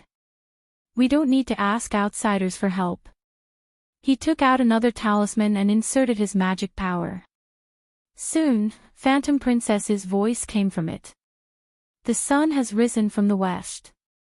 You're actually looking for me." Li Mu said embarrassedly, "I have something I need your help with." "I need some high-grade spirit medicine," Phantom Princess said calmly. "Will you come and get it yourself, or should I have someone send it to you? Limu thought for a moment and said, I'll go get it myself. After putting away the talisman, Xianjizi looked at him and asked, who's on the other side? Limu said, the Queen of the Thousand Fox Kingdom. He said there was no need to ask outsiders for help. Xianjizi thought for a moment and asked with uncertainty, the Queen of the Thousand Fox Kingdom is your wife? You're tuning into the LoveLore Library YouTube channel. We're so grateful for your support, and don't forget to subscribe to join us on this incredible journey through captivating stories. Your generosity through donations truly makes a world of difference, as it's the primary source of revenue that allows me to expand and enhance this channel for you. Thank you from the bottom of my heart for being a part of this adventure.